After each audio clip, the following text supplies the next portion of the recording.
Welcome to the Jordan School District Board of Education meeting. Today is Tuesday, May 26th, and we are happy to have with us present today all members of the Jordan Board of Education, as well as our superintendent, associate superintendent, business administrator, and board attorney. We're going to jump right in tonight. Board members, I'd like to rearrange the agenda a little. We have Lighthouse here with us tonight, but they have other obligations this evening. So are you comfortable if we begin with item 1D? Perfect. All right, let's move then to a discussion on potential bond for field houses, and we will turn it to Mr. Larson. Thank you, President George. With us tonight is Christy Leek with Lighthouse, and she's here to present the results or what they've learned from the focus groups that were held earlier this month. So I'll turn the time to her, and then I've got some follow-up items that I can either do immediately after Christy is done, or I can do them later in the evening too, however you wish. I think we should just stick on the topic until we're done with it. So thank you for being here. Oh, thank you for having me. I appreciate it. To remind you, the focus groups are a follow-up from the survey that we conducted with the general public. And so the survey was a way for us to gather statistically valid data, and the focus groups are a way for us to explore why people think the way they do. And so that is the purpose for the focus groups. We conducted a total of 3 focus groups. These were held on May 6th, and they were held at the offices of Lighthouse Research in Riverton, Utah. We had a total of 27 participants attend, and these all consisted of adults living in the district boundaries and adults likely to vote in the November 2026 election. We had a fairly even split of male and female respondents. We had the majority of participants were homeowners as opposed to renters. And we had participants consisting of residents of various cities within the district and of various ages. We asked respondents, we patterned the discussion guide for the focus group largely after the survey, just for parallel structure. We asked participants if they have children in the district, and if so, what athletic or extracurricular activities their children participate in. We found that about a half of our participants have children in the district. The other half do not. Of those that do have children in the district, most frequently they said that their children are involved in team sports and athletics. And those consist of things like soccer, baseball, volleyball, things like that. Followed by music and performing arts, things like dance, clogging, choir, theater. Outdoor fitness and recreation. We had a large segment that were involved in those kinds of things. That includes like maybe things that aren't sponsored by the school. They may be also rock climbing, skateboarding, pickleball, golf, and biking. And then there were a few that had students in specialized programs, specifically Civil Air Patrol or things like clubs, like Magic the Gathering clubs, things like that. To start off, we asked participants if they feel that Jordan School District has adequate space and facilities for accommodating student athletics and extracurriculars. Keep in mind as we go throughout this presentation that this is a very small sample, but it is reflective of what we saw in the survey. We see that 16 participants said that the district probably or definitely does have enough space and facilities for athletics and extracurriculars. 5 said probably not. Nobody said definitely not, and we have 6 that said they don't know. Keep in mind, keep that in the back of your mind that there's a portion of the population that just doesn't know what the district faces or what challenges they have. I'm going to jump around a little bit. Let's start with some of the quotes that we'll have are going to be representative of the data that we see. This is very text heavy and quote heavy, so bear with me as I go through it. The 5 participants that said the district probably does not have adequate space and facilities. One said, when describing why they think that, one said, for swimming, there are very few pools and there aren't enough pools. Every swim team has to share. They're there at 5 in the morning or 4 in the afternoon, and it's all over the place. However, we saw that participants were much more likely to say why they feel like the district does have adequate space and facilities. One participant said, I don't see there being an issue. Another said, for mainstream sports, there's plenty. Another said, I hear a lot about what they've got going on. One said, whenever they talk about activities they have going on, it's never in a negative way, like they're being limited. And one more said the clubs I see have adequate year-round space. So for the majority of these participants, they see that the district is functioning well with the space and facilities that they have. We then provided participants with the same description of the Fieldhouse bond that we provided to survey respondents. And to just recap, we let them know that this is what it entailed. To meet the growing demand for athletic and extracurricular space, the Jordan School District is considering a bond initiative to fund the construction of new field houses at each of its 6 high schools, including Bingham, Copper Hills, Harriman, Mountain Ridge, Riverton, and West Jordan. This proposal would help by reducing expenses for school groups who currently rely on external venues for practices and training. The bond proposal would be for approximately $120 million or $20 million for each school. The field houses would be approximately 35,000 square feet, similar to those found in other districts along the Wasatch Front. If this bond passes for the average household with a home valued at $615,000, it would result in a tax increase of approximately $98 per year or $8.16 a month, paid over the course of 16 years. When asked if they would support this bond initiative, we see that 18 participants said that they probably or definitely would, while 9 said that they probably or definitely would not. Again, this is just a small sample size, but it is reflective of the trends that we saw in the survey. We followed that up by asking, regardless of where you stand, if you're opposed or supportive of the bond, what are the potential benefits of the bond? And we found that we narrowed these down to 4 main categories. Number 1, it would address space and capacity issues. Number 2, it would improve scheduling and convenience. Number 3, it would expand student opportunities. And number 4, it would support student well-being. I'd just like to go through each of these and highlight some of the benefits that they found in each of these categories. Number 1, that it would address space and capacity issues, specifically by reducing overcrowding, reducing competition for limited space. It would create dedicated spaces rather than constantly moving students around. It could reduce the need to share facilities. It would ease pressure on heavily used existing facilities, and it could address growth in student participation. When it comes to improving scheduling and convenience, participants said that it would do this by reducing the need for late night and early mornings. It could create more predictable schedules, especially for those students without phones. I know that was a concern for some of the younger the parents of some of the younger students. It could improve convenience for families and could reduce excessive travel for activities. When we talk about possibility of expanding student opportunities, they said this could be done by creating more opportunities for students to participate, expanding activities beyond the traditional mainstream sports.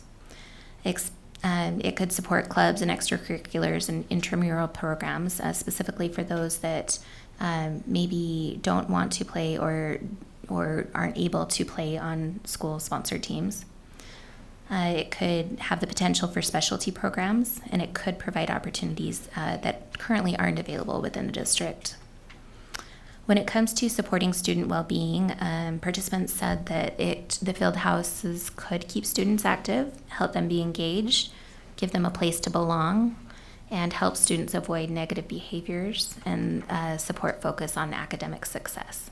So those are the main benefits that participants recognized for the field house. We also asked on the flip side, what are the potential drawbacks of the bond? And most frequently, participants mentioned these 4 things. Number 1, many of them don't see a real need for the field houses. Number 2, increased taxes, and that was a huge one we learned also in the survey. Number 3, the potential financial burden on families. And number 4, the fact that there's a perception that this could benefit just a small portion of the student population.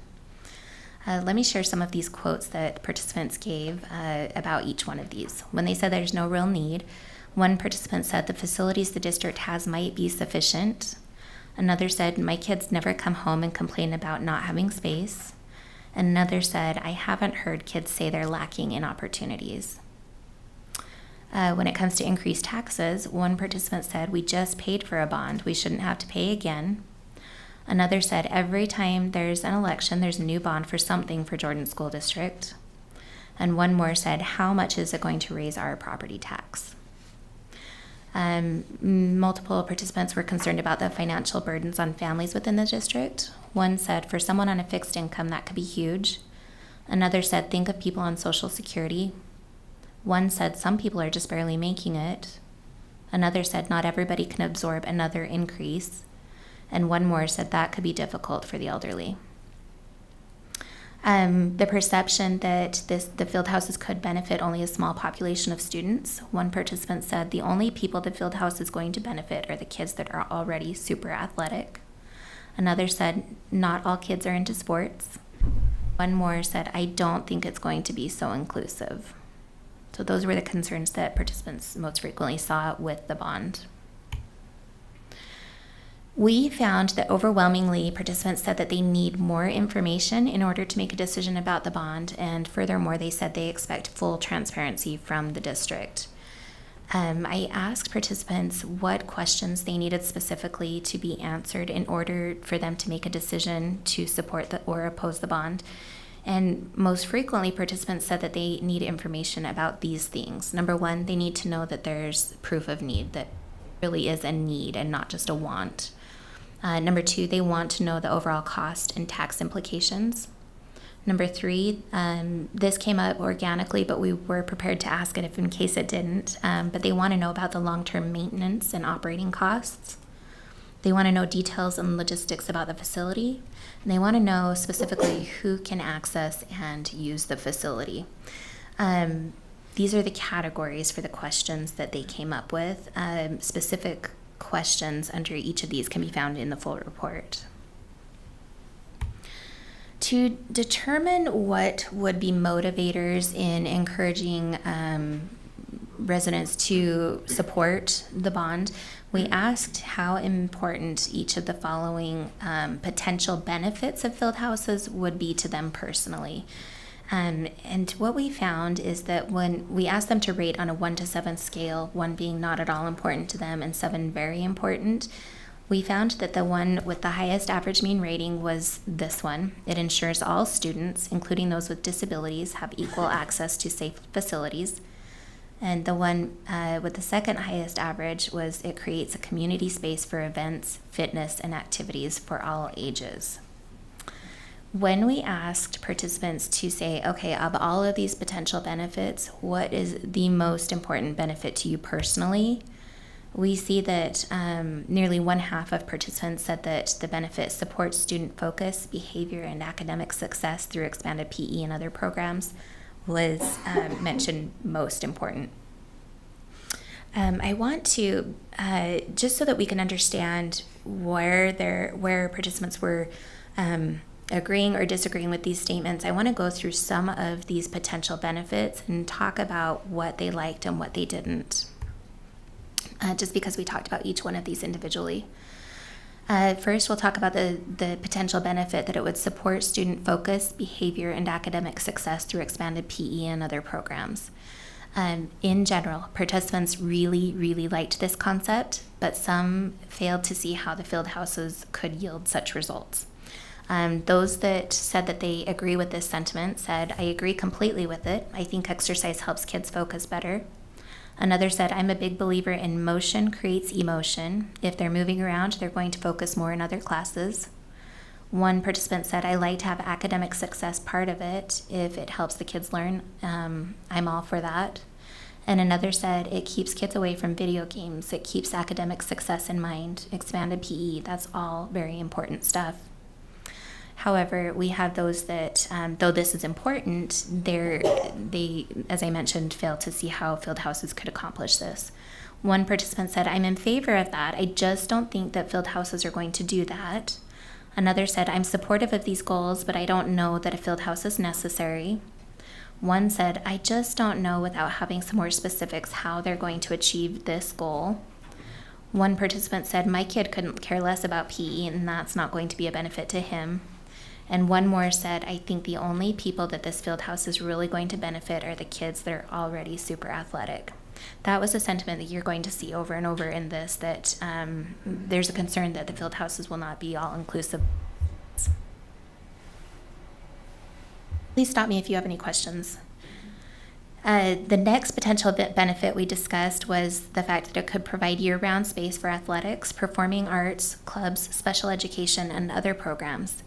Participants in general found this statement to be compelling, and they liked the idea of allowing all types of students to use the field house and not just athletes for mainstream sports. Specifically, one participant said, that's what we want. We want it all inclusive, performing arts, clubs, special education, and other programs.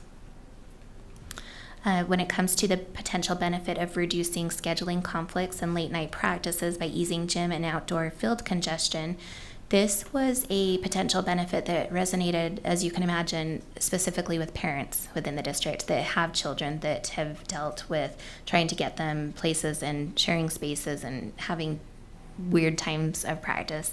One participant said, with my kids, we weren't eating till 9 at night and they had to be back up at 6 in the morning.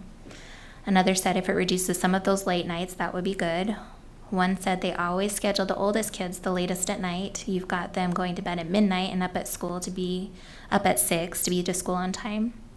One said they don't have a set space, especially with cheer, that they can practice and do the things they need to do. One said they're just always moving kids around because there are so many kids doing athletics. And another said sometimes we have to move because the track team is in the auditorium. So these are those parents that recognize this because they specifically have seen the need there. When it comes to the potential benefit of creating a community space for events, fitness, and activity for all ages, most participants really liked the idea of the community being able to access the field house. One participant said, I really like the idea that the community can use it. Another said, if we're asking the whole community to pay for this, then we should make it a space that the whole community can get some benefit out of. One participant said opening it to the community could help with the ongoing maintenance costs. And another said by having so many of them, including the rec centers, you start making it so there's less of a load on the entire system. However, others disagreed that maybe this isn't a priority. One participant said, isn't that what community centers are for? Another said, is this already a need that is being met with rec centers? One said, I don't necessarily agree with it being open to the whole community. I think it should be limited to schools. One participant said, when you bring in a community, you also have to consider liability and insurance. And one more said, I don't know if the revenue we bring in from the community would offset the cost of maintenance and expenses.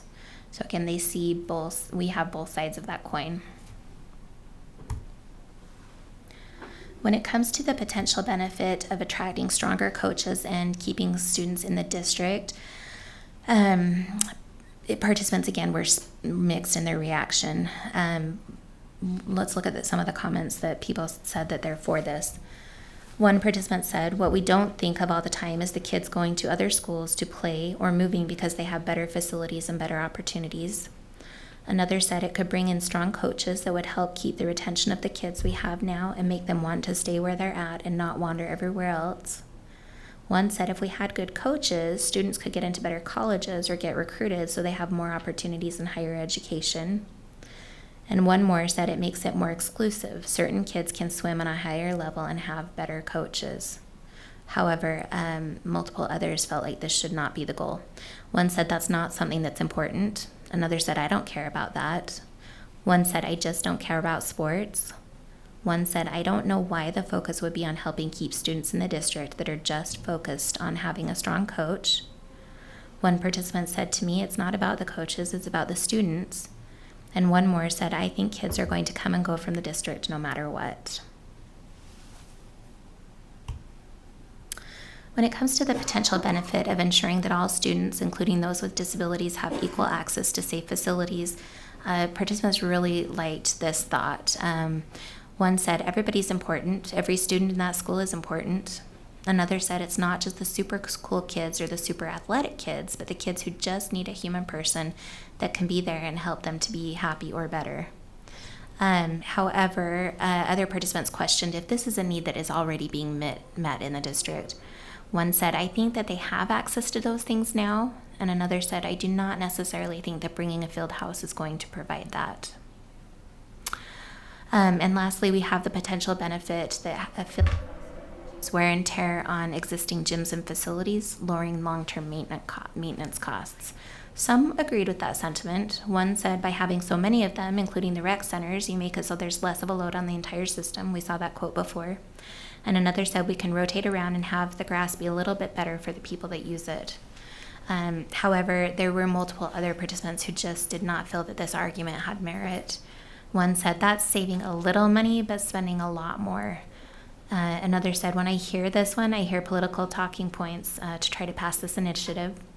And one more said, you're just going to run down both of them and you're going to have to maintain both of them. Excuse me.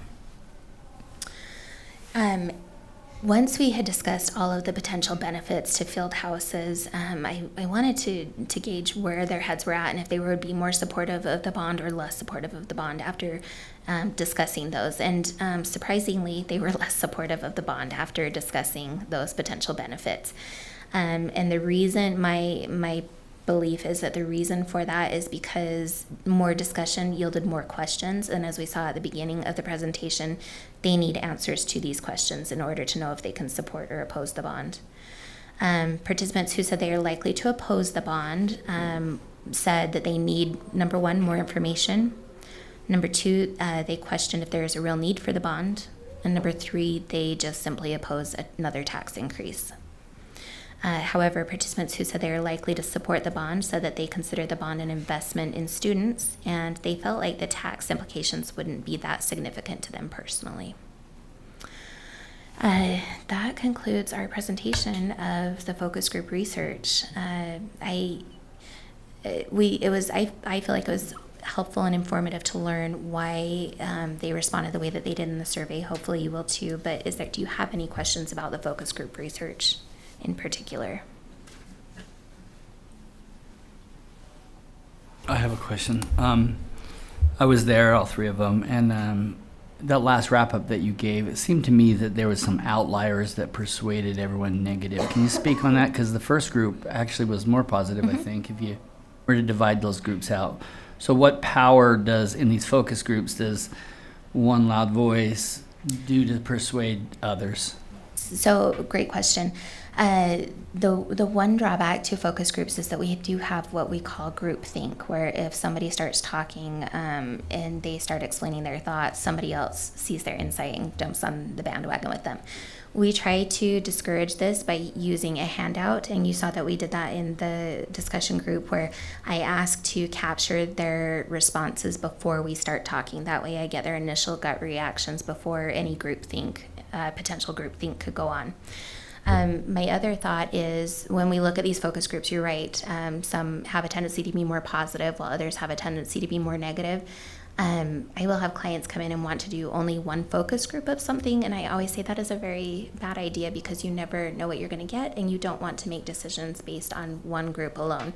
For that reason, we recommend at minimum 2, preferably 3 focus groups so that we can compare the focus groups across the board and see what the general consensus is saying across all 3 focus groups. Does that answer your question? Thank you. I will say also, groupthink is likely to happen in focus groups. I think groupthink is also likely to happen outside of focus groups. So if you have maybe louder voices either opposing or supporting the bond outside in the public as they discuss approaching the ballot, that's similar to what you'll see in a focus group. However, in the public, we can clear up some of the misconceptions. Absolutely. I wanted to jump through the mirror a few times, but True. Thank you for not combat those thoughts from the get-go. Any other questions?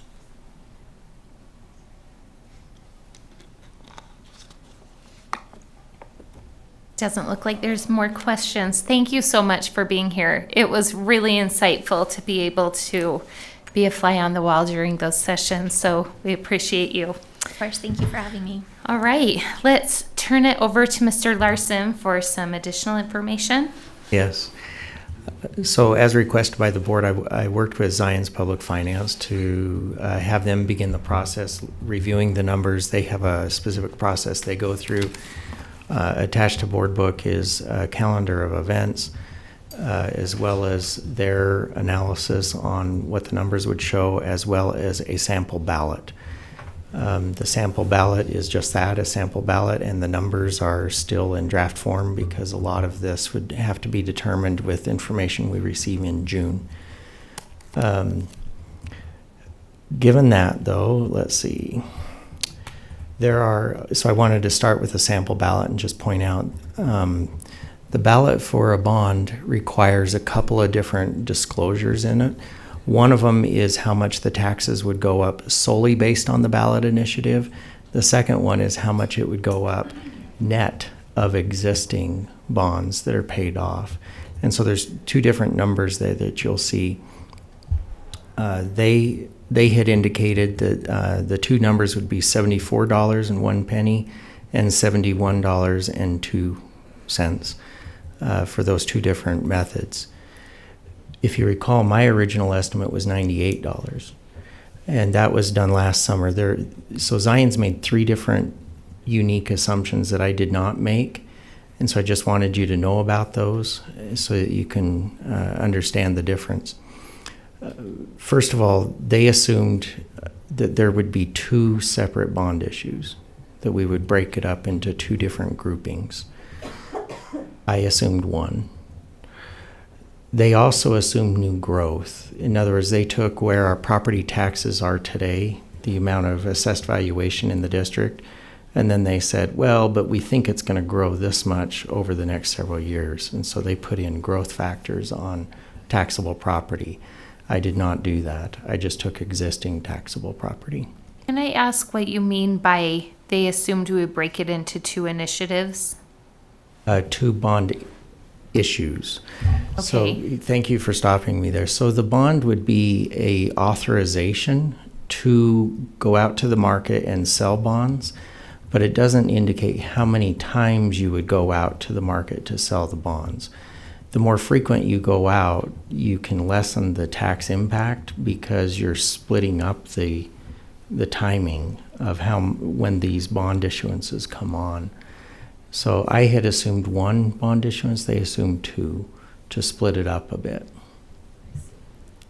Does that help? Yeah. Okay, so two was the new growth, just the increase in assessed valuations and potential taxable property. And then the third assumption they made was something that we did in 2017 when we issued, 2016 when the last bond election was held.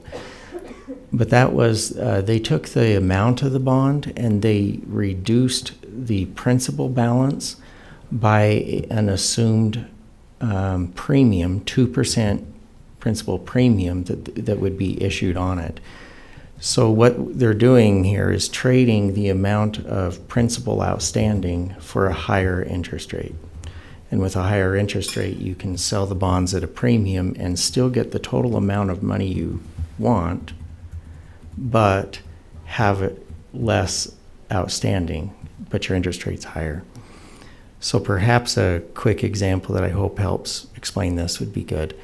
If someone were going to buy a home for $750,000, and home mortgages, you don't get to do this, but that's the example most people understand.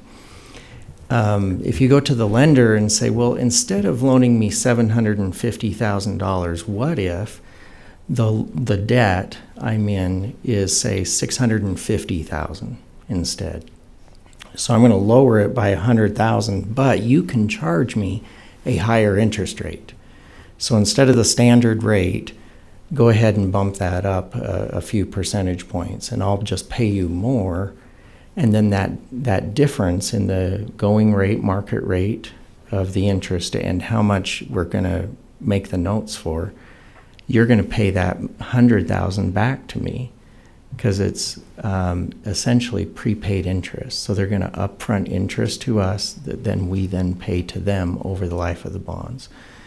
So that is the third difference that Zions did in their analysis to bring that dollar down. I do believe all three of their assumptions are reasonable. I think they're fine, but they are different, and so I wanted to go through those with you. I also wanted to note that those three assumptions and their calculations will have to be redone because we don't have the average home value. We get that next month. We don't have the assessed value. We get that next month. So these numbers are still very much draft as well. And based on the assumptions, they could shift as well. Where I think we're headed next would be I need 2 board meetings where the legal documents can be reviewed to officially declare we're going to do a bond election. One of those meetings, if you look at the calendar of events, would be they had penciled in Tuesday, August 4th, and then doing a business meeting on Tuesday, August 18th. They don't have to be those days. They can be other days. I do know we have in July the board retreat day that could potentially be one of these two. But that second day would be that vote to say, okay, this is the legal document. We are now moving forward with this. And then that puts in motion all these other events that follow that. So if you want to set those 2 days today, we can do that. If you want to think about that and come back to it, that is also fine.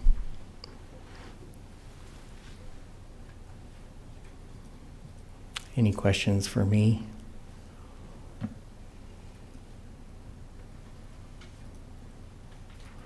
Thank you.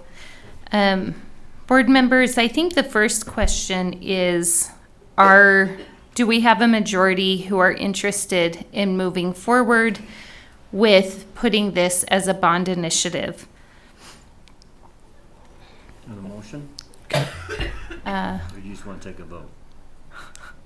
Can we take a motion at this point, or do we have to wait until after we've had community feedback? No, I think however the board would like to do that is fine. I think a motion could be direction to staff to continue moving forward if that's what you're looking for.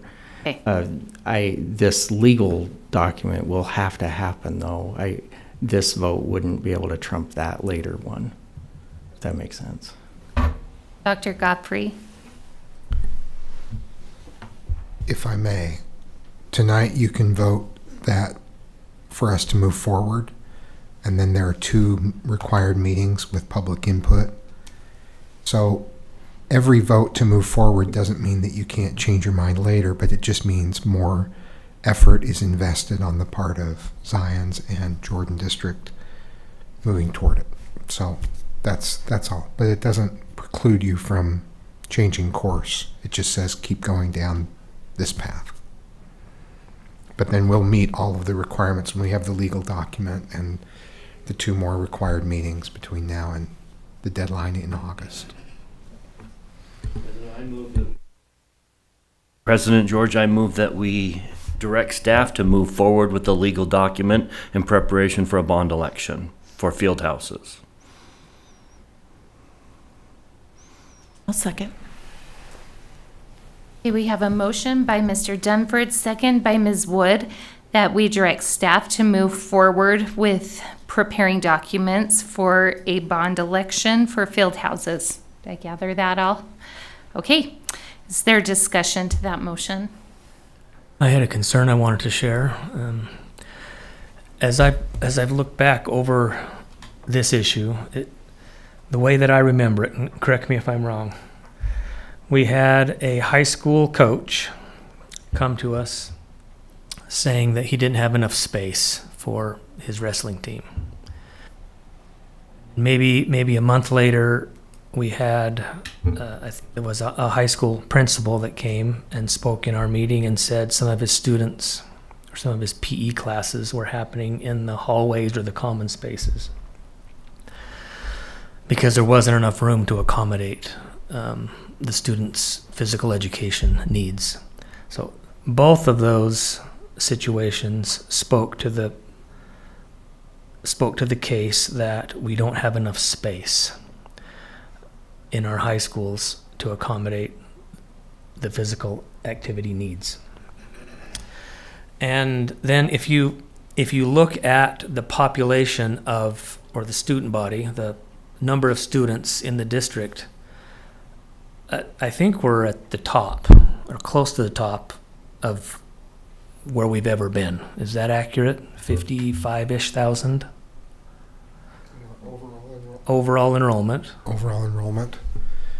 It's been going up for years, and now it's kind of plateaued, right? Yeah, plateaued, gone down a little bit. Yes. And the demographic data that we have indicates that a slow decline now. Mm-hmm. And so if we're trying to solve a problem with $120 million, that's a problem just at that very top space requirements. 55,000 students, we have this space issue. But over the next 5 years, that might drop to 50,000. And over the next 10 years, it might drop to 45,000. My concern is that we're solving a temporary problem for $120 million and ongoing $1.2 million or $2 million to keep them maintained. But it's just a temporary problem. That's my concern, is that we're jumping to that as a solution, but in 5 years we might not need that space. Maybe we'll have plenty of space for physical education needs. Can I speak to that? I don't think the space has anything to do with the number of students that we have. The space has to do with the number of activities we've increased, especially in recent year. Lacrosse was a huge toll because we would rent fields and we got mostly elementary schools. And that was a huge toll to take boys and girls lacrosse, and not just the varsity team, but a JV. We brought in volleyball, which has forced people out of the gym. We have people running down the halls, which can cause lots of injuries and other things. Cheer has now sanctioned. It wasn't sanctioned before. They used to do a lot more of their cheer away from the school. Girls golf, and then our clubs are huge. Rugby. I mean, they're starting to be more and more rugby teams. Girls rugby has just started. I know that pickleball, field hockey, girls wrestling is another one. So it doesn't have to do so much with the amount of people. It has that we're offering more extracurricular activities, teams. And that's what's hurting us, and that's why kids are at the school at 5:30 in the morning and at the school till 10 or 11 o'clock at night. And that's where we get complaints from neighbors, because they just don't have the space to operate all these teams. So as I see it, we've got to limit the amount of activities we offer, or we offer more space. I apologize that this came late, but board members, there is a link for the hand raise app in your emails. If you would like to join, then we can kind of keep track of who has questions. I have a couple of questions that came to mind both as I was sitting in the focus groups and again as we were reminded. Some of the positives that we heard were people liked the idea that we would have a reduction in late night and early morning practices. My question is that actually the case? If we are taking existing field space and placing a covered practice area on it, do we net the same space? So I don't. In winter we do. No, in spring and summer we might, but not in winter. We can't use those fields in the winter. Are we not able to use the fields during the winter? Do we tell them they can't go out? Or are we just saying on the days there has been a storm, we can't use those fields? Scott, can you answer that? Do we say don't use the fields in the winter? We don't have a rule specific that says schools can't use fields during the winter time. I think it's day-to-day specific on the weather. Like it would be at an elementary with, no recess day, for example. The weather is so bad we're not going to allow people to practice. But have we had teams go out in the winter in PE? Yeah, it happens. Thank you. Okay, my next question was, My hand was up. oh, sorry about that. I was continuing my comment, but I'll stop You and can let do your you comment, go. but I wanted to address that one, if you would. Can I just give you one scenario? The whole reason boys volleyball went after sanctioning is because they couldn't get gym space, because we wouldn't rent gym space to a club during those spring times, because if the fields got bad, they were forced inside. So with them now being sanctioned, they're all battling for that space, and now we traditionally can't stop volleyball, and so that's just one example of where one activity you sanction, volleyball, has now caused this bottleneck, especially in the springtime. And I think you can find others, but anyway, sorry, I just wanted to No, address you're that great. before you moved on. That's great. If it's okay, I'll just hurry and finish asking my little list. So one thing that it seemed like the community liked was the idea that this could increase opportunities to participate. Does it increase opportunities to participate, or do we net the same number of kids on sports teams? Is your question specifically for sports teams or any kind of participation? I guess I'm open to any kind of participation. Answering, or are we? I think there's a very real possibility that the band will go out and use the field house to practice in the middle of the winter, that the cheerleaders will go out. So it's not just sports. It's people who are looking to go outside, especially in winter when they typically can't, now have a place that they can do so. And given the fact that winter seems to last forever here in Utah, that is a significant chore. So let me rephrase my question then. What I'm saying is, along with field houses, are we looking to increase the number of offerings for sports that we currently offer? I think we could only offer more things if we also get more coaches. I think because we'd need, if we wanted to add a 9th grade team, we'd need coaches for that, right? If we wanted, more intramural type leagues, we'd need coaches for that. And so if we have space, but do we have faculty? Nikki, are you talking about like UHSAA sanctioned things, or like Necessarily. what do you mean I'm by what asking we if offer? the board is intending with this decision to expand, like, oh, now we're going to have pickleball, or now we're going to also have rock climbing, or whatever.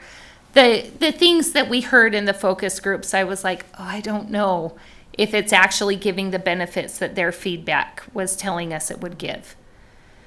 So maybe it's just food for thought. I'll just give one more, and that is, they seemed interested in creating a community space. But when I look at how busy our high schools are, my question is it going to be available to the community, or are we going to use it for our own needs primarily? So I keep looking on this side of the room so you can say, no, I think we will or won't, but I raised my hand, but I'm Oh, trying thank to you. be procedural about it. those were my questions, so I'll stop now. Should I go ahead? Yes, please. When you ask about expanding opportunities, I think that takes a couple of different forms. You're right, we are not creating space, but we are creating more indoor space. So certain kinds of activities are become more accessible. And one of the things we've heard is, for example, I think it was girls wrestling specifically, but wrestling generally, where they're pushed into a space that is not conducive, then they have to reduce the number of participants on the team because the space where they are practicing indoors is not large enough to allow for more team members to be part of it. So that doesn't mean that there are more sports available or even more activities, but more students can participate on that team, because otherwise, safety-wise, you say, well, we're in 2 classrooms where we tore out the middle wall, but there are still posts in the middle, and so we can only have so many boys or girls wrestling in this space, so we're going to limit the team. Whereas normally, I mean, Scott Thomas will tell you, as long as you keep showing up as a wrestler, they'll let you wrestle. Scott was not in that category. He was an accomplished wrestler, but that's the concept, is that because the indoor space is large enough, you're able to accommodate more students on that existing team. So it's not an additional team, it's more people on that team. The other is that if you have usable space on the tail end of some sports, when it's getting to where the weather prevents practice during the winter or on the early spring practices, then that's where the restrictions are. In May, if the weather's good, we don't have a net increase, but the weather is volatile, and that's where the field house comes into play, so to speak. There's also a possibility, and I don't want to make this sound like an inevitability, but there is the possibility that with additional inside space, there would be a chance to expand to have a 9th grade team or a 3rd team. I shouldn't call it a 9th grade team. So there's varsity, junior varsity, and then a sophomore team, because there's more practice space in those early weeks. But when you start in February, you may not be interested in having a 3rd team within a particular sport, because there's already not enough space during that critical time. So there are peaks. There are times where that indoor space is needed more. So in terms of expansion, the board has been very supportive and has been the first to say, there's a new sport, we want to make that available. But how many participants are there on that team? And is there a JV, and is there a sophomore team? All that can be impacted by the field house. Not to mention classes. Ballroom dance has been mentioned, because if you move someone out to the field house, now that opens up a gym for ballroom dance to be in a larger space, and more participants can be a part of that as well. So those are some examples of why a field house would result in more opportunities. Thank you. Ms. Dean? I think it would be helpful to have sample usage scenarios to know exactly who would be using the space and when. And anyway, I'm just very curious about how the space would be used if high school staff have given thought to exactly who would get to use the field house and how it would be used, because I've heard a lot of different possible uses, but I would like something maybe a little more concrete about how it would actually look in real life.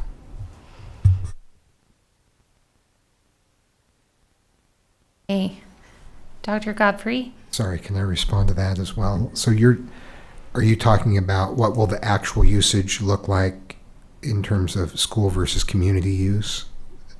No, as far as football team versus unified sports versus cross country versus baseball, like just who gets to use it when, because I mean, we've heard performing arts and band and all the different athletics, and I'm just interested in how the scheduling would work and who would take priority as far as the field house space.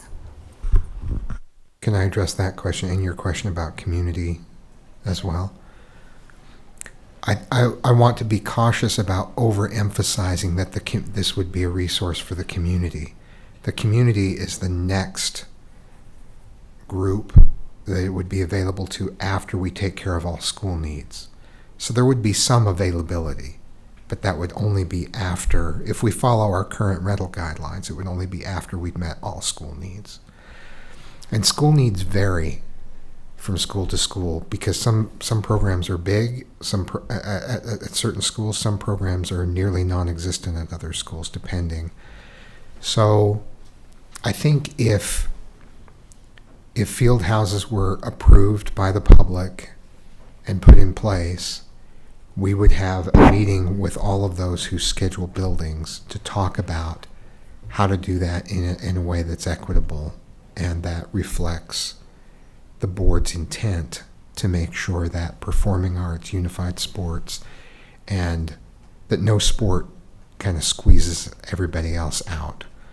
That's something that we strive for with the change to artificial turf. Artificial turf within the stadium changed it from the football field to the stadium so that others can use it. There are always, from time to time, there are issues that have to be addressed where a group doesn't feel they've had the access that they ought to have, but we would be very intentional about setting that up initially. Not making it the same at every school, but talking about the priority of making sure everyone has access and that it's something that benefits all groups, not just athletics and not just certain groups. I don't know if I've answered your question because I don't know what it would look like, but I know we'd be intentional about setting it up. Yeah, and I'm just curious about what a possible field house use scenario would look like, and not one that somebody would have to stick with because they had placed this plan, but I am very interested in what the scenario would look like. Who would be there from 6 a.m. or 5:30 a.m. until this time, and who would be there from this time each day of the week? And I understand it's a complicated thing, and school administration strives for equity, among all the different groups. I just am curious what that would look like in a real life type of scenario. So maybe pick a high school and say, let's pretend you've got one. You're doing the schedule for next year. What does that look like? I see enough nodding heads that it looks like that is something that would be helpful to Just call up a majority of school that board has members. one and show how it was scheduled. That's what I was just about to say. How often is it in use and how often does it sit idle? I think that would answer her question. That would not answer my question. Because it's not just about in use or idle, it's about which groups specifically have the field house scheduled for them. That is at the root of it. That's our control. You're asking us to I don't have any control over scheduling a field house. They do. I think, so I was able to visit, sorry, I'm jumping the gun, but I was able to visit Alta High School's field house, and they have it scheduled out a year in advance. So we could ask them, what does this month look like? And tell it, and hopefully, I'm assuming it would show, this group's here at this time, and this group's here at this time, and this group is this one. Would that help you visualize it, how like a field house is currently being used? If it had that timestamp, football's here at this time, baseball's here at this time. Is that what you're looking for? Yes, and I'm as long as it is the way that Jordan would be looking to do the field house. Okay. Because I don't know, it's possible, it would be helpful to see exactly how a high school is scheduling its field house, its facilities like that, because it could give a big picture, a good idea of how the space is truly being used. Anyway, I'm also interested in the vision of our school administrators, their vision for what it would look like, what the use would look like. And also I think it provides a a small layer of maybe accountability to look at, oh, this is what the vision was, but now this is what is actually happening. How does it fit with what the original vision was? And right now I feel like the vision is somewhat nebulous with, oh, we would want all these different groups to be able to use this space, and that's what we're thinking. But I would like to see how it would really could possibly work, a real life type of scenario that is not what people would be held to, but just Yeah, to help you visualize what the Yeah. impact would be, which I think would mean not only talking about the field house use, but also how does that change the use for the building elsewhere. So because the field house schedule is looks like this, how does that change the gym schedule? How does that change certain classroom schedules? What would coaches do differently in terms of tryouts? So that's, we can work on that, and I think information from other districts would be one piece of the puzzle, but another piece would be what do we conceptualize that use looking like? I mean, not taking away from anyone else, but I don't think anyone does unified quite to the extent that we do. And so that's a big factor. So yeah, that I think that's something that we can certainly put together that makes sense. It might not be to the detail of, we'll have to balance how much.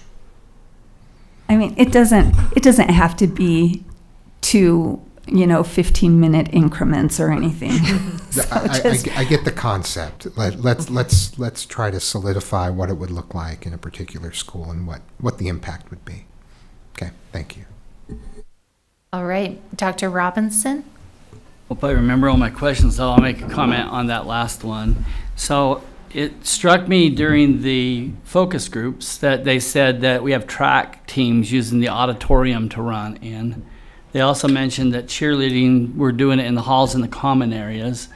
And we have lots of sports teams that run our hall, which are high waxed and very slippery. And so again, like you were mentioning, I think the impact of the school, there's a trickle-down effect that would help it quite a bit. In terms of President George's comment about will other teams be brought on because of this, it's not our control. That's up to the Utah High School Activities Association when they sanction a sport. Now, we as a board, as I understand, unless they've changed the bylaws, can prevent a sport that is sanctioned being offered in our district. So a good example of that is Davis County School Board voted against lacrosse being implemented in their early years.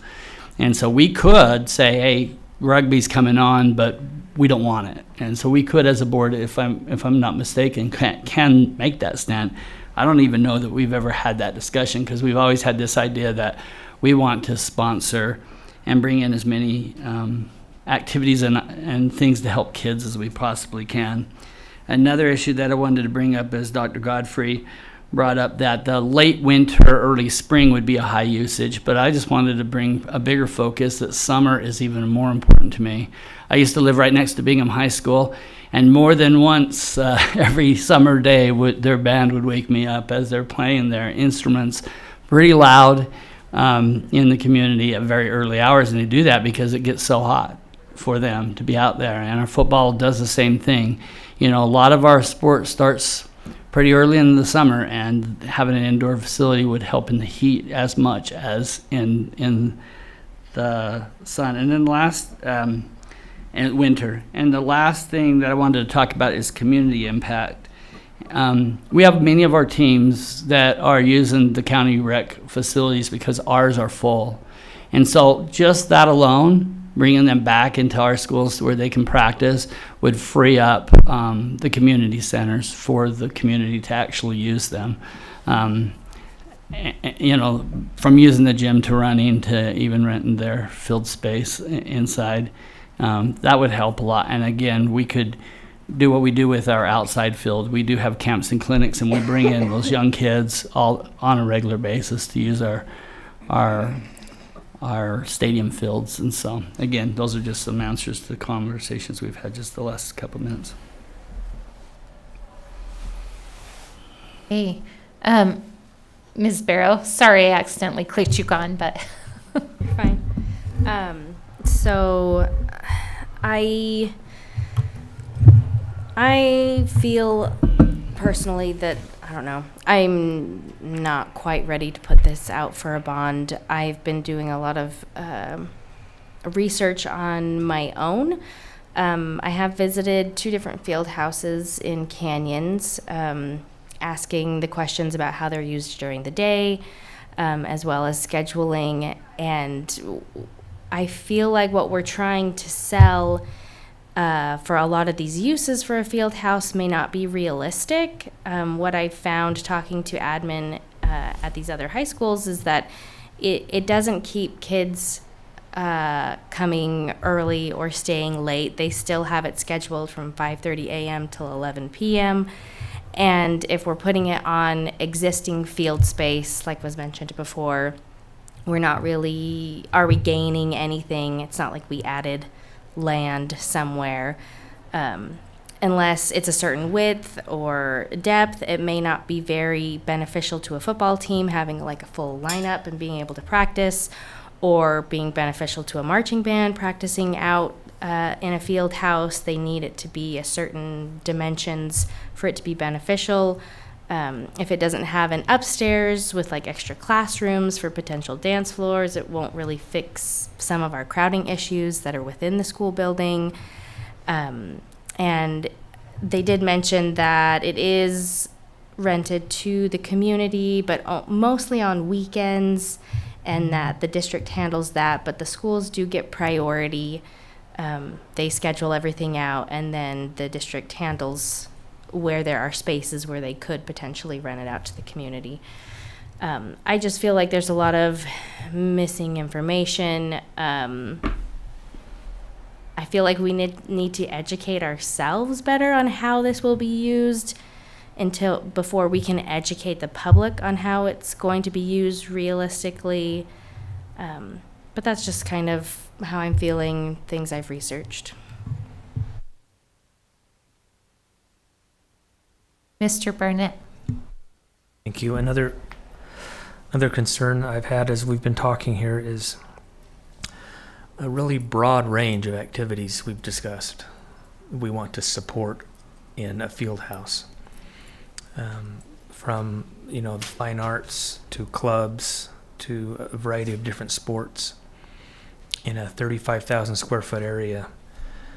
And something also that Ms. Barrow just mentioned, or a marching band or a football team or baseball, lacrosse, any of these field type sports, there's a certain amount of space they need to effectively practice. And if a football team needs X amount of space, or it's not much use to them, and that ends up being 80% of the space, then how do you accommodate the sports and the activities that need like a hard court, like boys volleyball? You can play volleyball on the grass. I've done it and it's really fun, but to practice boys volleyball, to do wrestling matches, to do dance, you need a hard court surface. So I'm wondering, as we're just talking here, it sounds great to say, yeah, let's accommodate all these different activities, but I don't know if you can do that effectively on 35,000 square feet. So I guess I'm kind of in the same boat. I'd like to get more information and make sure that all of these desires that we have can actually come to fruition. Ms. Wood. Thanks. I have a lot of questions that I would love time to get answers to, both from a practical sense of scheduling. One of the senses that I got from the focus groups was that they want more information and they want it specific and transparent. I don't even have those answers to give them right now. So my question for the board members, for administration, is what are the downsides of waiting till next year for a ballot and taking more time to get answers? I'm interested in knowing the downsides aside from students having to wait perhaps a year longer.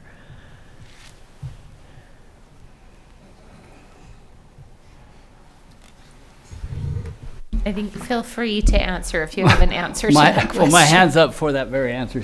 Miss Wood's always one step ahead of me. I've been a part of 2 bonds with the district, both before I got on the board, but my social media account was born out of a bond. One was super rushed and had a lot to it, and we didn't have a lot of answers. The second one was very organized. We even formed a group out there called Jordan District, Friends of Jordan District or something. I was on that one. I remember going to Mike Haynes' house and talking about, and this was separate from the district. We had focus groups where we looked at building costs and utilization and how can we reduce costs of building. So we did a lot of work to get that second one to pass. I'm super excited to see that over 50% of the public seems to be in agreement to this, and I think it can go much higher if we do the right steps to inform them.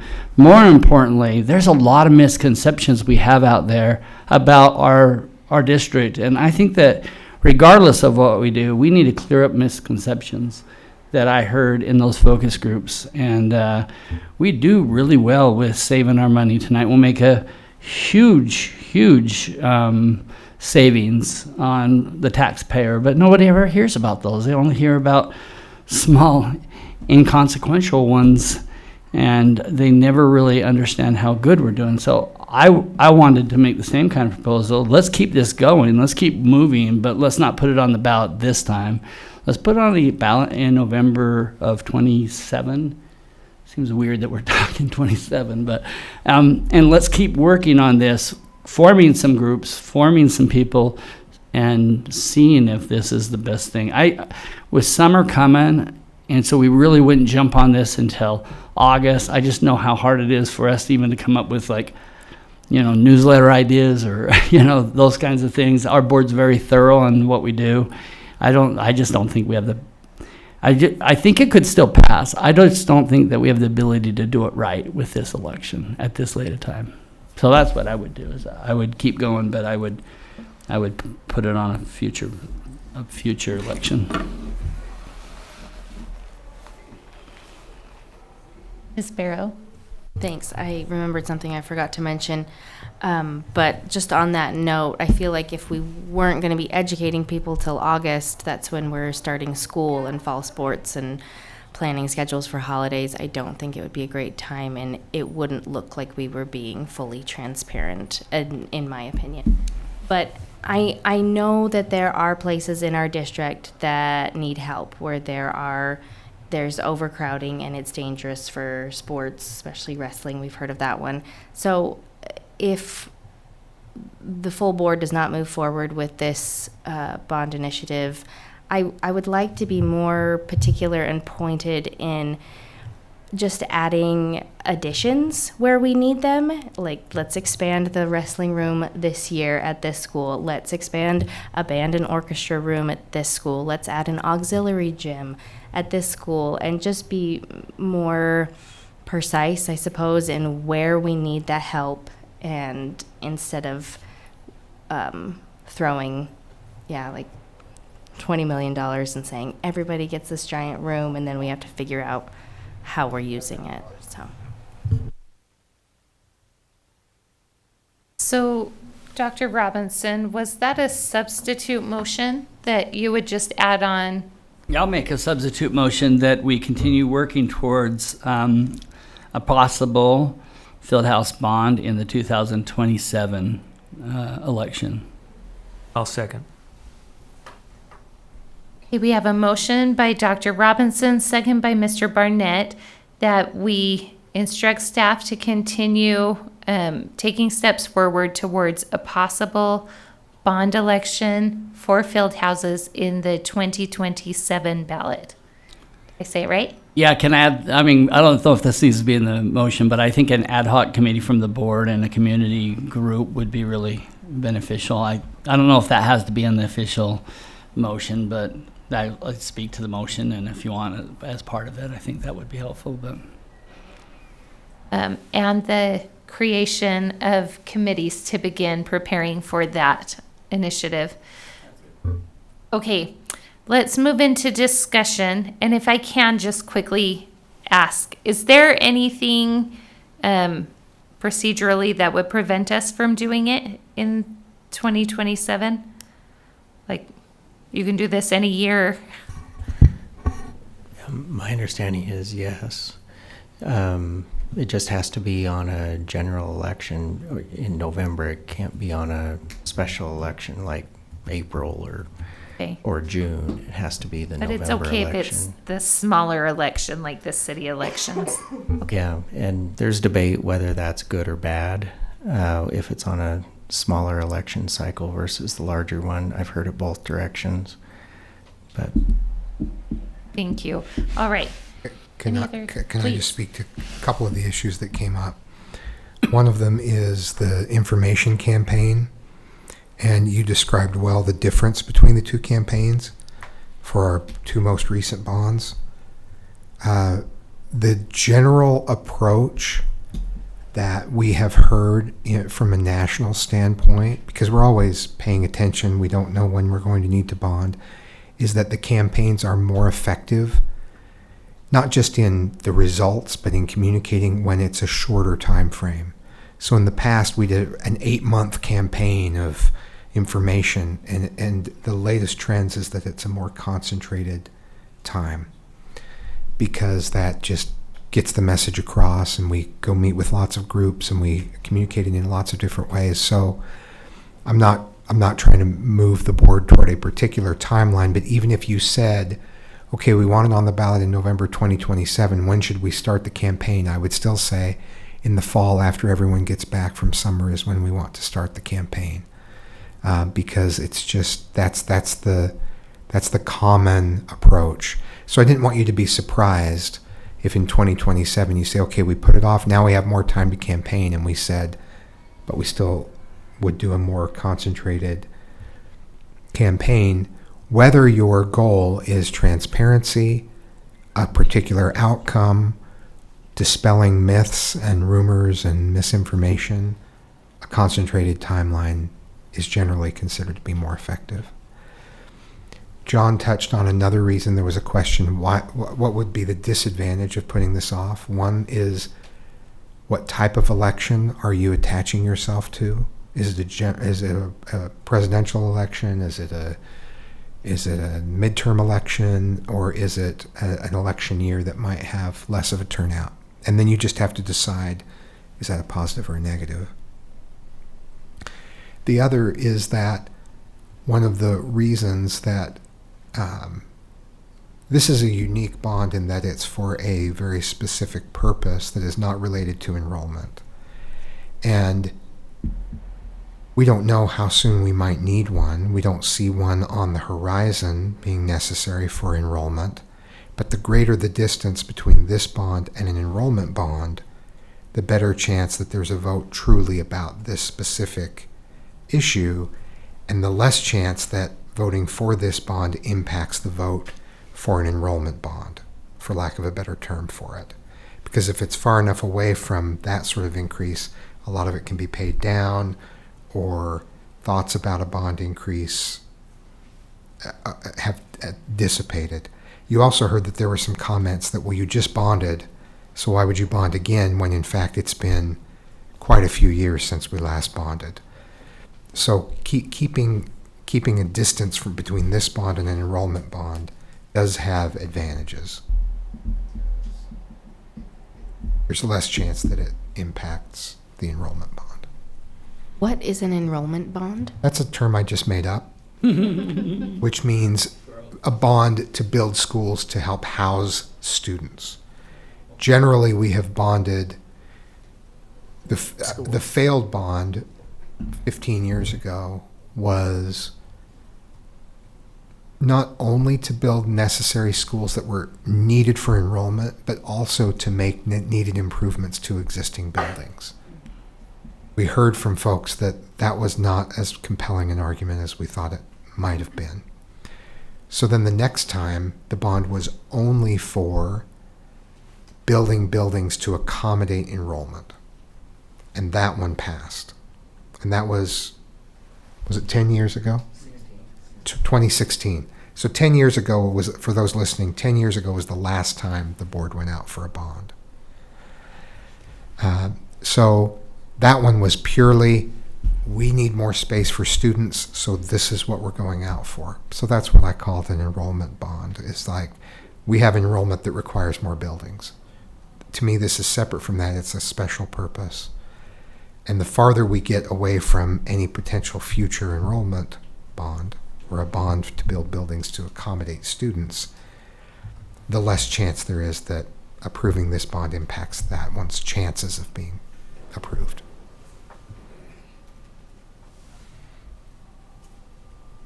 Thank you. Okay, Dr. Robinson. Yes, I just wanted to answer a couple of those things that Dr. Godfrey brought up, those great points.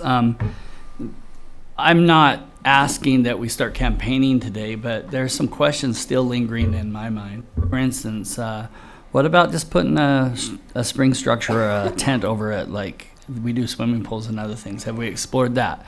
I know a lot of people in the public are asking, have we explored private investors?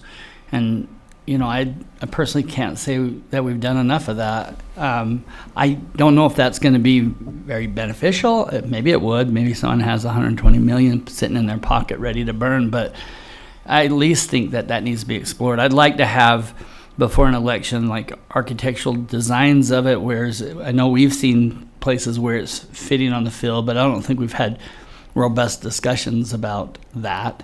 So those are the kind of things that I'm finding that are going to be really hard for me to go out in the public and defend this, and we don't have to defend or not defend. I really like the idea that the public has to vote on it, but I'm just not ready to answer their questions and so many things, and that's why I'm asking that we do it right and take another year.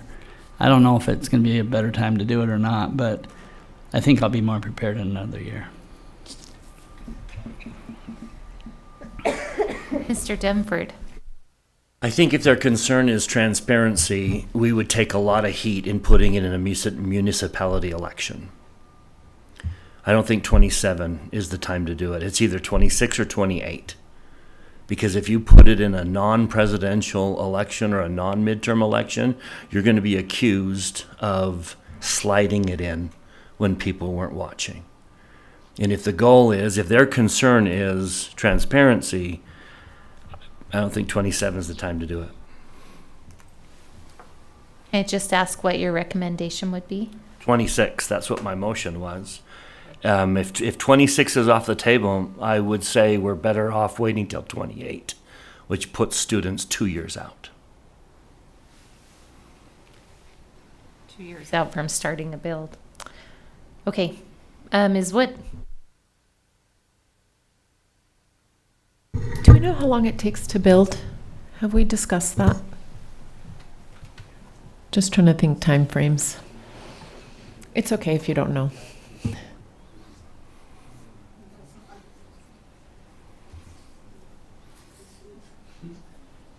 We've never had more qualified people to answer that question. We have than had the in room discussions. I was tonight. just checking my facts. We think there would be a 4 to 6 month design. Once that was, if a bond were approved and we were given the green light, and then about 12 to 14 months of construction. And the question would be, would you be building all 6 at one time, or could you split that up? Yeah, Could you all split? Yeah. We Right. could do both. Okay. Would those numbers be the same if you went with a prefabricated building? That is prefabricated. Not all of it, but a large portion of those are. So we're looking at 2 years-ish. Okay. So I just want to add a couple more comments. I appreciate everybody's point of view and the thoughts that it's provoked. I think it will never be less expensive than to build it now. I would also, I'm not particularly concerned about whether or not high schools will find a way to utilize them. I think they will, and they will make the most of it. Having said that, I still want to know the practical schedule. Also, there are districts in our state who have experienced a budget shortfall this year, and not just one or two. And I would hate for us to pursue this and go up for another bond or raise taxes or have a shortfall and then maintenance and just snowball this. And I would appreciate just time to vet alternatives so that if we do proceed, that we know and the public knows that we have tried less expensive means to meet the demand that to me is clearly there. So I see both sides, and even knowing that it would be the least expensive to do it sooner rather than later, I'm still inclined to want to vet things more fully before I vote to put it on a ballot. My question is on the timeline in our attachments. On August 28th, it says the board must submit an argument in favor of the bond proposition to the election officer. So one thing that I feel, that makes me feel more calm about doing this is I was hoping that we could present a neutral case. Here is the information, voters decide. But are we required to pitch this, the positives, when we do that? Yeah, that's my understanding, is that it goes, that's the board's approval, and then the board is making its case for the public. Now, there is another argument against that comes as well that will come on, but the board generally does not do that. If you do look at the sample ballot, you'll see the question that they're being asked is about authorizing the issuance of bonds. And then we do list its purpose. But there's just that argument in favor of is an election requirement that why should this happen? Although no one is going to look over your shoulder and say, I don't think that was positive enough. I think you need to rewrite that. You can simply write, we are putting this out because we want the public to be able to decide whether. So, yes, positive statement, but you can certainly, in other words, you make a statement about why it's on the ballot. How full-throated you are in support of the idea is something that you would decide as a board. But it's not that you would be compelled to write something that is strongly in favor. It could simply be, this need has been expressed and we want the public to have the opportunity to decide whether this is a priority, something along those lines. You aren't judged on how you write that. And then there is a counterpoint, and I don't know how they decide who writes that part. Yeah, an invitation is made out for the public to submit, and then the election officer has to choose a statement for and a statement against to be representative. Mr. Thomas? I have a whole row of fact checkers behind me. So so about 6 months to design, 2 months to go out to bid, and approximately 18 months to construct, for a total of about 26 months. And that's if we were doing all six. I mean, the size of that would be, what, 200 and, how many square feet is that? 35 times 6, nearly 200,000 square feet. So larger than a middle school. And yes, a lot of it is prefab, but it would still take some time to do that. So I just wanted to make that correction. Thank you. It's handy that we have you here. Thanks for being on the hot seat without any prep time. All right, Mr. Dunford. As I understand it, it's in favor of the bond proposition, not necessarily the passage of the bond. We have to come out with a favorable statement as to why it's on the bond, the bond is being proposed. We don't have to be in favor of it passing.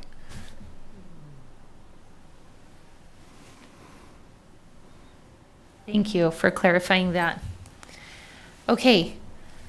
I don't see any other questions, so let's go to the vote. So a reminder, the motion is to direct staff to continue preparing for a bond for field houses that would appear on the 2027 ballot. All those in favor, please say aye. Aye. Oh, I'm not saying aye. That was just a knee jerk. And any opposed? Nay. Nay. Okay, that motion carries 5-2 with the opposing votes going to Bryce Dunford and Nikki George. Hey, good conversation. Thank you. All right, let's move into. Will we come back to the committees and all that as part of that proposal? Do you want to iron that out now? I would I'm prefer more in to favor come of back coming to back, it. but I just don't want to wait a year and then come back. So if we Let's can put in the it on- summer or August or something. Okay. We'll add that to a future agenda item. Thanks for being willing to hold on that. I hate to have a room full of people waiting to give us good information and keep them waiting too long. So let's move on to agenda item 1A, the West Jordan High School remodel guaranteed maximum price. And we will turn it over to Mr. Thomas and Mr. Roberts. Thank you so much for being here and for your patience with our adjustment to the agenda. President George, thank you. So we came to the board a couple of weeks ago and gave you a preview of what was to come regarding the West Jordan High School remodel with the guaranteed maximum price. It did come back, the pricing came back, and so Mr. Roberts was able to put together a fairly comprehensive justification letter. You've probably had a chance to read through that. I know we answered several questions today, and we appreciate the questions that you called with. So we can either walk through this, or we're happy to answer any questions that you have regarding price and some of the bid alternates. Board members, do you have questions you'd like him to hit on first? Or do you want the walkthrough? All right, let's walk through it. I'll turn the time over to Mr. Roberts then. Okay. Appreciate you guys this opportunity to discuss this with you. As we've kind of discussed previously, so this bid consists of a base bid and some alternate options that we can go ahead and select from. Westland, our construction team, they have put this project out to over 2,100 subs. Those bid numbers have come back, and they are. It's kind of cut it out. So they've been able to vet all of these bids and come back to us with a guaranteed maximum price for the work. That price is $78,727,212, and that will not take into account some of the alternates that we've designed into the project, and it does not also include the additional fees that we have built in as well that kind of include the architectural fees. We've got carpet, builder's risk, special inspections and testing. And then we also had some additional funds that were used for the parking area for the portable classrooms. We've got 4 alternates that we've been able to include in this design. Alternate 1 is actually the construction of the 5 classroom addition. We're roughly 9,000 square feet. And that value came in at $1,494,331. That is roughly, we were about $158 per square foot for that addition. Alternate 2, so this provides an update to the media center that gives us some finishes, a little bit better flow and security. Also gives the staff an additional teacher workroom or media center workroom and an overflow space. And it also addresses some ADA accessibility issues. And the cost that's associated with that alternate is $204,536. Alternate number 3, this is some updates to the auditorium, and it over and above and beyond what we've designed in there, but it will include the construction of a catwalk This is our only high school currently that does not have a catwalk.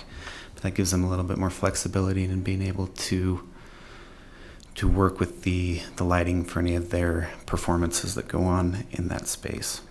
Out of curiosity, how is access to the catwalks secured at the high schools? They vary from school to school. Some of them are behind a locked door, some of them are behind a locked gate. So it just varies on location. I'm up really high. Can I rewind, to alternate 2? So if we were to choose not to do alternate 2, would the library be ADA accessible? So we currently have ramps that go down into the, as you recall, West Jordan's sunk in that media center area. We've got ramps that go down into that space, but they are not ADA compliant. So technically we have a route, but it is not a code compliant route. Interesting, thank you. By today's standards. Oh, like it's too steep or something. Gotcha. In addition to the catwalk in the auditorium space, there is updated rigging as well that's included in that alternate. And then the final alternate that we've got is an option for the resilient floor finish. So we've got 2 options that we've put into the design on this, with the base being an LVT.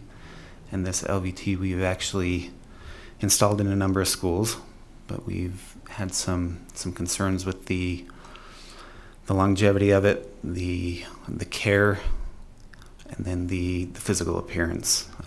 LVT has gone into Bingham High School.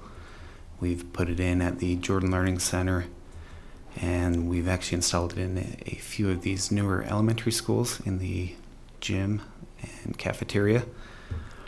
It is a 5mm product, and we've had luck with that actually sticking to the floor in these elementary schools. And the others, we've ended up doing a 2.5mm LVT, and it tends to not adhere as well, and we're seeing some issues with it and being able to clean it. So the alternate on this is a excuse me for a second. The product is so I know it's Mohawk, but it's not an LVT. It's still a vinyl product. Okay, so it's a vinyl, and it's going to have a lot less seams. So it's a 36 by 36 resilient flooring, and the benefit that we see with this is it doesn't have some of the voids that the LVT has. So those voids tend to collect quite a bit of dirt, which gives the appearance of a not clean floor. Obviously, we've got less potential for failure with the reduced joints, and then the lifetime. The manufacturers actually told us that this is a product that will last throughout the remaining life of the building. The base bid is a 15 to 20 year product that we'd be looking at replacing down the road within that window, and we see that being more than the alternate price at that time.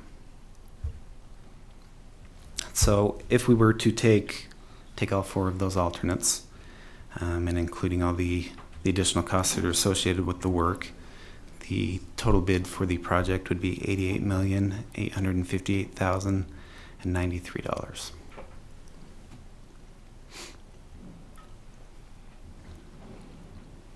Thank you. Let's move into questions. Dr. Robinson? Yeah, I guess I was expecting more to see like phase 1, phase 2. I don't know if you've already given that to us and I missed it, or if that's going to be coming to us at another time. That is something we can share. We did address that at the meeting 2 weeks ago, but That's when I said. we do have a presentation that. And you gave that to us in board docs? I must have missed it. So my other question was, in alternate number 1, we're going to add 9,000 square feet to our most underused school. and in a community that is declining in population. How do we justify that to the public? One of the things that happened in this design was the architect did a great job at looking at the current utilization of the spaces and what could they do to provide better teaching stations and some collaboration areas. So in that redesign and reconfiguration, we touched on it a little bit a couple of weeks ago. They currently have 90 teaching spaces or instructional spaces, and what they ended up doing is through that reconfiguration and redesign, losing the equivalent of 5 classrooms. So this 5 classroom addition, if chosen, this bid alternate would take us back to the 90 classrooms. Now, I wanted to make sure that we understood what are the ramifications of that if we didn't choose it. So I got a hold of Student Services and worked with Mr. Feston. The poor guy, I've asked him the same question 3 times now, but the question was, if the board ever chose to change the use of that building and maybe add some additional students there, would the capacity be such that they could handle that without the 5 classroom addition? And he said in the year 2030, 2031, it would be a little bit tight, but it would certainly be doable. And then after that, the enrollment starts to even taper off just a little bit as well. So the worst case scenario would be, if a population shift existed there, we would just keep a few of the portables until we didn't need those anymore. So could we add this on later? We could. We could certainly do that. The problem is, right now, this is coming in because of the economy of scale with this project. It's coming in at a very, very low cost per square foot. I asked the same question, Dr. Robinson, and it was, wow, do we need to do it? But when I found out what the cost per square foot was, I thought, how do we not do this? If we did it as a standalone, it would be probably 3 to 4 times more. That is its own standalone project. And then for the public record, if we were to tear down the school and rebuild a new one, a ballpark figure of what that would cost, if I'm not mistaken, like West and Highland, or 300 million, or is that correct? Yeah, we're going to say in that ballpark. Maybe even a little bit more, because that's been another year or so since. Correct. So it's about 220 million savings. The numbers that Mr. Feston provided, was that for a 9 through 12? Correct. But we haven't made a decision to put 9th graders in. That is correct.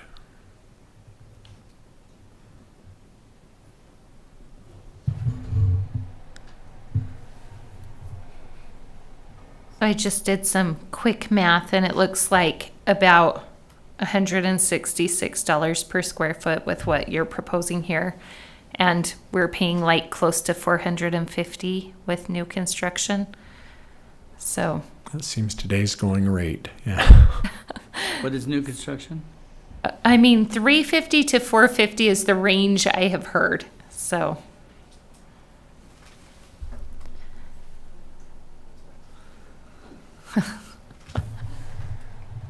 and refresh my memory, I thought that in the previous presentation, there was something with like the teacher's office space. If we didn't do, is the way that you had set this up with teachers having like an office space separate from their classrooms, is that affected if we choose not to do the 5 classroom addition? No. Okay. That would stay the same as it's been designed. There would just be a total net loss of 5 classrooms to accommodate all of those changes. I just pulled up documents from the Mountain Ridge build, and it was $196 a square foot when we built that brand new school. So this is $30 a square foot cheaper than that. Miss Dean, sorry. Thank you. So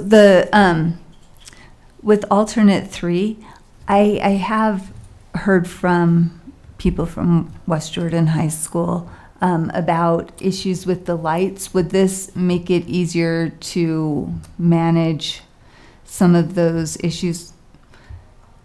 I mean, you might have heard some of these stories about lights at West Jordan High School auditorium, but this was brought up during the workshops, and this will make it a little bit easier for them to operate.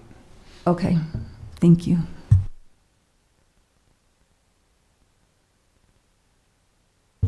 Could you remind me, sorry, I didn't raise my hand, how much the cost is per square foot for the entire project? Because the 166 that Ms. George mentioned was just for the 5 classrooms. So what's the price for the full project? The full project, we're looking at about $266 a square foot.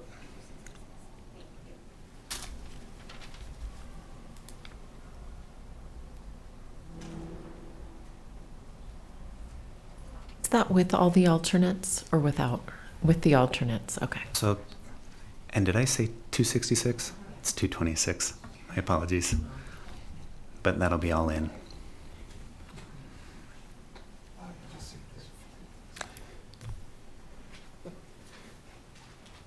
I thought the problems with the lights were related to ghosts. Is that not accurate? Not We confirmed continue to nor try to denied. dispel that. Thank you. I appreciate all the alternate bids that we can take a look at these and have some flexibility with them. I like all of the alternate bids and think that there's wisdom behind all of them. So thank you. Can I just ask, from a financial perspective, are we able to do all of those? Can I speak to that? Please. We had budgeted $80 million, and if we do none of the alternates, it's 86.4. If we do all of the alternates, it's 88. So the difference between what we have to, doing any of it and doing all of it is 2.4 million. And for a project of this scope, that seems negligible. So we had planned on $80 million for this project. Going with the $80 million and taking out our typical reserve in our capital budget, that hit a low of $5 million in that budget. So if we spend $80 million, not counting our reserve, our capital budget will hit $5.3 million next year. That's the lowest I've seen it. That being said, we do have a reserve significant enough to build an elementary school. That's been our goal. Finance Committee decided that a couple years ago, that as a minimum, we wanted, enough money in reserves to build an elementary school. So since we're going to basically eat up the budget no matter what to do West Jordan, that means we're dipping into that reserve. And I think that's why we have a reserve. I think this is one of those situations where, yes, that justifies dipping in to our reserve. So if we do all of the bid alternates, and all of a sudden in 2 years we had to build an elementary school, we would not be able to do that with our reserves. The likelihood of that happening is pretty minimal. So I think since we have to dip into our reserve anyway to complete the project, we might as well complete it as it's been proposed with all of the alternates. Just so I'm understanding correctly, we had the 80 set aside, so we would just have to dip in for the 8.8. 8.4. And that would leave us at 5.3. No, that would eat up the 5.3. Oh, I see. And dip 3 million into our reserve. So we wouldn't necessarily be able to complete an elementary in an emergency. I see what Our you're saying. reserve is enough to build an elementary in an emergency, and we wouldn't have that full amount. How much do we have set aside for an elementary? Roughly $40 million. Okay, thank you. We did do significantly less summer projects during the time of the Bingham rebuild. Are you assuming our current spend limit on our summer Our projects? current it reflects that. So we could reduce over the next 3 years what we've done. We to could recover further the reduce summer balance. projects, or we just dip into our reserve, and then as time goes on, we'll build that back up. Can we vote for the alternates separately? If we as a board had already decided to move ninth graders up to West Jordan, I would definitely vote for all of these, but I'm apprehensive of voting for number one without that decision being made. I'm okay voting for number one only because they currently have 90 classrooms. So we could take away 5 or we could just keep it at the 90. So that's the way I see it. Like, they're still using those classrooms. They can still use that space. And so I wouldn't want to put all of this effort into upgrading the high school just to take away some of their space. And to me, that doesn't quite feel like a great investment into this high school. Just for me, as a declining population, now if we bring ninth graders up, then that solves that problem, and so I don't have a problem at all. So I would not want to vote no on the whole proposal, but if I'm forced to, then I would, just so people would understand that if we had decided that we're going to bring ninth graders up, then this school will be very at capacity and running functionally. But with lower population, if a board decided not to do that, I wouldn't feel really good about increasing space. I would also feel weird leaving portables after a remodel. Be like, actually, you're going to have some portables even though we just remodeled. But with projections of declining populations. So when I look, I put my name on, by the way. Okay. I feel guilty talking now. When I look at 96 classrooms in comparison to what our other high schools have, that's actually quite small. We've got 110, 111, 111, 107, and 104 at all of our other schools. So, just putting that in perspective. Mr. Larson. I just wanted to mention that Mr. Dunford did a great job summarizing the financing. I'm very comfortable with all the alternates on this and where that leaves us financially.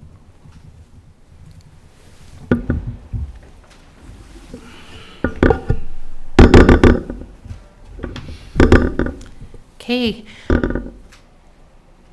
There has been a mention that we take these one by one. Would anyone like to motion? Here or in the public meeting? Oh yeah, let's do it in the public meeting. Good point. Does everyone have the questions answered they need in order to vote in the public meeting?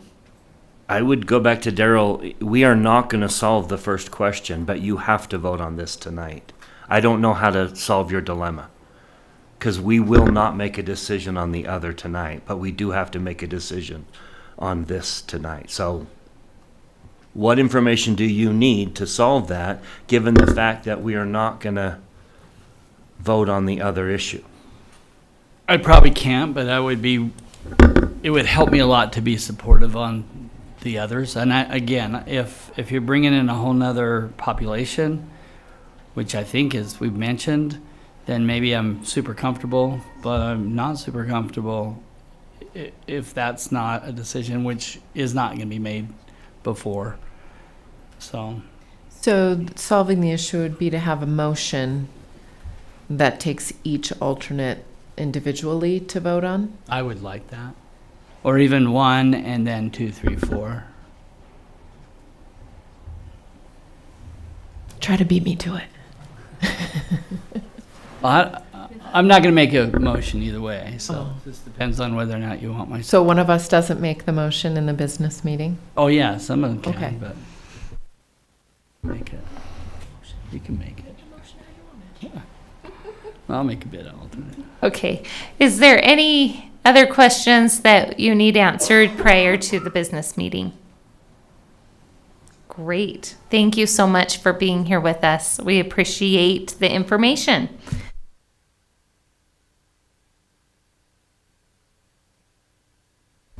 Let's take one more agenda item.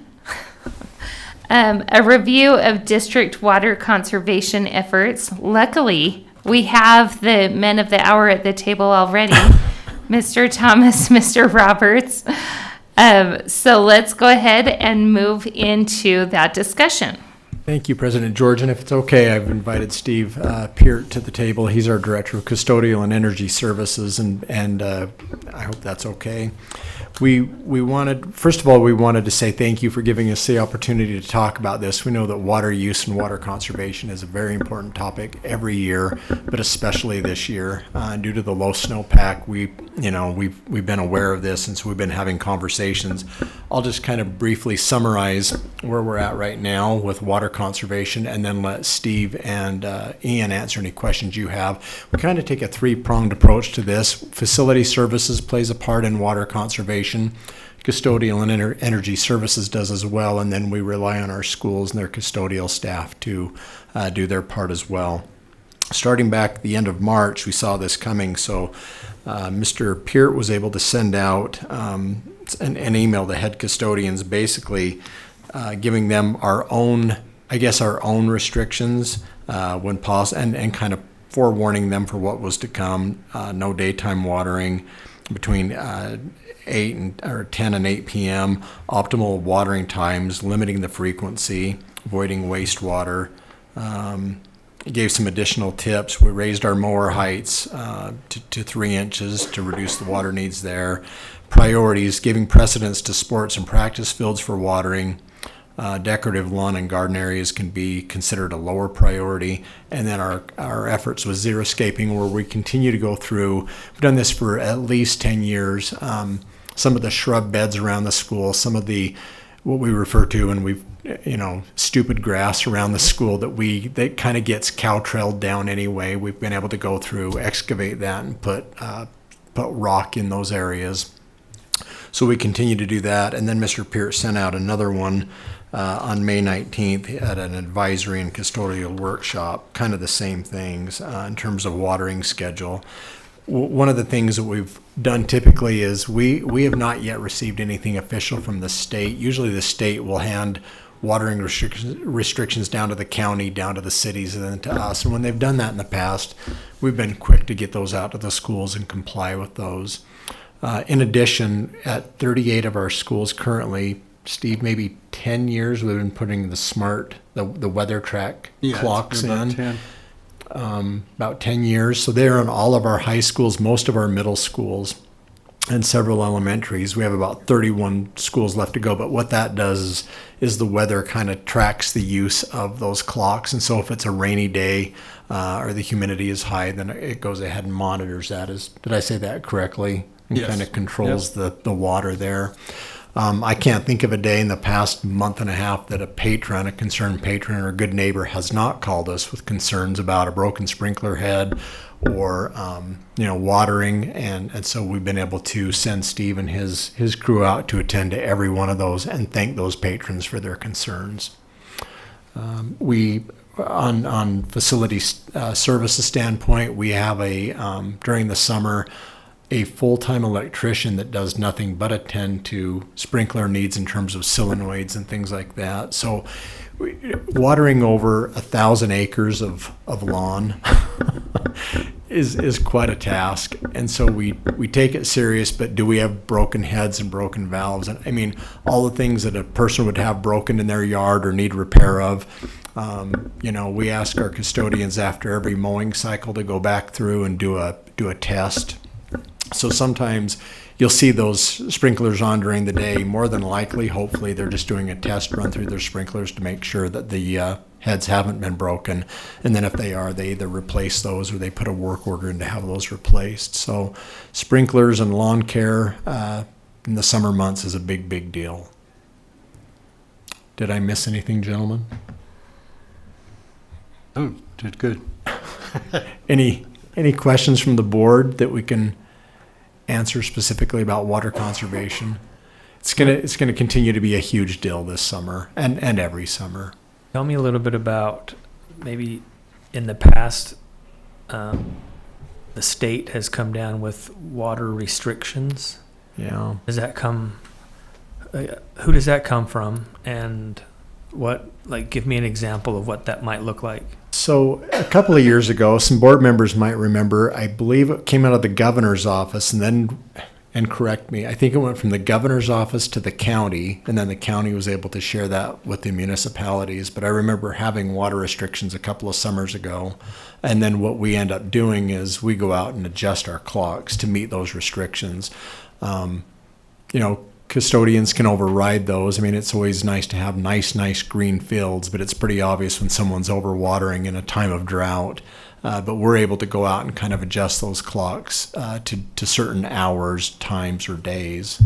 But that's usually how we meet those restrictions. For example, if the county said, you can only water on these days or 2 days a week, then we try to comply with that and get out and make those adjustments. I know I've been a little vocal on this in the past, but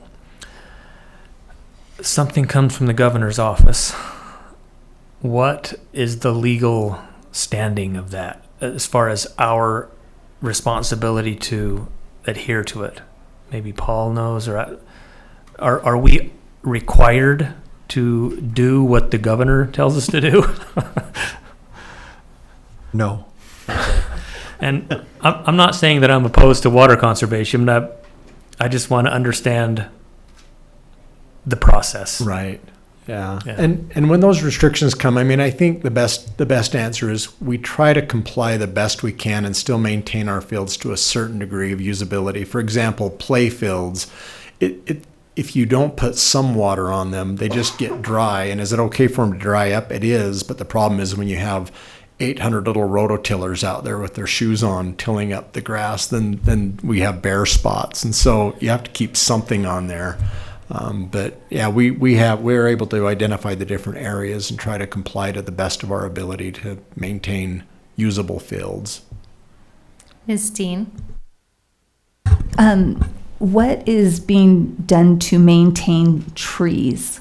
Because already a lot of water and time has been put into a lot of our trees. So I'm just interested in what is, if anything, is being done to maintain the trees. If the trees are established, if they've been there for several years and they've established a good root system, they're pretty good during times of drought. But if not, if they're newer trees or newer plants, then we have to give them special attention and give them a little extra water. And is there a plan to do that? There's a plan to there take would care be of the trees? Yes, there would be at the individual schools. Like if we knew of a school, I mean, the best example now would be maybe Juniper is probably our newest school. So those would probably need some extra attention. We would encourage them to add more water to newer planted trees. Same with grass that's not well established. They would need to water more often. I have 3 questions. So first of all, you talked about the ongoing process of installing smart controls. Have we been able to use government rebates? Are we paying full price for those? How is that happening? Some of them we were able to get on with where they were installed, or where the controller was actually at a reduced price. What we've been kind of doing is, as clocks need to be replaced, we have been replacing them one at a time or in small groups. Just depends on the year. There have been a few that we've been able to take advantage of some discounts. Others we've had to pay the full price. Okay. And sorry, I'm tagging one on to that question. So, what is the cost associated with that upgrade? You knew you'd ask. We'd ask that. Yes, I have that ready for you. Are you calling me predictable? No, it's great. The cost to do all of the remaining schools would be roughly $239,000. So at this point, we haven't done them all in one big batch. We've just done a few at a time because of that cost. There is also a service cost for each that we put on. Like this year, for the ones that we have, the service cost is about a little over $10,000 a year just for the service of The software. the software that they. And that's for Up the to- current 38 that we currently have, correct, Steve? For the Yes. 38 that we currently Yeah. have. Okay. Then you mentioned that we are in an ongoing process of adding xeriscaping or removing stupid grass. Can you tell me how recently have we done a project like that? They are constantly coming through facility services. Just quick little number from 2021 till now. So we've just been tracking the last 5 years. We've already taken care of 56 sites and still continuing to work on more. So that may not take care of the entire site, but there's been 56 projects that have removed that stupid grass. And how do you decide which site to do when? That one I'm not going to be able to. I speak to. guess Some it's of just based on our observations. I know Dr. Robinson called me a bit ago about Foothills Elementary. There's those triangle pieces that are in front that over time the kids just kind of trample down, and it gets to the point where it's just hard to save that grass. So we're excavating that. But most of it's our observation, or you go to a school and the custodian isn't able to keep up on the shrub beds as well. So we've just over time made those decisions. And So you're saying I should call you when I notice what I think is stupid? Yeah. You should. Okay. And we'll I asked for eventually it. get That was to a pretty it. bold statement. I would just blame it on Dave. Yeah. Drum. He decided. And then my last question is about the water retention basins that we are required to put in. I noticed that newer schools are getting grass in there. Is there an alternative to watering something that we don't really use as grass? In a lot of those, they use them for play spaces. But if you're talking about the one in front of like Antelope Canyon, that is No, kind I of. am. Yeah, I know exactly what you're talking about. And I remember when it was full to the brim after that storm. Yeah, they couldn't put they can put rock in them. There are a handful that we've actually put under some of the hardscape. So when you talk Juniper Elementary, you've got that big- slope that transitions between the parking and the drive out on the east side of the school. We do have a retention basin there. With the West Jordan High School project, it's built in underneath that new parking area where the portables are. South Those Jordan big Middle's got a tanks. little bit of the same out in the asphalt. So as we're building and designing these new schools or projects, they're typically going in the hardscape and not back into the grass. Dr. Robinson. Would you agree that building field houses would save water? Just wondering on that. That's kind of sarcastic, but I did. $120 million worth, maybe? Well, I did find out that we save about 100 million gallons of water per turf football field. The football side's field is what they tell me. So I think that's pretty awesome. A few years ago, we really took a hard look at trying to conserve water. It was another drought year. Every year is a drought year in Utah, but you gave us some statistics. Is there any way at the end of this year you can give us maybe? I know it'd probably be up and down a little bit, but our total savings would be really good. I know that this year's total savings will be different because we were already saving.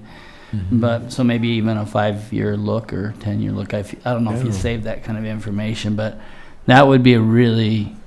I just know when we did it before and we were really cautious, especially in the Harriman area, we made a significant difference, and we reported a number back to them, and the city was very excited to see that number. So We're happy to report we saved some money this winter on snow removal. yeah, we need that one too. Was it $120 million? Probably not that, but it was decent. Yeah. Ms. Barrow. On the topic of the ongoing process of getting rid of stupid grass and xeriscaping, it's usually just based off observations. Can we make that more systematic, or do you think there might be a better system in, I don't know, custodians self-reporting or going out and visiting more? Just because I know there's a bunch of park strip grass at the school near my house, and when I was at West Hills, there's that weird sloped area and it's mostly grass. I'm like, we're not using this super steep area. And so Sure. is there a better process maybe we could put into play? Yeah. Can I speak to that? We actually established a budget years ago, and they use up the budget every year for that. So if the board chose to increase the budget, I don't think they ever run out of ideas on where to go. So if the board wants them to do more, you can direct them to set aside more. Is that an accurate reflection? It is accurate. And I don't want to give the impression that we just throw a dart. I mean, we're not just say, oh, there's a good, but you know, a lot of it is based on school request. I mean, the schools will call and say, hey, will you come out and look at this? And we try to equalize things the best we can and give a little bit here and a little bit there. But no, I think that's reasonable, what you're asking. Wouldn't that be a fun community activity? Everyone go out and rip out the sod in the park strip. Yeah. Mr. Larson? As we're preparing for future capital project budgets, that would be a very nice thing to add, and maybe we can look at that in Finance Committee as well. But my question was, I'm very intrigued about the 236,000 is what it would take to finish it off. Yes. If money were no object, I'm sorry to phrase it that way. If money were no object, how long would it take to finish off the rest of the schools? Oh, if we had that, we could get the weather track to come in and put in their system this summer. I mean, they could do it within one season. Okay, thank you. Thank you. Dr. Godfrey?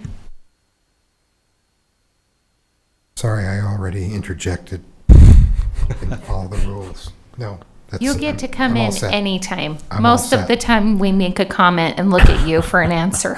No, I'm good. Thank you. Great. Mitch, did you save on snow removal? That was Dave. Do you remember? I think it was Mr. Barnett that had the question. Was it? Compared to the 200. worst year. I want to say it was in the 250,000. Do you remember what it was? About what it would cost to install all the weatherway Yeah, systems. yeah. It would cover that. It was that much. Yeah. Ms. Barrow? I wanted to follow up on the service cost you mentioned for the 38 current systems we have. Is that an ongoing cost? Yes, that's a yearly cost. Last year it was roughly a little over 8,000. This year it's about 10,500. So it is an ongoing cost. And that's for like the program for the smart water systems and things like Yeah. that. So that service. Yeah, all the it's service. almost like a wireless, so it's almost like a cell phone service. So they dial into local weather stations, and that the information as to whether they can cut back on the watering. So it will take into account moisture, the humidity, and then wind. So it'll actually turn those sprinklers off so they're not being as effective while it's High windy wind or it's or raining. Okay, thank you. Are we That's just included. paying that because it is a commercial grade? Like there are many that don't have a subscription fee for residential, but have we ever looked at that? We have tried another service, Smart Rain. We tried, in fact, we have 3 schools on the Smart Rain service. We did have more problems with them than we have with WeatherTrack. WeatherTrack has seemed to maintain the lawns at a better, plus we still have them reducing if there's been rain, that kind of stuff. So we have tried others. Although WeatherTrack was more expensive, we found that it was Working better. working a lot better. So am I correct that more smart rain and less stupid grass would really make a difference? Yeah, it'd be Okay. even better if we used WeatherTrack instead of stupid grass. Thank you. So when was the last time we compared those? Well, we still have the 3 Smart Rain in because their clocks are working. But so that comparison is still going on. The schools that have just a regular manual clock, most of them, I believe, are the Rainbird clocks. And those are the ones that tend to wear out the soonest that we've been replacing. So, but those are the only 2 services that we've tried since I've been in this position. So. Thank you. I'm seeing no more questions. Well, one more. Okay. Do we have to use certain systems because we have so many clocks? Like, is that a hindrance? Whereas I'm just one house and I use Beehive. I don't know if you've heard of that one, right? But do we have to use certain systems because we have so many? It's much easier to train if we can train everybody on one system. I use Beehive at my house, and we haven't used it at any of the schools just because of how many sections we'd have to water.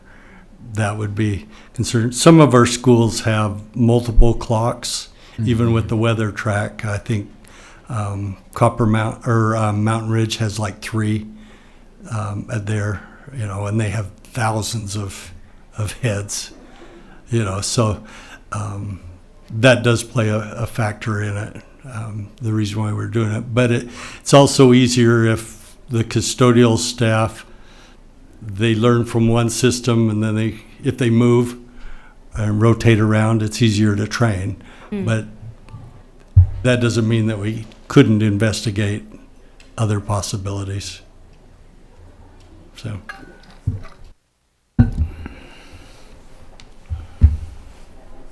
Okay, I've heard some mention that we have some cost savings that could potentially be applied to finishing out the weather tracking smart sprinklers. Sorry, you can tell I speak this field. Is there a motion to do that, or was that just idle conversation? That's within their budget. They can do that. Is that within your budget? Mr. Larson? Yes, and let's talk later about how we can do that, but it does seem like that might be a good one-time use of some savings right now that will yield future savings from. And now's a good time to do it. I think we can do that within the existing budgets. We Yeah. just need to look at them, review them, and figure that out. Perfect. And then, board members, are you comfortable with giving Finance Committee the assignment to look at the current budget that Facilities has for xeriscaping remodels and making sure that that is in line with current costs and the vision of the board? Okay. Finance, you willing to take that on? Of course. Thank you. All right, we are close to our business meeting. Any final questions? I'm not missing someone? I have a question. I think we have an agenda item we didn't discuss that we're voting on in the public meeting, and I was wondering how we were gonna. Thanks for pointing that out. That's a concern. We have like 15 minutes. Do you want to tackle another one and have no break? Or we can always postpone a vote. You can postpone a vote to June if you prefer. Would we not have discussion out there? Or Yeah? what's preventing us from having the discussion we would have here out there? I think we could have discussion. The trick would be having it around a motion, but we could just talk before and not have a motion. What's Robert's rules if it's not meant to be broken, right? I don't have a preference. Okay. The only concern I'd have is people might come to speak about the motion tonight. So if they did, I think we should allow, whether or not we vote on it or not, I think we should allow people to vote, to speak on it. Okay. And then if we want to table it, I think it can be an option for us. Maybe discuss it, see if anyone wants to speak on it, and then make the motion to table or move forward. Yeah, to postpone the vote. Yeah, and the order really is before we even have a motion, we listen to the public. So Yeah. we can just follow that with discussion and then make a determination there. Is everyone comfortable with that? But does that put staff in an awkward position? Because if they were to come here and present information, that's very different than staff standing in front of the public and presenting that information. And I would not want staff to be put on the spot in the public, because this is a lift the board needs to make, not staff. I got that impression loud and clear, that staff does not want to make this decision. And if they come to the public meeting, I worry that it's going to give staff an uncomfortableness in that it looks like they're swaying a decision. Would your staff feel more comfortable if we had the discussion in study session rather than a public meeting? Knowing what we've asked you to report to us, what they would stand up in front of the public saying, is that better had here or there? Since we're kind of on that agenda item, the information that we would talk about, that I'm prepared to talk about, is what elective social studies courses look like at the two levels, and whether we can divide the course and still meet the requirement from the state. The first is just information that I think is helpful. The second is an answer to the question. It might sound to those who are following this like staff is trying to dodge the question, but what we don't want to do is paint the board into a corner. We want to be able to have a broad discussion. That being said, we can have that discussion out there before a vote, or we can have it back in here before a vote in June. It does change the tenor of the conversation a little bit to have it out there. I think you make an important point, but we're prepared to do either. Because we've had a lot of discussion to this point. It's not an extensive discussion from our standpoint. And the board can decide how much of this you want to decide. As with any topic, you can decide how deep to go on that, or how much you want the administration to ultimately decide. The board has seemed to feel passionately about this, and so you can make a decision about how much you want to decide.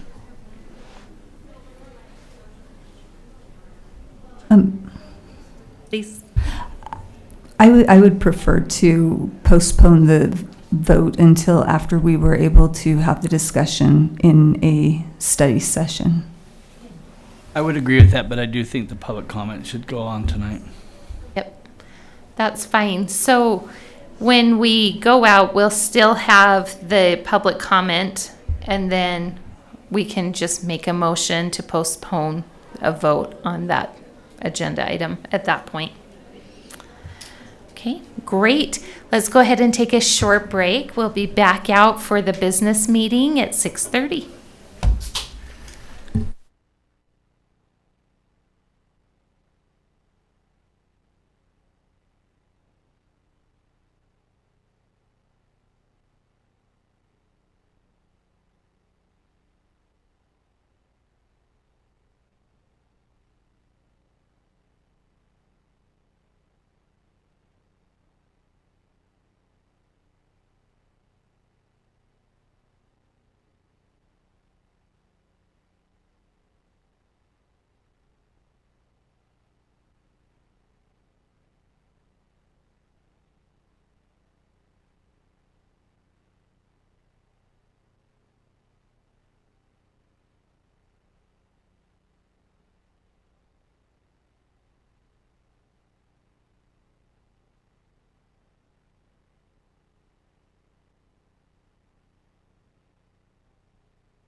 Welcome to the Jordan School District Board of Education meeting. I love the energy in this room. It's so fun to have you with us.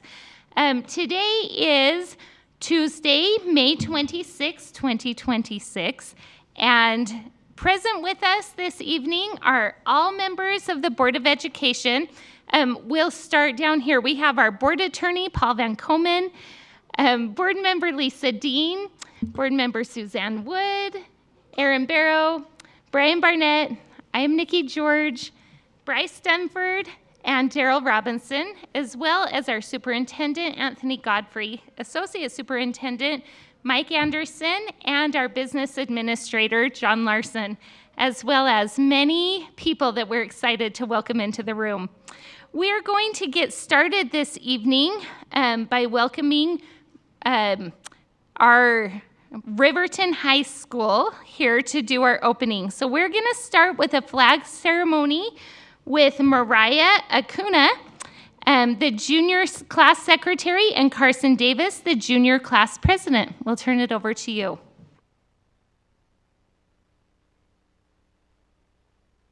Will the audience please rise? Color guard forward.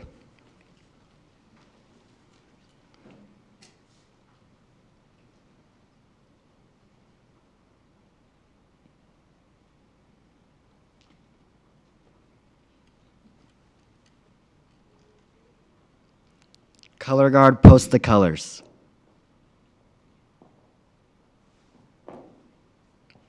Please repeat the Pledge of Allegiance with me.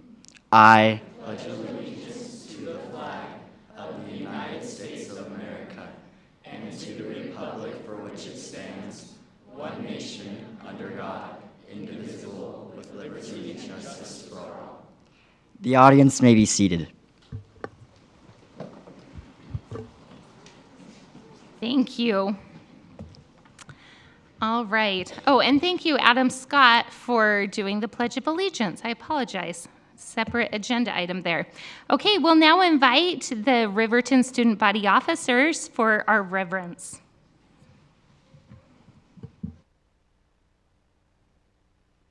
Our dear, kind Heavenly Father, we're so grateful that we were able to all be gathered here on such a wonderful day with all these incredible people. Heavenly Father, please bless that our hearts and minds will be open to hear such amazing things that will be said today. And we say these things in the name of Jesus Christ, amen.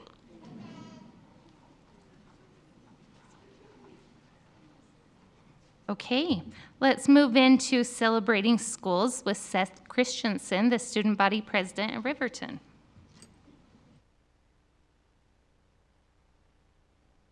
Good evening. My name is Seth Christensen. I'm the SBO president of Riverton High School. I'm here representing Riverton High School's community, as well as our principal, Rochelle Waite. As we've gone throughout this past school year, it has been truly amazing to see all that Riverton has accomplished. Our unofficial student government theme this year has been onward, upward, and outward. And I think that is something we have been able to accomplish this year. To carry something onward is to bring something that we've had a tradition from and continue it through to make it better throughout the year. To carry something upward is to take something that didn't work too well or worked well but made it better.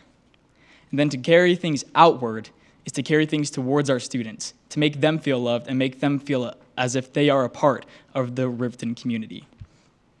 An example of the things that we have carried onward is our homecoming games.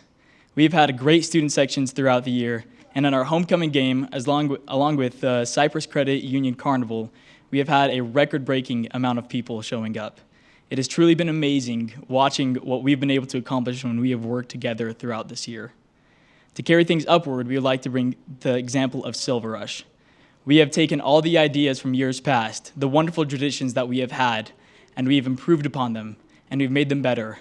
This year, we raised over $250,000 for Silver Rush, $35,000 more than we have ever raised before, and it has been truly astounding. We are so grateful for the wonderful opportunity we have been able to have.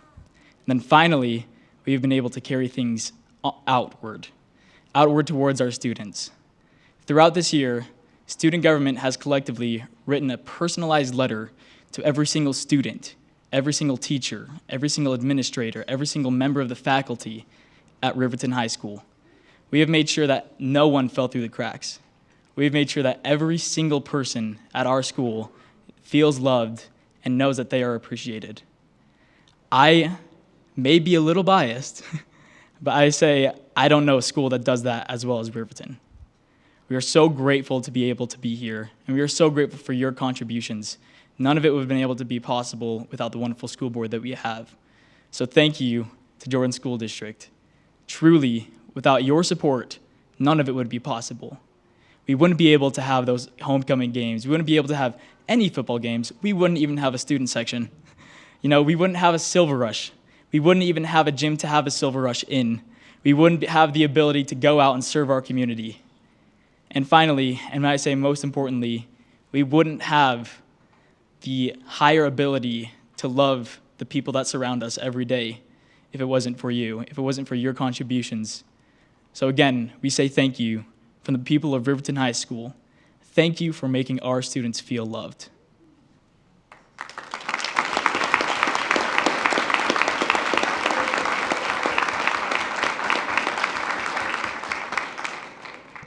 Thank you.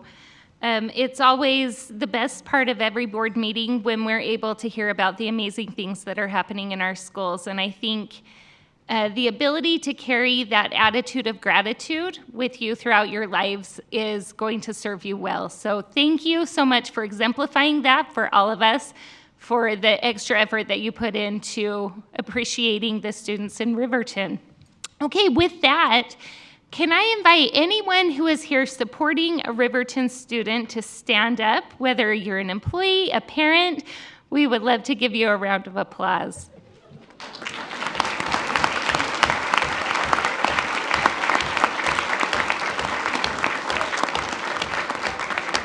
You are clearly doing an amazing job. All right, if you are a student from Riverton High School, will you please stand up?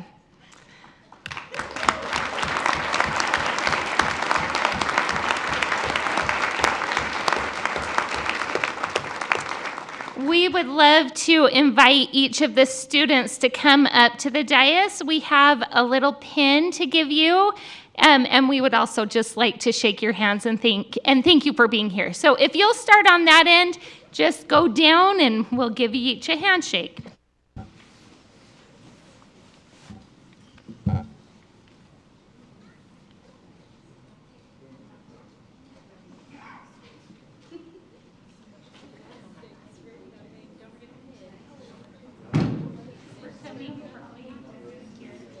Thank you for coming.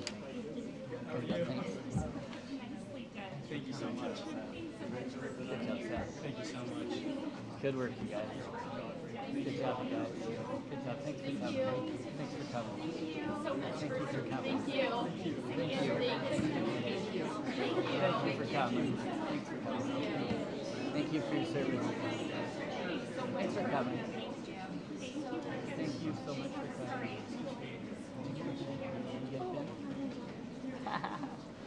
Got ya. Thank you. Yeah.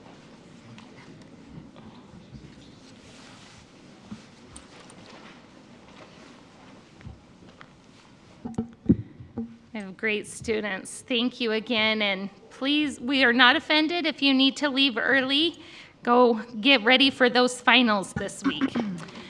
Okay, we will now move into our resolutions of appreciation. Ms. Dean. Whereas dedicated service to Jordan School District was faithfully and effectively performed, whereas they consistently and conscientiously executed their responsibilities with integrity, honesty, and loyalty, be it therefore resolved that the Jordan School District Board of Education and District Administration declare appreciation for the outstanding service that was performed in the cause of public education, and hereby express our sorrow at the death of these valued friends: Dwayne Boyd Glazier, Craig B. Kelly, Daniel Max May, Angelina Miola Pageon, Thomas Stephen Pearson, Ruth Ann Robbins. Thank you. Well, with the end of this school year comes a lot of reasons to celebrate a lot of hard work that has been put in around the district, and we're excited to welcome the Jordan Education Foundation to present the Outstanding Education Support Professionals, the heartbeat of our district. So we will invite Mr. Mike Haynes up to the microphone to present those awards. Thank you, President George and Board of Education. This is an exciting time. We love this. Anytime we get an opportunity to recognize excellence across the district, we come out and support it. We've got many of our board members, committee, staff members here to help participate in this awards, or the awards tonight. And we appreciate your support of the foundation and all the things that we're doing. And we're excited to be here. Thank you. It is an honor and a privilege to get to recognize some wonderful people. So I think the 13 people we'll recognize tonight already know who they are. So if we can get them to come up against this wall over here, and then we'll call in alphabetical order each one. And then if we can also have their principal, if they're with them here tonight, escort them through the line. And then our board members, if we can assemble between the table and the flag. And then once the recipient's name is called, please come up here by me so you can be in front of everybody when we read these great things, or as I read these great things from and about you. So, as President George said, the education support professional, for those who may or may not know what that is, often called ESPs, and the heartbeat of our district. These are everybody that works for the school district that is not a licensed educator. And there's a lot of work going on behind the scenes and outside the classroom that we want to share some great stories. So, first, we have Brandon Anderson, Systems Administrator from Information Systems. Now, the Director of Information Systems is Mike Heaps. This nomination was submitted by David Bowman. If Mike or David are here, if they could come up with Brandon, that'd be great. Brandon, if you can come stand right here. Brandon stands out because he combines deep technical ability with the kind of calm, steady attitude everyone hopes to find on the other end of a panicked call. You want to face this guy here. One of Brandon's biggest accomplishments this year was becoming the expert on our provisioning tool and helping transform it into a process that better serves the entire school district. He is the kind of person who sees a gap and fills it. Brandon has become an IT hero whose dedication has a real impact on learning outcomes. His work helps keep the district moving and, more importantly, helps keep students learning. Congratulations, Brandon. All right. And in addition to these awards, you can hold that up. Brandon and all the other recipients will receive $1,000 in your next check.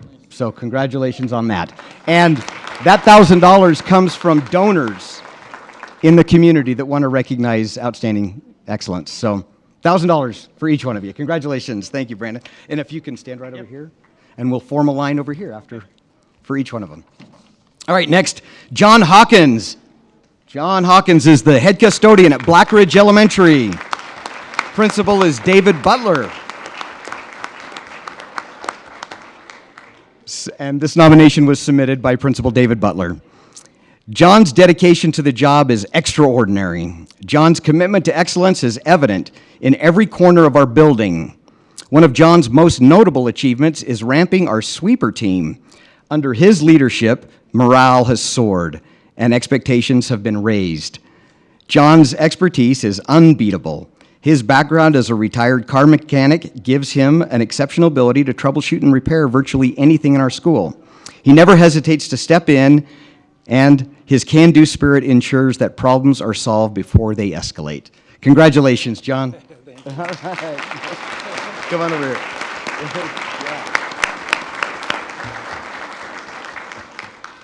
Next is Tanya Hodges. Tanya is a senior buyer in our purchasing department. Her director is Kurt Prusy, and this nomination was written by Kurt. Tanya is one of the most dedicated employees. She has to be reminded to go home on many occasions. because she is trying to finish up projects or wants to get one more thing done. Tanya consistently demonstrates exceptional expertise and initiative, particularly when managing complex and evolving projects. Tanya Hodges has made significant and lasting contributions to the Jordan School District, particularly in her support of the Transportation Department. Her contributions have directly supported improved operations and service. Congratulations, Tanya. And you are also receiving a copy of the full nomination, just not the abbreviated version, so you'll get to read that later as well. Thank you. All right. Thank you, Tanya. Next is Deborah Miller. Deborah, 5th grade aide at Rocky Peak Virtual Elementary. Her principal is Ross Menlove, and the nomination was submitted by Principal Menlove and Ruth Ann Ballard. Debbie is defined by her extraordinary empathy and proactive reliability. Debbie's most notable achievement is her flawless management of process monitoring for 47 5th grade students. She has received a 100% weekly completion rate. Debbie's work has a profound impact on the broader school climate and community engagement. Through her selfless dedication, Debbie has turned her position into a pivotal leadership role that strengthens the instructional and emotional foundation of our school. Congratulations, Debbie.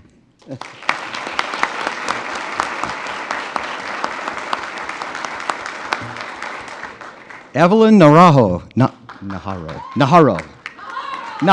Okay. All right, we've got fans in the house for Evelyn. Evelyn is an in-house substitute for Ridgeview Elementary. Her principal, Molly Morgan, and nominations submitted by Nathan Price. Evelyn excels at building strong, positive relationships with both staff and students. Her skills go beyond the classroom. Evelyn is bilingual in Spanish and has provided critical translation support in the office and during parent-teacher conferences. Her perseverance and stick-to-itness are truly appreciated. Evelyn steps up and follows through, even the tasks outside her comfort zone. Evelyn's selflessness and commitment have made a meaningful difference for both staff and students, and her contributions are a vital part of our school's achievements. Congratulations, Evelyn.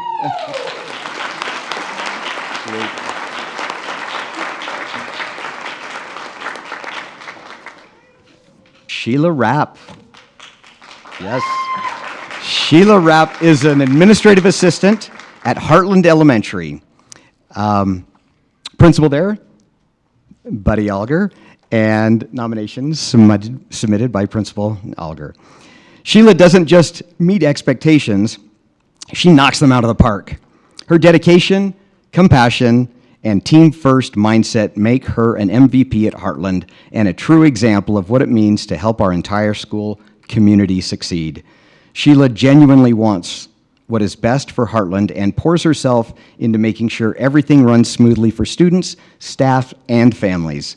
Sheila's impact on Heartland Elementary and our broader community is felt in the way she advocates for every student and family who walks through our doors. Congratulations, Sheila.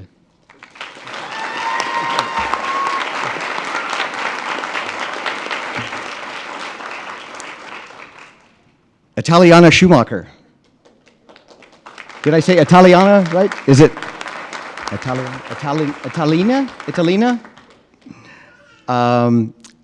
Italina? Is it Italina? Italina. Okay, I'm sorry. Should have double-checked that first. She is a DLI ML assistant at Bluffdale Elementary. Principal there, Stacy Moore. Nomination submitted by Veronica Hollyoak. Italina is recognized by staff for her positive attitude, initiative, and ability to foster collaboration among teachers. Italina consistently volunteers for extra duties, such as coordinating cultural events and translating materials, demonstrating a deep commitment to the DLI community. She taught herself Spanish to better serve her students. Italina consistently goes above and beyond her official duties. She readily volunteers as an interpreter for non-English speaking students and families. Italina's initiative, linguistic expertise, and heartfelt dedication make her an invaluable asset to our school and community. Congratulations, Italina.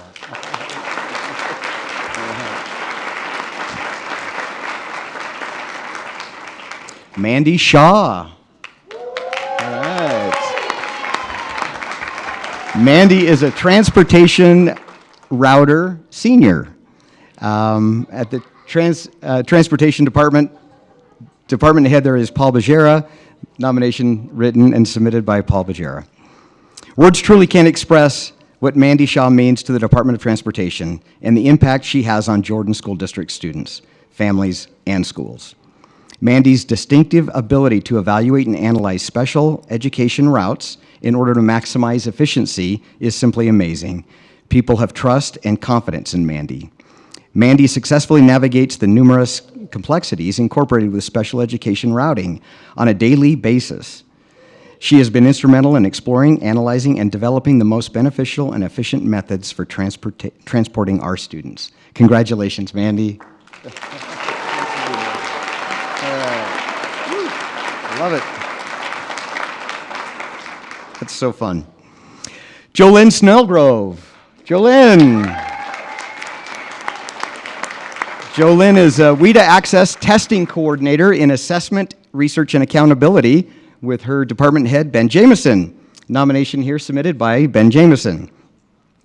Jolynn Snellgrove is defined by a rare combination of unflappable patience and tireless advocacy. I like that. It is her on-the-ground temperament that sets her apart. In the 2025-26 school year, Jolynn led the district to a record high 95% participation rate, a feat that requires meticulous organization and follow-through. Jolynn is likely the most seasoned expert in ML state mandating testing in Utah. The impact of Jolynn's work is the bedrock of the Jordan School District's ML services. Because of her rigorous oversight, our testing data is high quality, valid, and reliable, which allows our district to secure the necessary instructional and cultural support for our students to thrive. Congratulations, Jolynn.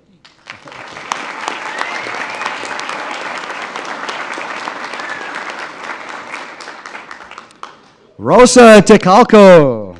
Rosa. We've been lucky enough to work with Rosa in the past. She's a community outreach liaison at Majestic Elementary. Her principal, Marianne Johansson, and a nomination submitted by Principal Johansson. It is impossible to overstate what Rosa does for our school. Rosa is the unwavering support system that carries our families through their hardest challenges. When a family comes for food, she's thinking about housing, healthcare, and social services too. This approach turns simple distribution into comprehensive case management. Rosa took on the role of PTA president when no one else was willing. She tripled attendance at our PTA meetings. Rosa also runs our Family Community Center, a crucial hub offering English, GED, and computer classes for parents. Rosa creates a welcoming environment where every student and family feels valued. Congratulations, Rosa.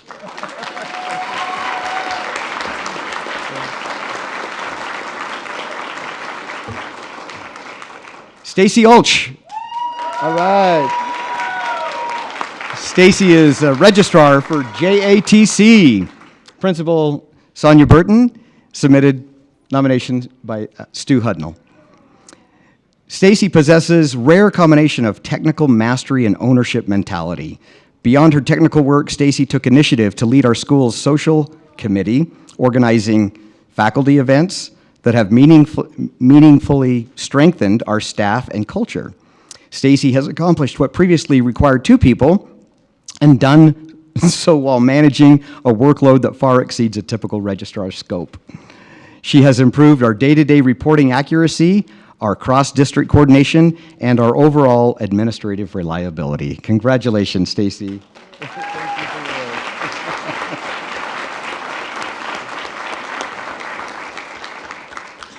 Next is Erica Williams. Erica is an administrative assistant in the attendance office at Mountain Creek Middle School. Principal there is Glenn Varga.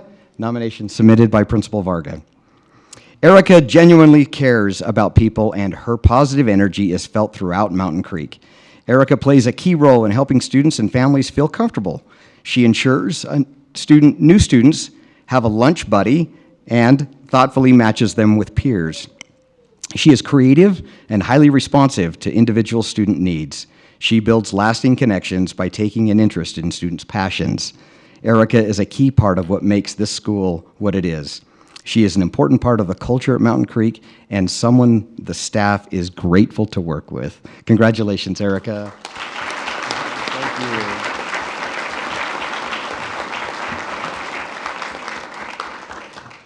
And that is all of our ESP awards. We have one more award that is a unique and special award for our Jordan District Child Development Center.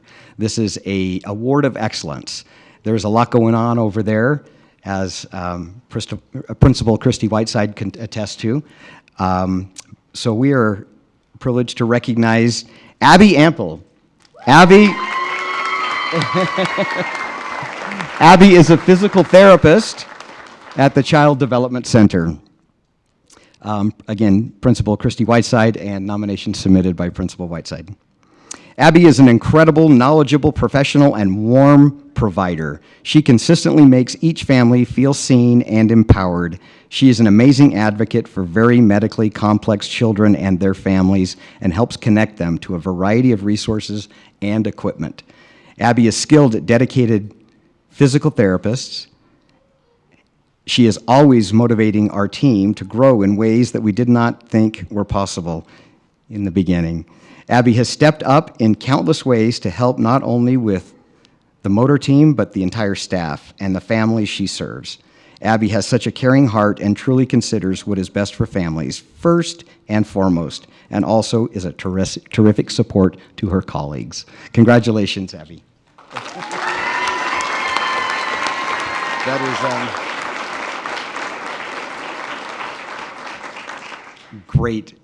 I wish we could get summaries from every employee that we have. I think that'd all be just as great. We have some amazing employees in Jordan School District, and led by great folks like you, or you, not like you, just you.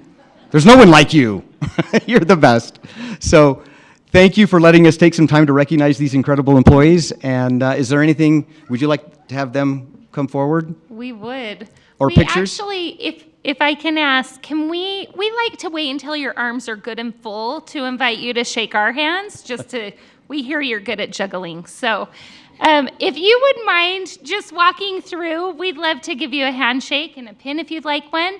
And then can we gather up for a quick picture at the end? Perfect. Thank you again, you guys. Congratulations.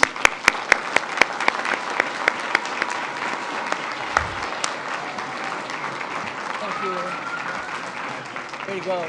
Congratulations. You deserve it. Thank you. Congratulations. Congratulations. Way to go. Good job. Congratulations. Yeah. Congratulations. Way to go. Yes. Way to go. Congratulations. Thank you so much for your service. Congratulations. Awesome. Congratulations to you. Congratulations to you. Well done. Well done. Way to go. Congratulations.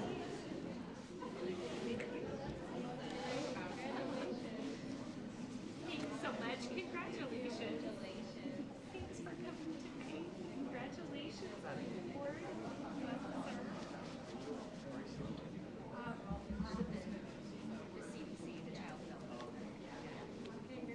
All right, let's go down and grab a photo.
cute.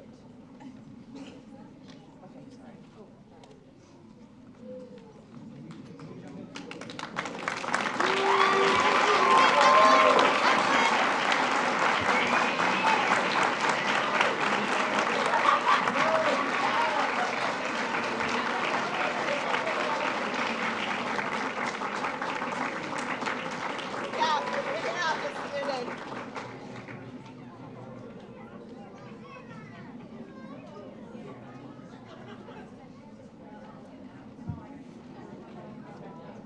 Here we go.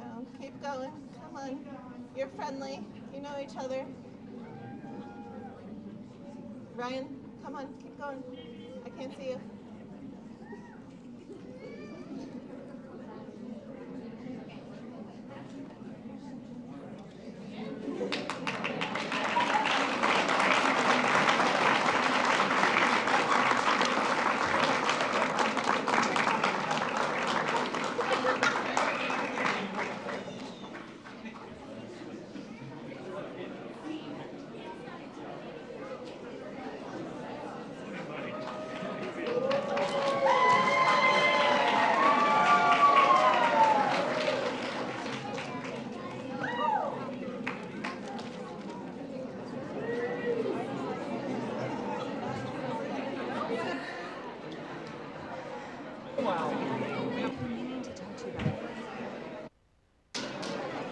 I'd like to clear the room now.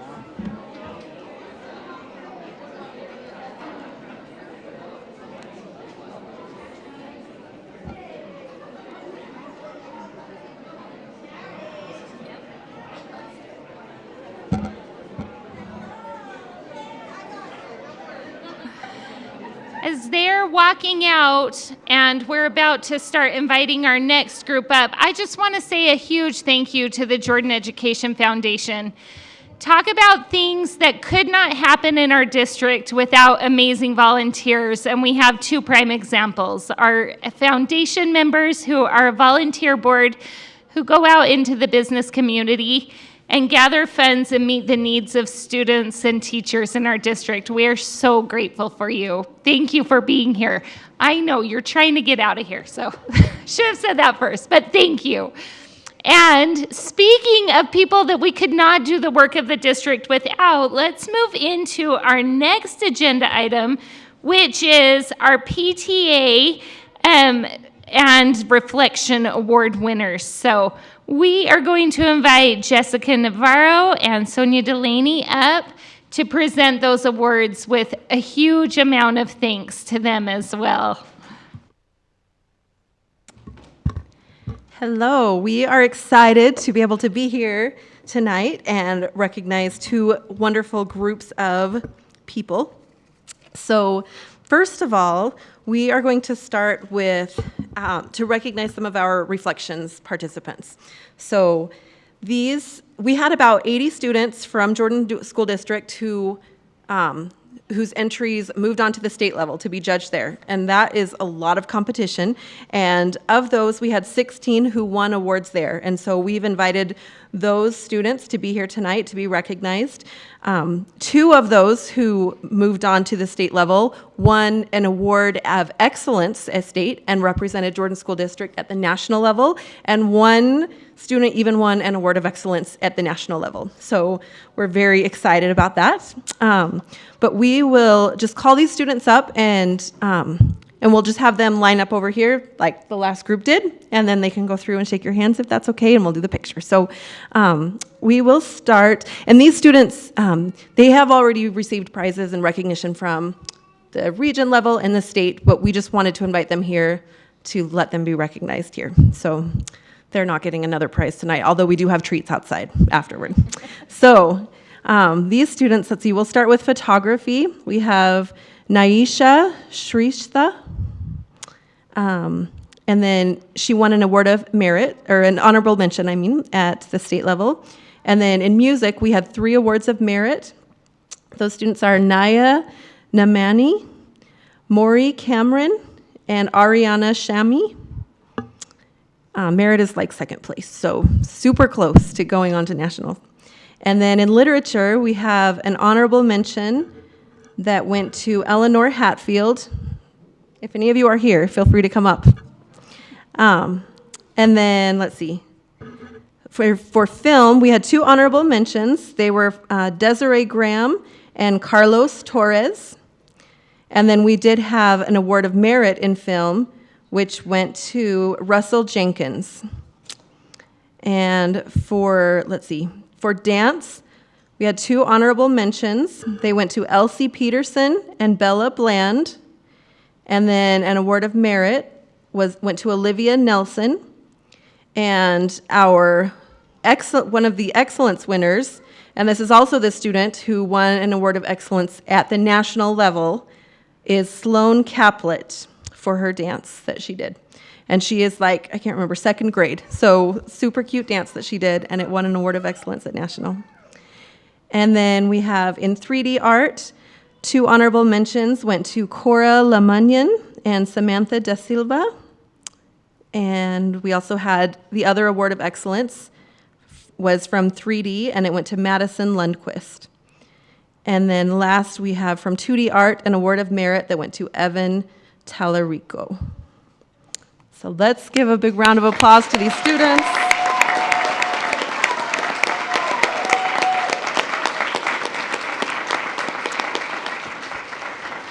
Okay.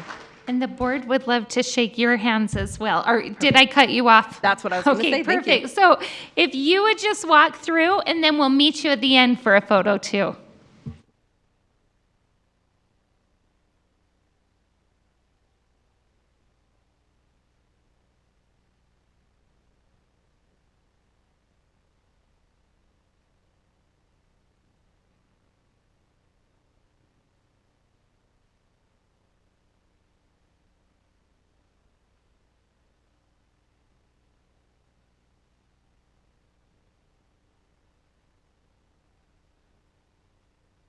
Okay, and then we're just going to do a picture where?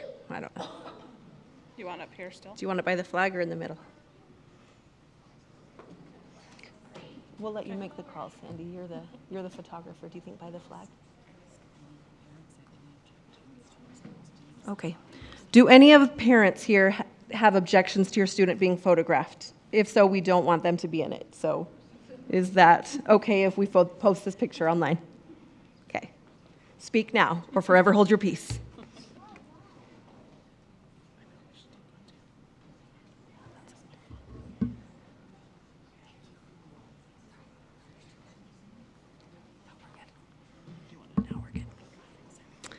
Wonderful. Thank you so much. Congratulations. Thank you. Okay, so I need your help with this part. Okay, now we have some adults that we're going to recognize. These are people, one of the programs that PTA has is an awards program. So we have 10 different awards. Some can be for administrators or teachers or support staff. Some are for PTA volunteers or people who exemplify the spirit of PTA, or you can, we have awards for specific programs that are run. So we have lots of different award categories, and we wanted to recognize those who received awards from Region 6 PTA, which is Jordan School District. So we would like to call these people up, and we do have a certificate and a little token of our thanks and for all of the work that they do in Jordan District schools. And we are going to start with the Outstanding Secondary Educator. We had 2 awards this year. One went to Marcus Dixon, and the other went to Heather Tester. And Heather's also moved on to state to be judged at that level. If they're here, please come up.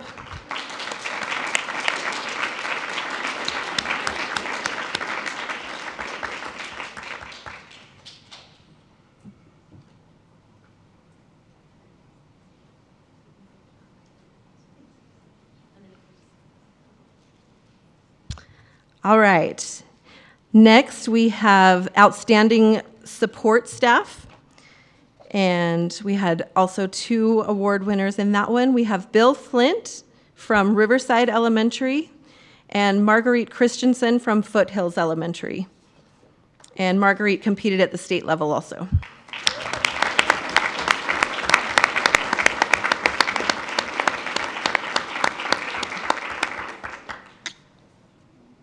I forgot to say that Heather Tester is from Mountain Ridge High School and Marcus Dixon's from Riverton High. Okay. Next, we have, let's see, the Outstanding Volunteer Award. We had 4 of those. Our winner, who represented us at the state level, was Nicolo Pestana from Harriman High School. And then we also had Kimber Probst, Kimber Probst from Foothills Elementary, Amber Nelson from Riverside Elementary, and Hillary Moser from Westland Elementary. Any of them are here.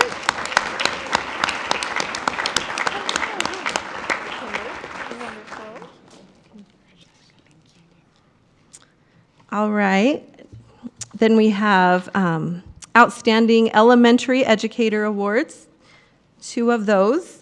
The winner who went on to state was Cindy Epperson from Jordan Ridge Elementary. And we also had Gina Schwanevelt from Foothills Elementary.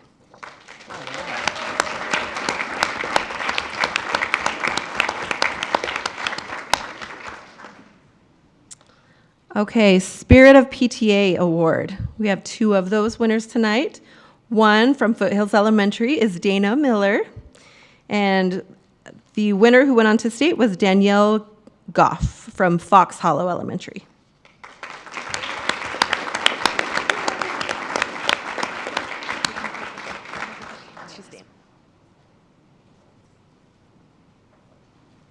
And then we have an Outstanding School Administrator Award from Foothills Elementary, Jamie Gandara.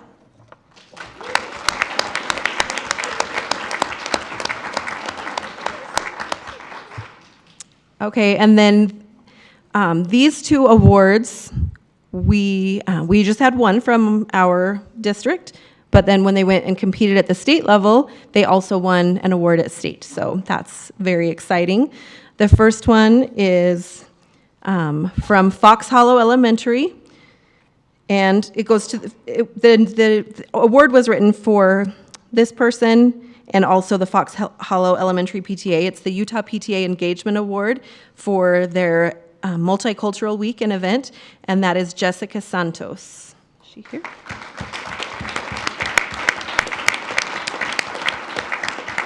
And both of these people were recognized at our Utah PTA convention 2 weeks ago also.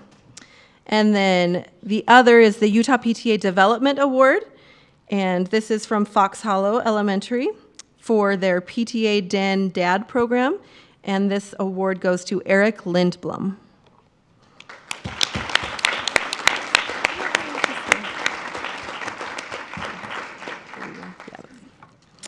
All right.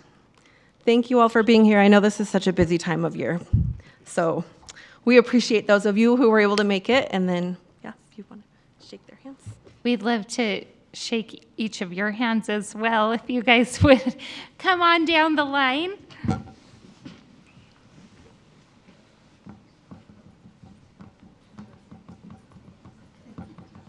Congratulations. Very good. Congratulations. So good. So good. Congratulations. Way to go. Congratulations. So happy for you. Good job. Good job. Well done. Congratulations.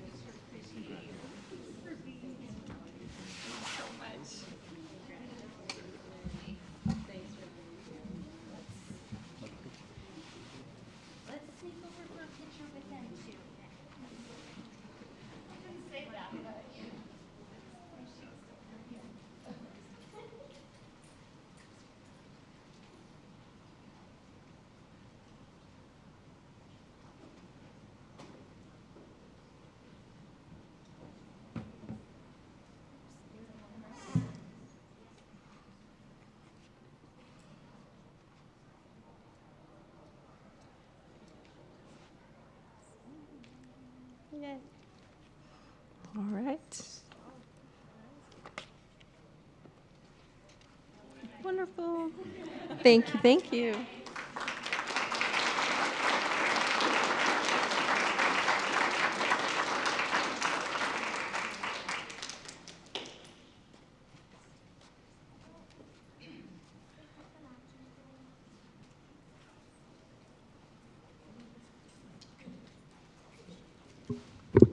May is the best.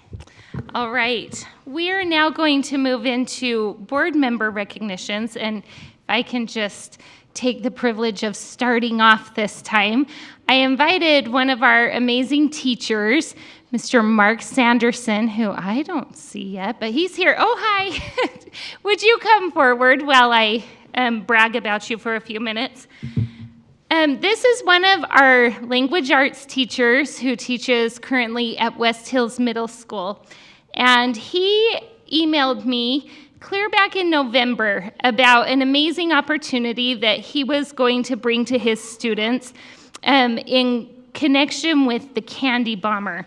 So I just took a minute to think about some of the ways that he crossed curriculum through the course of this, and I'm sure there are many more. But here, he's an English language arts teacher who is definitely perfecting his craft, giving students opportunities for persuasive arguments, debate, and presentations. But then he has history, debate, marketing, public relations, all of these opportunities for students to engage across the curriculum.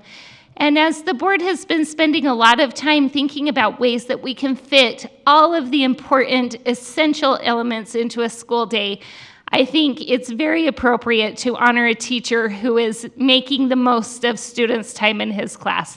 So I'm going to invite you to explain what you did with the project, because I know that you will do a much better job than I. Push the button so the green light's on. That line? That light? Can you hear me? Yes. Basically, the project was all the 8th graders learned about the Candy Bomber in language arts. We learned about the Berlin airlift, the Berlin blockade. This was back in December when we were learning about them. And we had the Candy Bomber Foundation come and visit. We had his daughter come visit, Denise. And then the students got to compete. I said, okay, you have to come up with an idea for a chocolate bar to honor the Candy Bomber. So all the students had to present their ideas in class, up in front of the class. And then everybody voted and determined a winner. And that one got to be made into a real chocolate bar by Taste Artisan Chocolate down in Provo. And through the Candy Bomber Foundation, we connected with the Gail Halverson School in Berlin. And they did the project too, so they had a winner too. So we ended up with 2 winners. And then for May 12th, which is the anniversary of the end of the Berlin blockade, we invited the German students to come visit our school, and we had our own commemoration ceremony, and it was really nice. We had our school choir and our school symphony and our ballroom dance team perform. We had James Burton, our German consul here in Utah, came and spoke. Denise Williams, the daughter of the Candy Bomber, came and spoke. The winners, the student winners, both got to speak. We had the Civil Air Patrol come and post the colors. We had a Utah Highway Patrol helicopter come and fly over and blare a siren at us. And the students got to have chocolate bars attached to Candy Bomber parachutes that they could keep. So that's what we did. Thank you so much. What a great opportunity for students. Let's give them a round of applause. We appreciate you being here. And since I'm already going, I just want to recognize a few other awesome things that have been happening across our district. I was able to attend Fox Hollow and Hayden Peaks. Both have these leadership development teams where students have taken the opportunity to learn foundational skills for success as an adult. Things like shaking hands, making small talk, offering compliments. There are so many things, conflict resolution. And then they come to this, what I would think was a terribly intimidating environment where they kind of get tested on their skills. And I was lucky enough to be able to marvel at how far they've come. It's really a salute to the Portrait of a Graduate, watching students who are really developing. those soft skills. So that was a thrill. I was thrilled to be able to go to the Unified High School track meet. So fun to see the energy as our students support one another. And great job, Copper Hills, for support or for hosting that event. The Unified Middle School Golf event was also held, and we got to go to the new ballpark for that. It was very fun. So many good things were happening. I apologize for a long list, but the Elk Meadows Elementary put on the show Shrek. It was hilarious. The costumes were over the top, and they did such a great job. I also got to attend the Native Community and Senior Night, which was so fun. The Copper Hills High School plant sale, which I don't know if many people are aware that our students, as they make use of the greenhouses, hold a spring plant sale. But I got to go and buy all of my mom's Mother's Day flowers for her yard, and it was really fun to support the students and hear their pride as they hosted me through the aisles and recommended things for me. And then just the performance of Descendants at Kari Sue Hamilton was such a treat.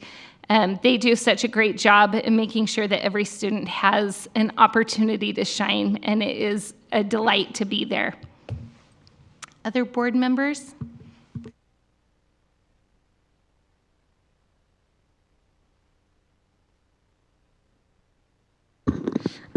Oh dear.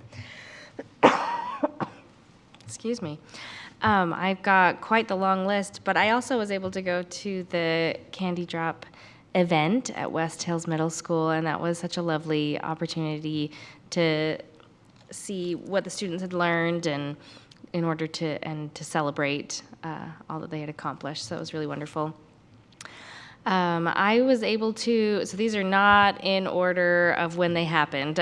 There were lots of things that have happened and lots of things to come that are still going to happen. But I was able to attend the senior night put on by Jordan Native American Program. And I just wanted to thank Ami Shah and her team for putting that on. It's always such a lovely event to honor our Native American students at that event. I was able to also attend our America 250 Awards that Kay Rizzuto put on, our social studies department. There was a extra things that students could do, pass off and accomplish, and then get a little prize to celebrate America's 250th birthday. And that was a really nice evening to honor those students. I was able to go to CTE Awards night, the Choice Awards, where they honored students as well as teachers and all of the wonderful things that are happening in career and technical education. I was able to attend a few Unified sporting events. We had Unified Middle School golf and baseball that was held at the new stadium in South Jordan. It was a really wonderful event there. And then I was able to go to the Unified Track event at Copper Hills High School. And that one was a lot of fun to see all of our students there. And then let's see, what else did I do? We had we had a visit from the Timpanogos School District, and I was able to meet up with them at Jordan Ridge Elementary as they were coming to see our gifted and talented program that is there at Jordan Ridge, and it was fun to see what the students are learning and doing there in that program. I really enjoyed that visit. And also, just kind of a side note, many of you may already be aware, but Bingham High School marching band got invited to the Pearl Harbor Memorial Parade that will be in Hawaii in December. And they get to perform on the ship, the USS Utah. And they're going to be starting kind of their fundraiser, and we'll be reaching out to the community. And you can learn more about the ship, the USS Utah, if you go to the Bingham High School Band page and learn more about their trip and how you can support them if you're interested. And then I just wanted to thank PTA again for coming tonight and recognizing our students and reflections and the awards for volunteers as well as teachers. I was able to go to their little welcome training for new presidents next year. And so they do so much for Jordan School District, and we appreciate them. And to continue on that recognition and gratitude for the PTA organizations, I wanted to recognize all the work that went into Teacher Appreciation Week and showing their students, teachers, how much they appreciate them. There's a lot of work that goes on into it, and I just really appreciate the community members that get involved. Another thing that I would like to recognize is the Family Engagement Center certification.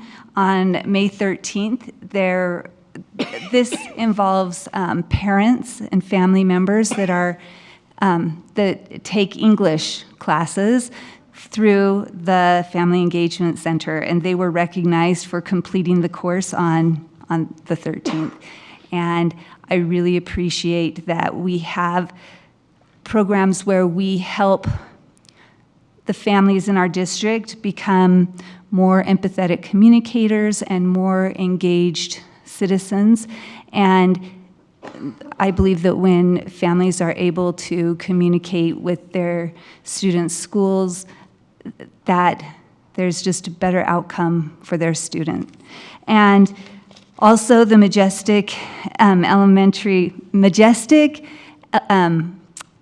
Arts Academy Spring Soiree was the 14th of May, and this is such a fantastic event where I feel like the teachers set such an example of being resilient, lifelong learners as they learn to play instruments alongside their students. And there's one teacher I know that is on their third instrument, and I think that curiosity and interest in broadening their musical horizons is such a great example to our students. And I think that this also helps our students become responsible teammates, because as they practice and put in their best efforts at singing and making music with instruments, they're able to contribute to the whole, and it is a glorious effect. It is wonderful to hear these students perform and show off their talents, and I really appreciate the effort that goes into this program. I think it really helps our students on their way to becoming our vision for a Portrait of a Graduate.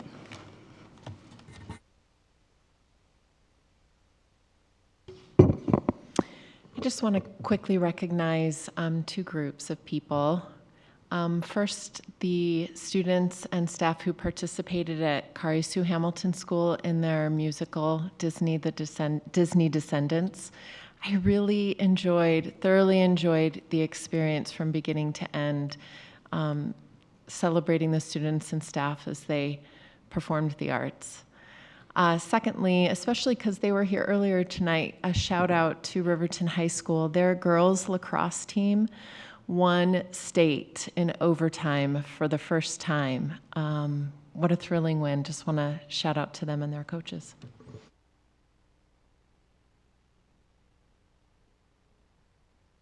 All right, let's move on to Superintendent.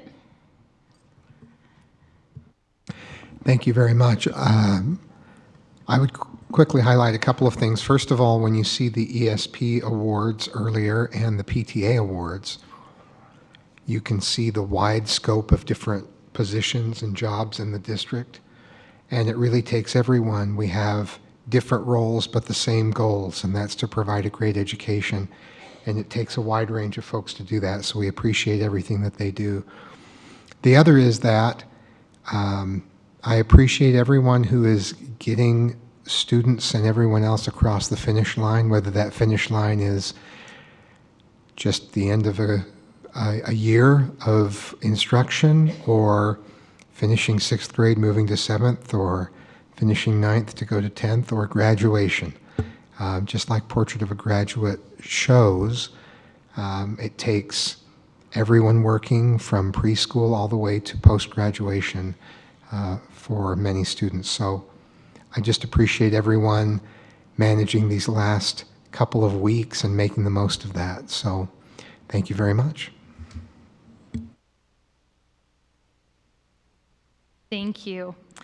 All right, I've heard it called mayhem lately, but May is the best kind of busy. It's been so fun to see a lot of students shine. We're now going to move into our public comment portion of the evening. And just a little message before we get started. We enjoy hearing from our constituents. We value public engagement and the input from our residents, students, and employees.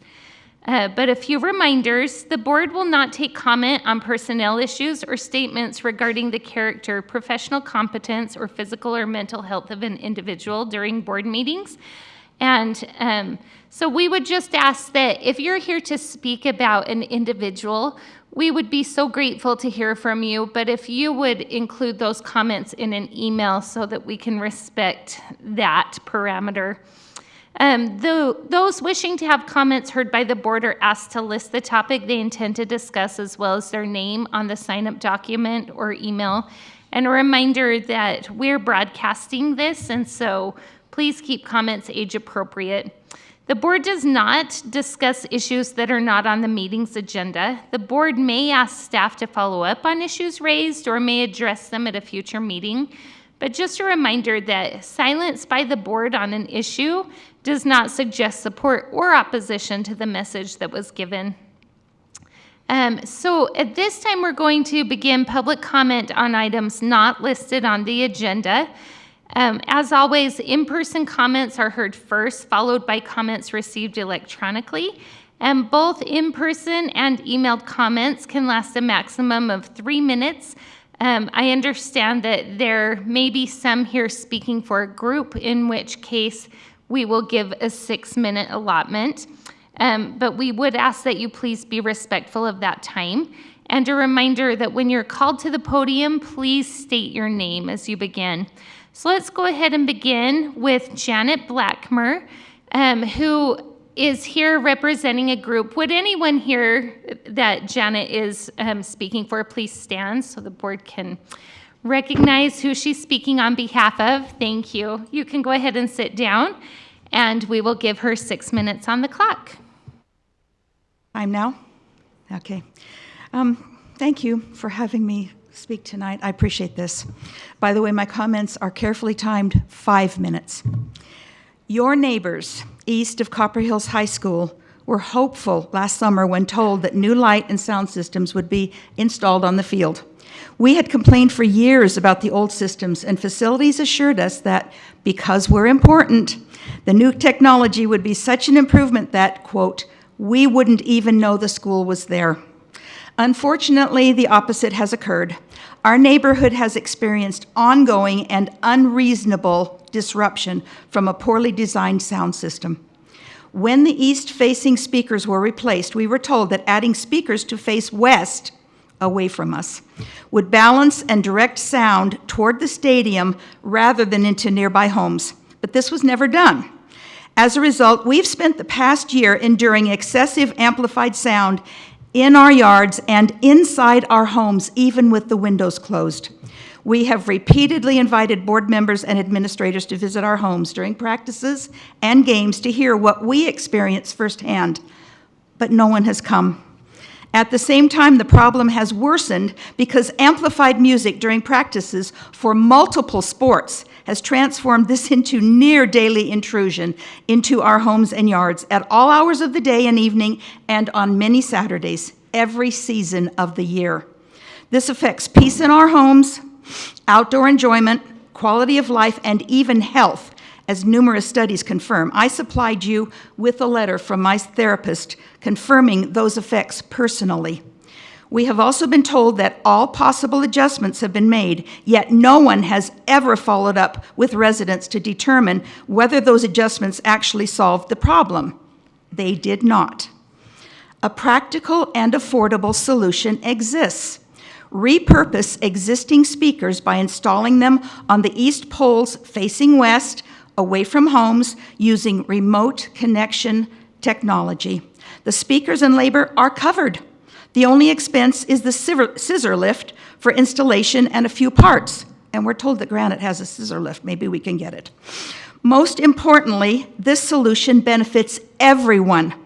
Engineering studies and real-world installations, including the BYU Stadium, demonstrate that correct speaker placement both improves sound quality inside the stadium and reduces neighborhood impact. The same would be true here. Spectators and athletes would hear more clearly. Overall volume could be reduced. Hearing would be better protected. Residents would finally receive meaningful relief. The demonstration we observed was extremely promising. Please stop claiming we're important while dismissing what we're experiencing. Each evening you return to quiet neighborhoods while ours fills with amplified sound. The 20-foot elevation difference between our homes and the speakers is unique in the district and requires special attention. The field is simply too close to our homes for this level of unregulated noise pollution. And that's what it is. This petition demonstrates, the petition I sent you, demonstrates that many residents are deeply distressed. Music from the field is not relaxing or conducive to socializing. Restore the peaceful neighborhood we used to enjoy and which we deserve. Give us back our lives. My mother's 90th birthday luau in our yard, where I live now, on a Saturday in 2016 could never happen these days. Just last Saturday, I was abruptly awakened from a nap on my beautiful deck by unanticipated blaring music and announcer, and I didn't hear that coming. A simple solution exists. Install the opposing side speakers and properly direct sound toward the field. The original speaker installation should have included speakers on both sides of the field, as with other schools. The school board acts as a bridge between the public and school administration to ensure district operations reflect local values and expectations. District policy of neighbor relations for athletic practices mandates that schools be operated in a manner that respects the surrounding community and avoids unnecessary disturbances. Is the district's approach teaching students civic responsibility and good neighbor behavior? This should not be a matter of money. It should be a matter of integrity. Therefore, we ask firmly and respectfully that you finally do what should have been done from the beginning. Allocate the funds, which are going to be minimal, and complete the speaker installation properly. Thank you. Thank you. Okay, we'll now invite Jonas Hammond. And following Jonas, is Jonas still here? Okay. We will move to Janet Sanders. Did I see Janet? Oh, yes, here she is. And following Janet, we'll hear from Trina Christensen.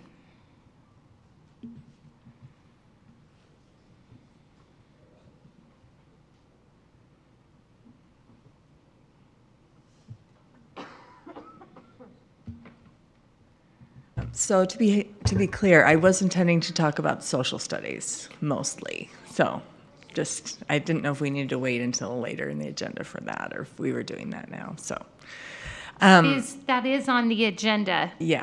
I mean, I can do my general comment now and then come back and do another one later if you would like, because I have two actually. I debated where to put them. Okay, sorry, I should have read that before I invited you up. But yeah, sure, go ahead and give your general comment, and then we'll circle back. So my general comment, I'm Janet Sanders. I'm the outgoing president of the Jordan Education Association, finishing my 4th year. And I just wanted to thank you all sincerely for the opportunity that it's been to work with you, for your responsiveness to me, for your listening and consideration of the opinions of teachers when they're expressed, for your kindness, your support of our organization, and being great to work with in negotiations, and your willingness to try and do what's best for teachers and students. And I've truly enjoyed it. So I just wanted to thank you for that. That's my general comment. Thank you. And we're leaving it in capable hands. You will be so missed. All right, we'll invite Trina Christensen to the mic, and she'll be followed by Jessica Knorr. Hello there, my name is Trina Christensen. I just wanted to come and introduce myself. I'm actually running for State School Board for District 8. I'm here to watch, listen, and observe. I would love to meet you all and know how I can best help to support the parents, students, and educators of the Jordan School District. A fun fact about me, it's like I'm returning home. Before Jordan and Canyons became their own separate districts, I actually taught orchestra for Majestic Elementary and Bluffdale Elementary, so it was really fun hearing them get recognized. So again, I would love to meet you all. I will be here the rest of the evening, and thank you so much. Thank you. All right, we'll now invite Jessica Knorr to the mic, and she'll be followed by Tyler Steiner.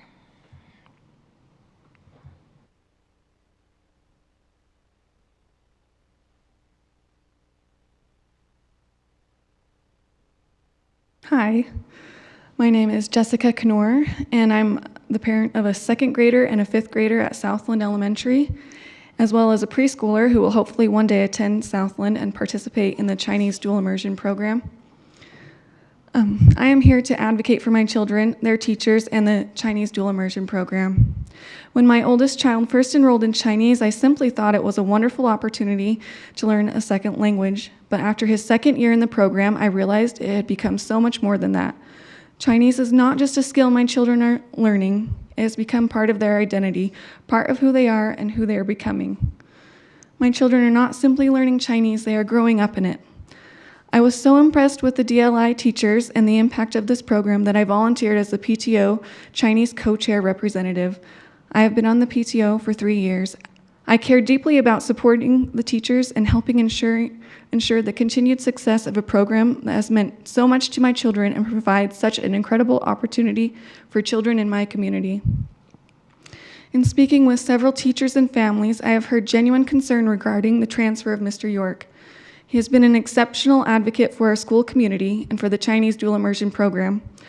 I helped him deliver flyers to help enroll students in the program, and when asked, I gladly helped put the dragon on the fence, and I've helped him plan special activities to help our community celebrate Chinese New Year. Mr. York has built a uniquely strong school community with a high morale and a sense of overcoming any obstacle as we succeed together. Mr. York committed to seeing our school through the changes to the DLI model, but has since been transferred. As Southland faces these changes to the DLI model, the lower enrollment and challenges of an aging building, many teachers and parents are feeling uncertain about the future. With this transfer, we are left with many questions that no one can answer. What will happen next year? What about the next year? And how will staffing be affected? Will staff continue juggling 2 grades? Will my preschooler be able to attend? Will my children be forced to go to different schools? If DLI ends, will our school be forced to close? Some parents have said they don't feel confident in enrolling their kids if the program is unstable. Removing Mr. York now makes our community feel that the board does not know how much the Chinese dual immersion program means to our community. I feel that Mr. York is essential to seeing Southland Elementary through the changes ahead and overcoming obstacles. I respectfully ask that you take these concerns to heart and reconsider transferring Mr. York. Thank you. Thank you. Okay, we'll now hear from Tyler Steiner. And I have Andrea Roundy next, but it looks like that's a social studies related comment. Are you okay waiting to give that? Okay, oh, perfect, thank you. So followed by Tyler, we'll hear from Elizabeth Monson.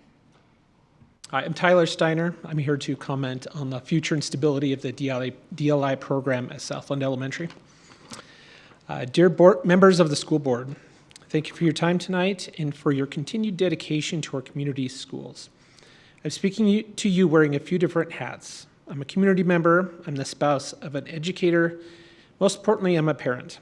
My family has been deeply invested in our dual language immersion program for the past 14 years. I've served on the PTO and the school community council.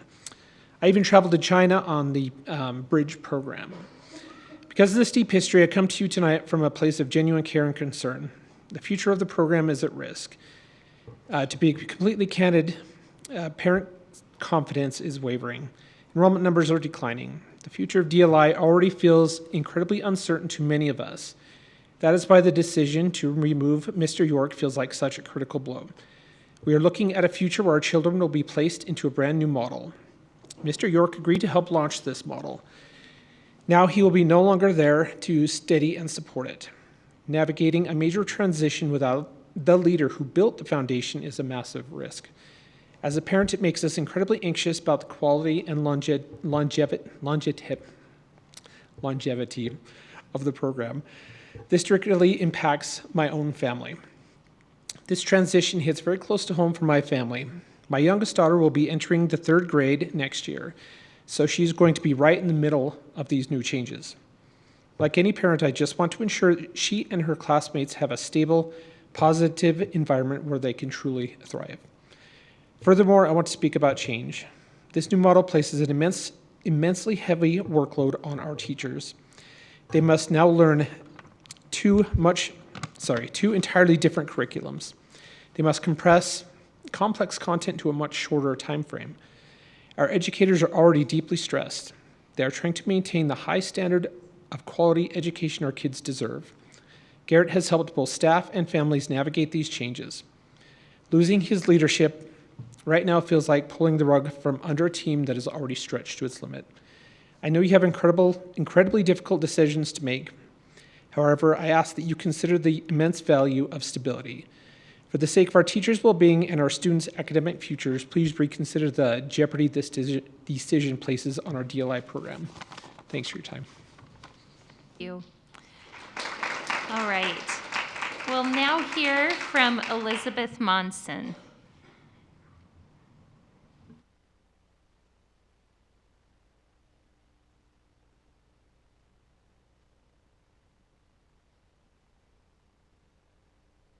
Hi, I am indeed Elizabeth Monson, and I am also going to say a few things about hopefully retaining Mr. York as the principal at Southland. I know that board members and district administrators have heard ad nauseum about how terrific a principal he is, so I will spare you that.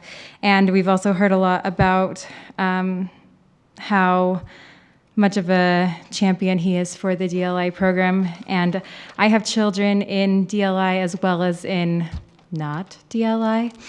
And so I have some other concerns. As has been noted, Southland is facing dwindling enrollment just because our population is aging. But through this process, Mr. York has truly kept the morale and joy at the school very high, and I feel like the kids don't even know that their school is getting smaller because it just feels like a good place. And he has worked really tirelessly to recruit more people to come to the school through social media and through advertising at preschools and helping people recognize the values that Southland has. And he has worked to maintain funding for extra programs for kids so that despite reduced numbers, we have the same quality of experience at school that any larger school would have. Another concern we have is the great amount of turnover we've had in administration. Since I've been at the school, we've had at least one new assistant principal every year, and it's been really important to have the stability of Mr. York there. And as was mentioned, the DLI program is a special strength of Mr. York's, as well as addressing the decreasing enrollment. And Mr. York is really uniquely gifted at addressing these, and as far as we're aware, neither of these significant things are relevant to the new school where he has been reassigned. So it seems like a waste of an excellent educator and leader. And we as a school recognize that a request to change a decision like this that the district has already decided is uncommon and perhaps wholly unprecedented. But we would encourage the board and the district administrators to consider creative solutions in this exceptional case. Thank you. Thank you. So while we do still have some names on the list, that concludes the public comment portion of the items that are not on the agenda. But do we have emailed comments tonight? There were two dealing with character and competence. I forwarded to all the board members. There is one remaining for social studies. Oh, perfect. So we will hear that moving forward. Board members, I am noting that we have 3 people who have been waiting through an especially long recognitions portion tonight and are here to speak about social studies. Are you open to switching the order a little to give them an opportunity to speak? Okay, perfect. Nobody's opposed to that? Okay, so that would have us moving item 7F to the top. But we will go ahead, I'll introduce the item and then we'll move into public comment there. So as our, the last legislative session, there was a law that was passed that required that we increase a class that is currently a half-credit class to a full-year class. And that has given us the opportunity as a district to examine social studies credits. So at this time, we have a 3.5 credit requirement for high school graduation.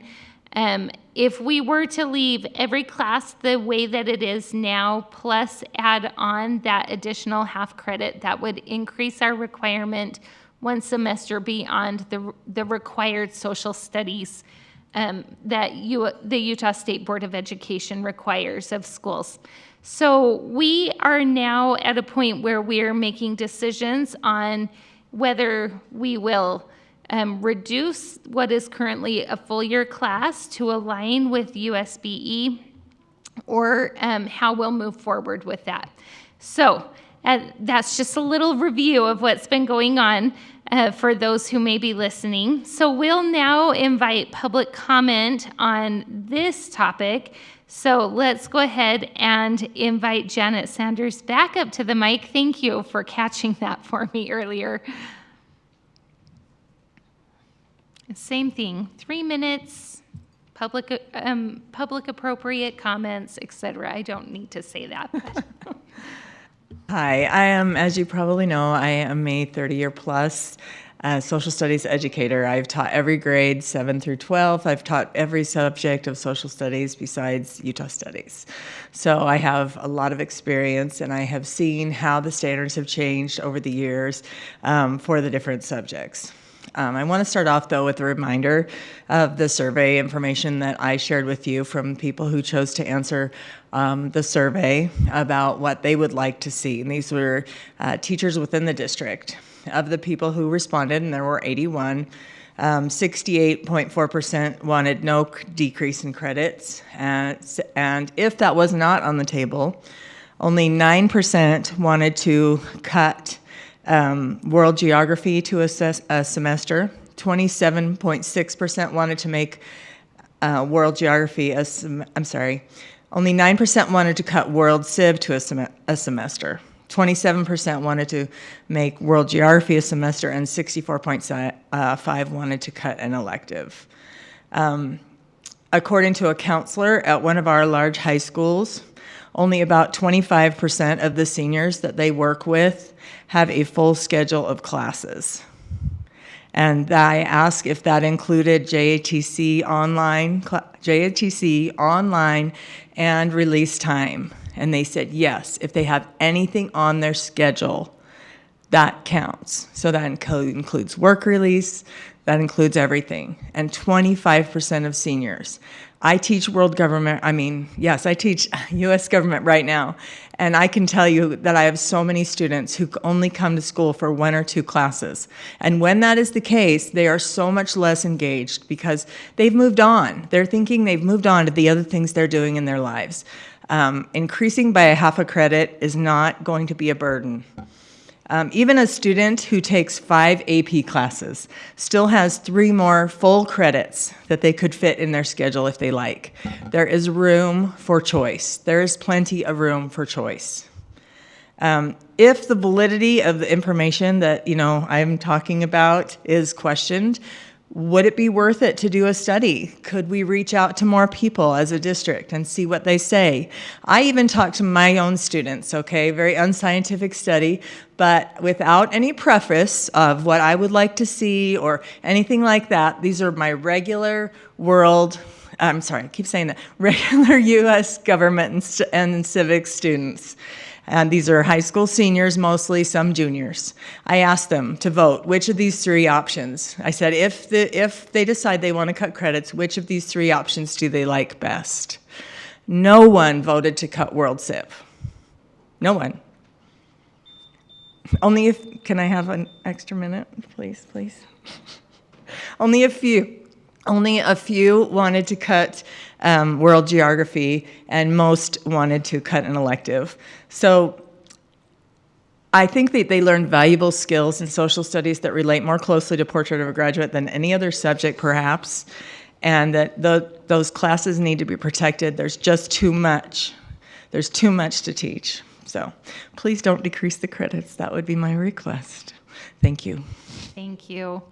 All right, we'll now hear from Andrea Roundy, and then she'll be followed by Emily Haight, who's probably wondering if I forgot about her. Sorry about that.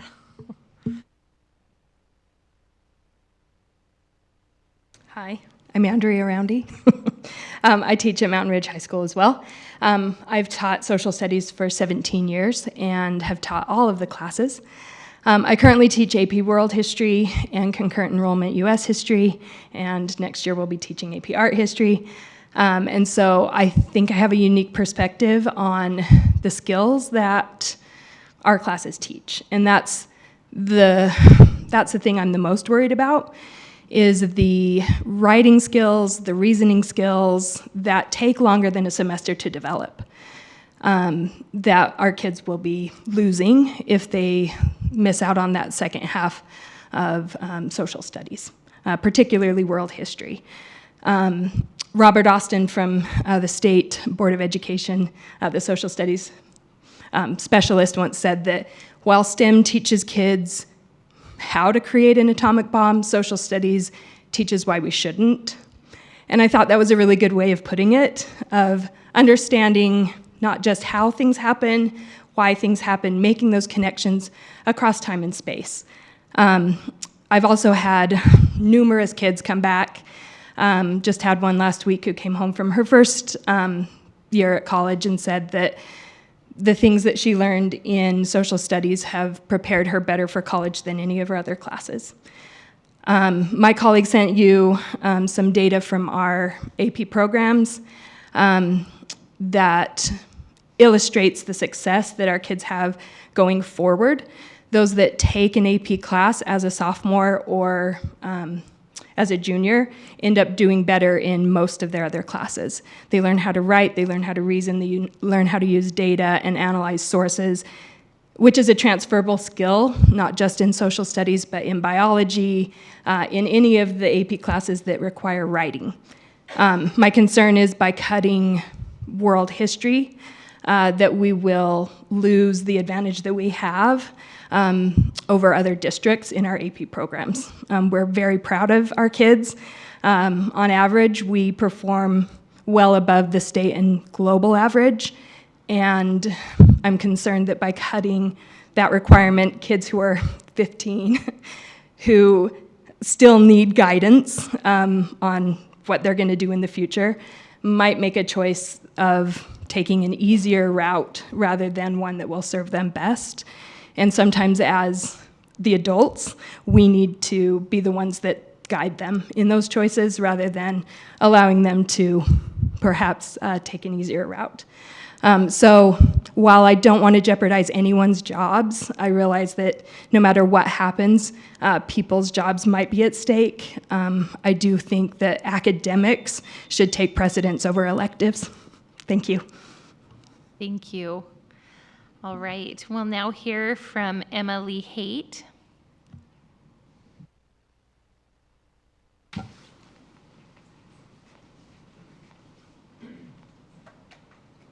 Hi, I'm Emily Haight, and I am a teacher at West Jordan High School, but I'm also a parent. I have a daughter who just finished 10th grade, and I've also had 2 other daughters graduate from West Jordan High School as well. And so I would like to start out by saying that I appreciate the previous board that decided to keep world history as a whole year-long class when so many other districts chose to cut it down. I remember finding out about that when I first started teaching and thinking, how could you ever fit all that we needed to learn? I second all of the comments that have made before. I would like to bring up a couple of other things. One of the best parts of teaching a year-long class are the relationships that you're able to develop with students and that students develop with each other. For example, we just barely did a project where we had a debate about what was the most impactful event of the 20th century. And the students had to research, make a poster, and then debate back and forth. And I don't know if you've worked with a lot of 15, 16-year-olds, but they feel very insecure about talking about academic types of things in front of their peers. And so to stand up and to say, you know, World War II was more impactful than the Cold War or genocides or terrorism, and to feel confident about doing that is something that would not have happened at the beginning of the school year. And it takes the entire year to get to that point where they trust me and they trust their peers. The other thing is that one of the things that we have done at West Jordan High School is that we have met together as a social studies department, and we have said, so from year to year, what is our goal? What do we want students at the end of their sophomore year to be able to do, and then build on that their junior year?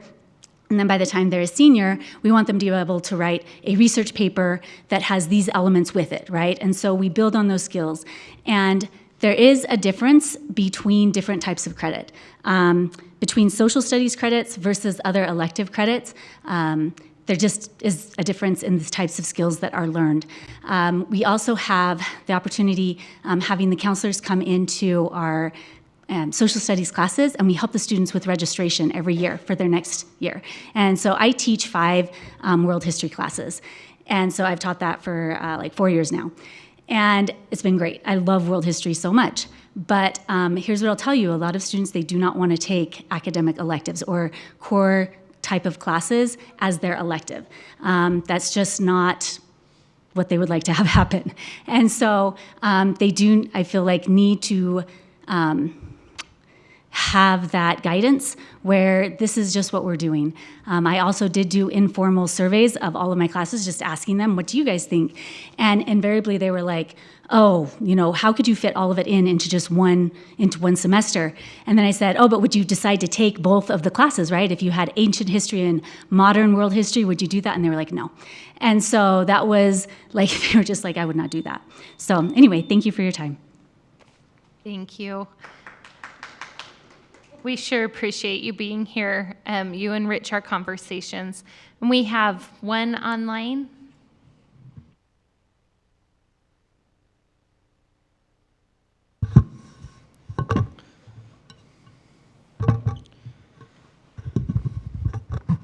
Brinley Miller.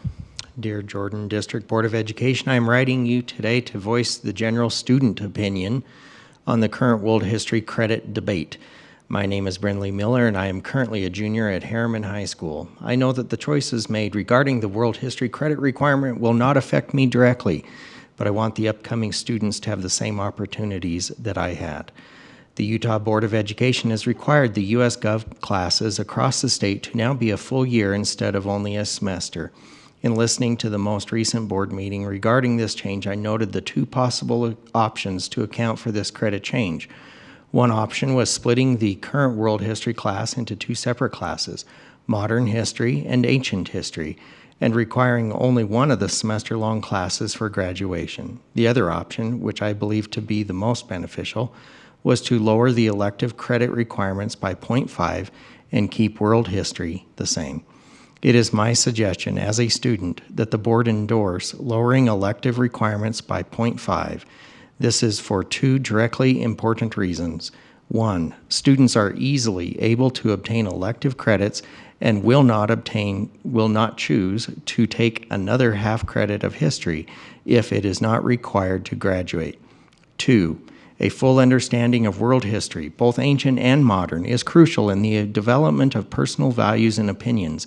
These values and opinions heavily influence things like voting decisions and how one responds to differences or conflicts. I understand that graduation rates are a huge factor to consider when debating these two decisions. In all honesty, lowering the elective credit requirement by 0.5 would most likely increase graduation rates. I spoke with many of my friends and classmates and asked them how they felt about this issue. Surprisingly, the majority said that they already had more elective credits than they needed to graduate. Truth be told, if you tell a student they need something to graduate, the student will do it. Most students that take home release or a study period use that time to work on assignments for online classes that they are taking to get the core credits they need. If students are not required to take both semesters of world history, they won't.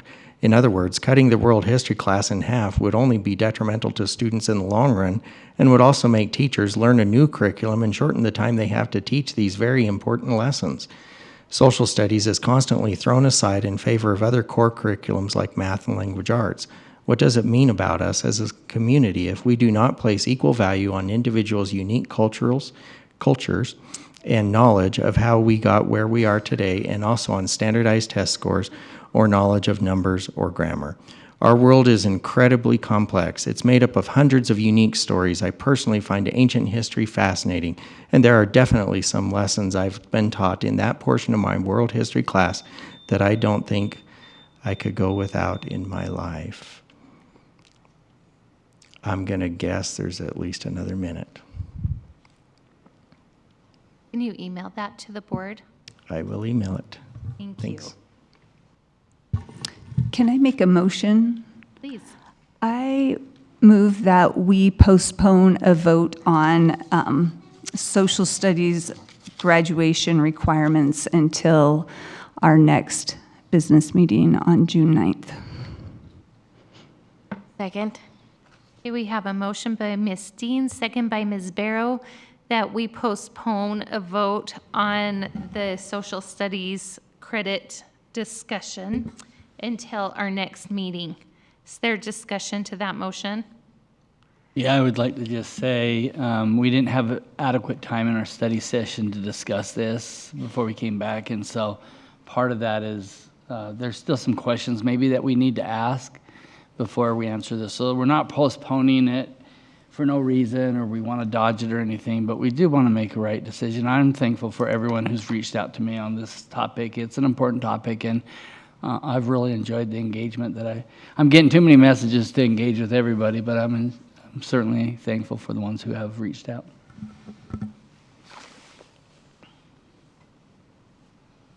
Okay, looks like we're ready for a vote. All those in favor of the motion to postpone this vote until our June meeting, please say aye. Aye. Aye. And any opposed? Okay, that motion carries unanimously. Thank you to those who came to speak on that topic. All right, we are now going to circle back to our agenda item 4. So I'll accept a motion to approve consent agenda items. I move that we approve consent agenda items A, B, and C. A second. We have a motion by Ms. Dean, a second by Ms. Wood to approve consent agenda items A, B, and C. Is there discussion to that motion? Okay, hearing none. All those in favor, please say aye. Aye. Aye. And any opposed? All right, that motion carries unanimously. And just for the interest of those listening, those items included board minutes and the contracts of our superintendent of schools and our business administrator. So we're able to offer 2-year contracts to some of the most important people in our district, and we are thankful to have them around for at least another 2 years. We wish we could write it for more. So I think that deserves a little round of applause.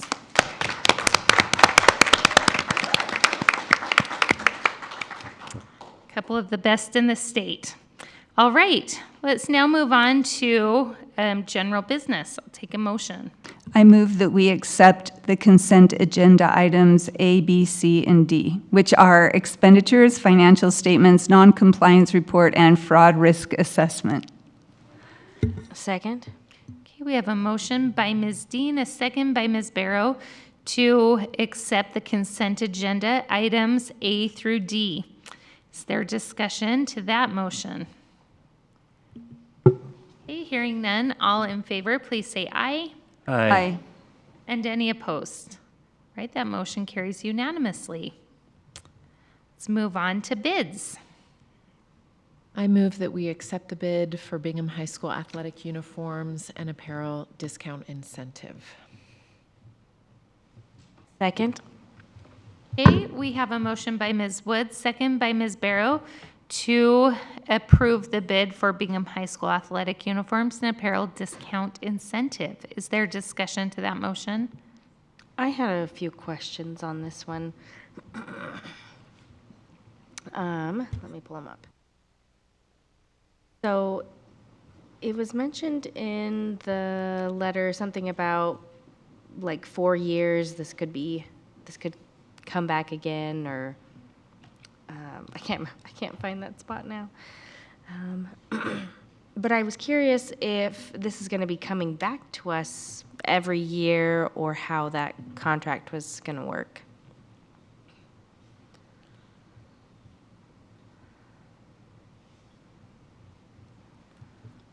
Hi, Kurt Prusi, Director of Purchasing. No, this is our standard contracts. We try to, the ones that we want to do 5 years, we make them renewable annually. So it'd be for 1 year, and then renew it, and then maximum of 5 years. Okay, I understand. Thank you. And then the contract comes with like a discount on apparel for students. I wondered if this just applies to athletic teams, or like, for example, the debate club wants shirts. Can they get in on this? How does that work? Yeah, it is for the whole school. Okay. It's designed to be for athletics. It's one thing that we did several years ago that to kind of get a better discount. A lot of times we were doing one for the football team, one for the basketball team, and they were getting quotes all the time. And so we thought of a creative way to basically capture an incentive, not only for the apparel to kind of gain points and earn dollars type of thing by having the whole school. And so, yes, the whole school can participate in this. Some of the vendors have their own store, so the parents then can get onto a website and order those types of things. So I know many schools, have their own apparel and a store that, the community can go in and get all that stuff. So everyone can participate depending upon whether they want to or not. Thank you. Yep. Can you tell me, since the source of funding, individual teams' athletic budget, can you describe that budget, how it functions? Yeah, John might be able to answer a little bit better, but my understanding is there's boosters that contribute to a fund, and then there's parents, there's students, and then there is a little bit of money that it's allocated to the schools through fees and through other fundraising. So it basically puts all into kind of a boys basketball team fund or a football team fund. Correct me if I'm wrong. No, that is all correct, but I've most commonly seen these type of purchases through some fees that are on the fee schedule, where the teams have spare packs or other uniforms that they're purchasing. But like Mr. Percy was mentioning, these could also show up in other areas of the school, like Ms. Barrow had asked about as well. But most commonly, it's going to be through these athletic budgets that they have. So the vast majority of this expense is not taxpayer funded. It's fundraised by teams. I think that's fair to say. Okay. Yeah, I wouldn't say all of it, but I would say the vast majority of it would be fees or fundraised or student store even. And when you say fees, you're talking about participation fees for the groups individually. Yeah. Yes. Thanks.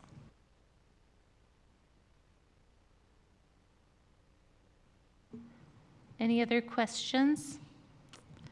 All right. All those in favor of the motion, please say aye. Aye. Aye. And any opposed? Okay, that motion carries unanimously. Take another motion.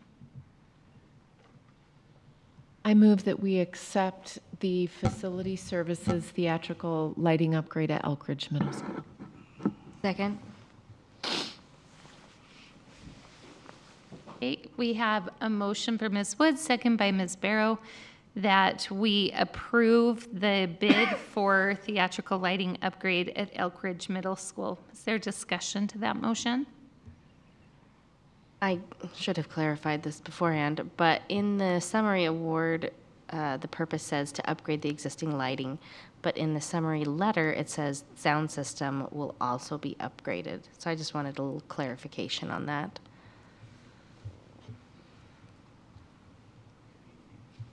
As you guys may recall, when we originally received the board directive to look at some of these projects, Elkridge Middle was on the docket for getting both the AV upgraded and the lighting.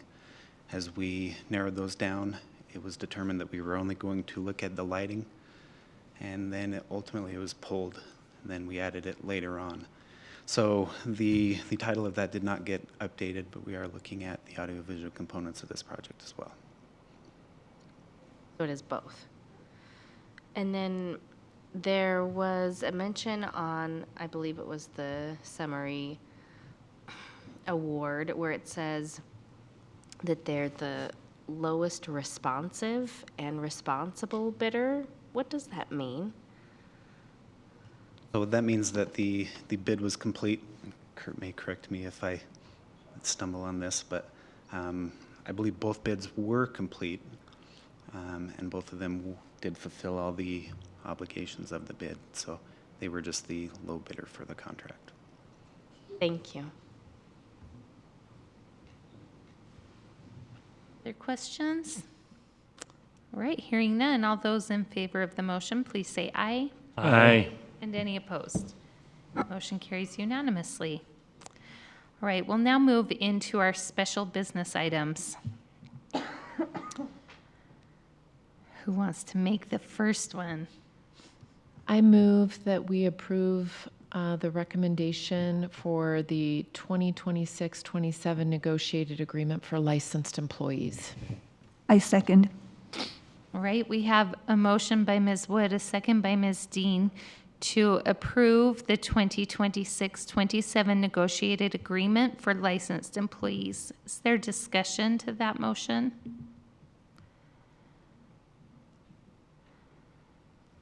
All right, I'll just take a minute to say thank you. The negotiating process was really, we are so grateful for the input and feedback that we receive as we go through the process of negotiations. And I just want to take a minute to say thank you to those licensed employees that are affected by this. We recognize that you are the district, and we are so grateful for your expertise and the effort that you put in with our students. So with that, all in favor, please say aye. Aye. Oh, I apologize. I should have asked for public comment. Is there public comment on this item? Oh, perfect. Thank you. Hello, I'm Devonair Howland. I'm a kindergarten teacher at Ridgeview Elementary, and I'm on the negotiations team. And I just want to say thank you so much for working with us and for helping think and recognize our licensed employees and how hard we're all working. And we're just excited and grateful to work with you, and excited and grateful and excited to keep working with you in the future. So thank you. Thank you. And thank you for being here. So sorry. And bringing a fan club. That's amazing. All right. I apologize for that mistake. Yes, come on down.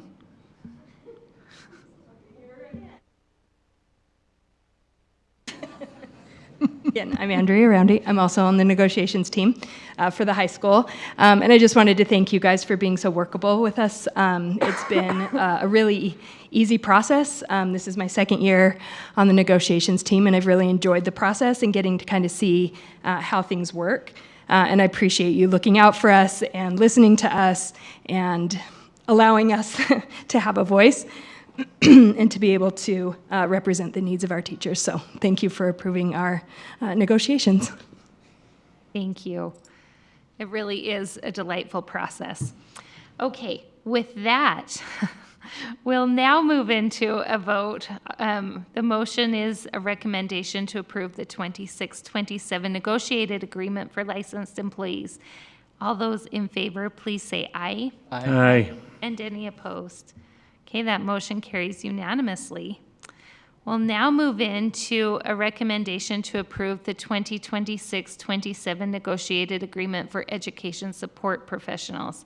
Is there anyone here who was hoping to make comment on this agenda item? See, I can learn. It just takes a minute. All right. Hearing none, I will take a motion. I'll take the motion. I'll make a motion that we approve the 2026-27 negotiated agreement with our educational support professionals. I second. Okay, we have a motion by Dr. Robinson, a second by Ms. Dean to approve the 26-27 negotiated agreement for education support professionals. Is there any comment or discussion on that motion? I just wanted to thank both associations for working together with us, and I think it's a solid contract all the way around. Yeah, I agree. It's fitting that we got to recognize and celebrate a few of our education support professionals tonight. Sure. But I think we all recognize that they're definitely the ones who keep our district moving, and we're grateful for that. Okay, with that, all those in favor of the motion, please say aye. Aye. And any opposed? Okay, that motion carries unanimously. I'd really like to make this next motion. I would love it. Okay. Are you going to break it out into multiple motions? I will let other people do that if they feel so inclined. Okay. Okay. Is there any comment, or Thank you. I Is there did. anyone here who Paul was said that hoping to me. Speak so. about the West Jordan High School renovation. Okay, hearing none. All right. Let's move to a Okay. motion.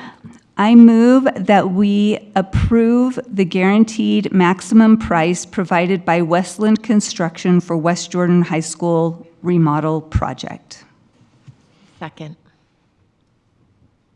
Okay, we have a motion by Ms. Dean, a second by Ms. Wood to approve the guaranteed maximum price for the West Jordan High School remodel project. Is there discussion to that motion? There were some alternates that were provided. Does this motion include those alternates? It is intended to include all those alternates, but as the maximum, the guaranteed maximum price.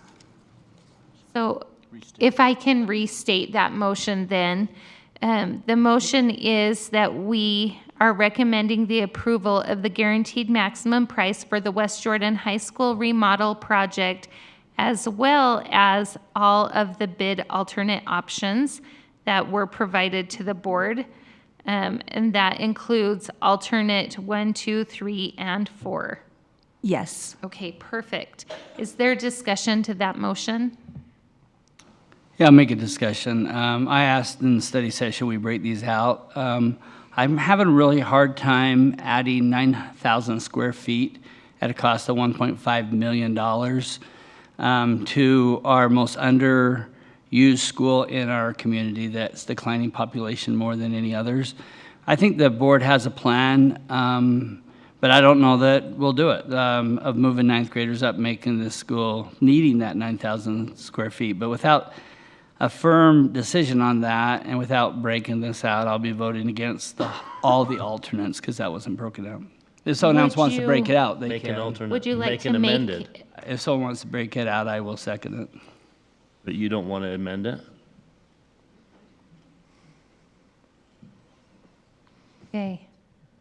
I'm hearing no interest in making a replacement amendment. Are you sure? Or a replacement If someone else wants to motion? make one, I will second it. But if not, I'll make an amended motion that we approve the guaranteed maximum price To say provided. that we eliminate option 1 in the Okay. vote. That we eliminate option 1. That's the alternate. Okay, And that, okay. perfect. leave I'll it at that. second that. All right, we have a motion by Mr. Barnett, a second by Dr. Robinson, that we approve the guaranteed maximum price for the West Jordan High School remodel project, including all alternates aside from alternate 1. Is there discussion to that motion? So just to clarify, voting no on the amended brings us back to the original motion, and then you vote on the original motion. And The only reason to vote for the amendment is if you want to take option 1 out. And then we would vote on option 1 separately. Or we could. We could. That's my intention, is to vote on this and then have a separate motion to vote individually on that first. Yeah. But I'm just saying, if you intend to vote for option 1, the best course is to vote down the amended motion. Any other discussion? Okay, hearing none. All those in favor of the motion, of the amended motion, please say aye. Aye. Okay, and any opposed, please say nay. Nay. Okay, that motion fails with the opposing votes going to Ms. Dean, Ms. Wood, Ms. Barrow, Ms. George, and Mr. Dunford. Did I get it right?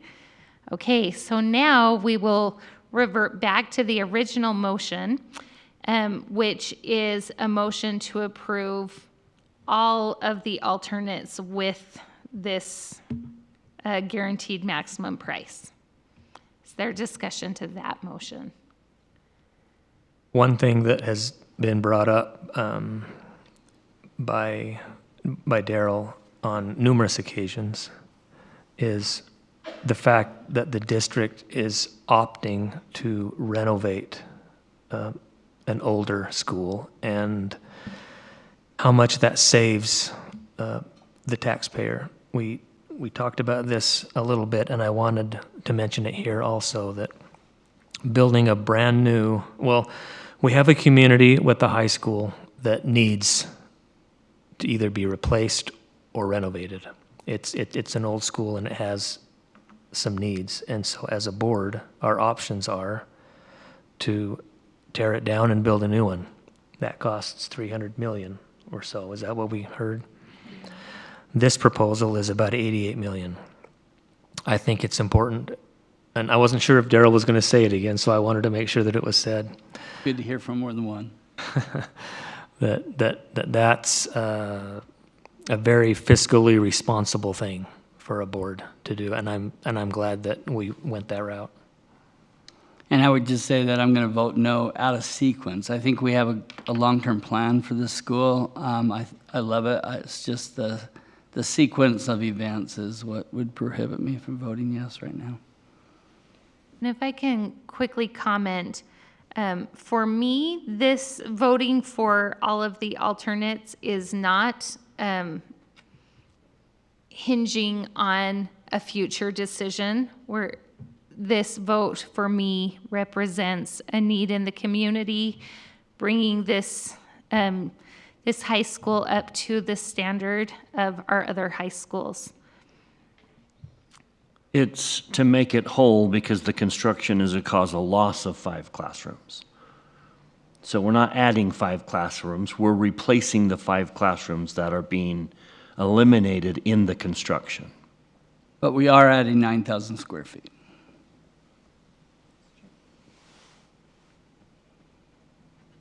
Okay, any more discussion?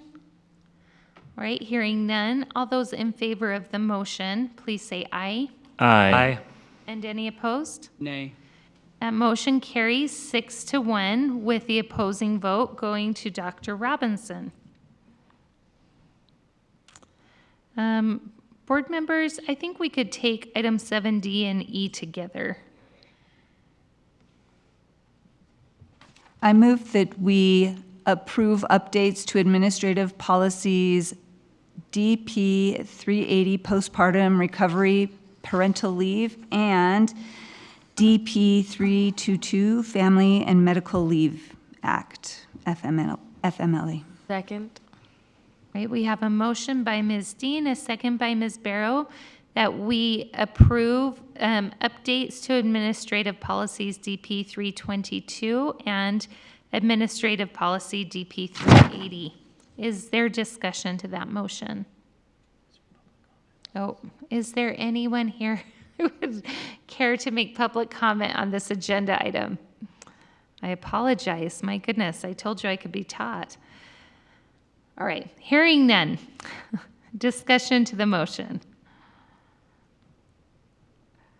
All right, let's move into a vote. All those in favor, please say aye. Aye. And any opposed? That motion carries unanimously. We will skip 7F and move into G.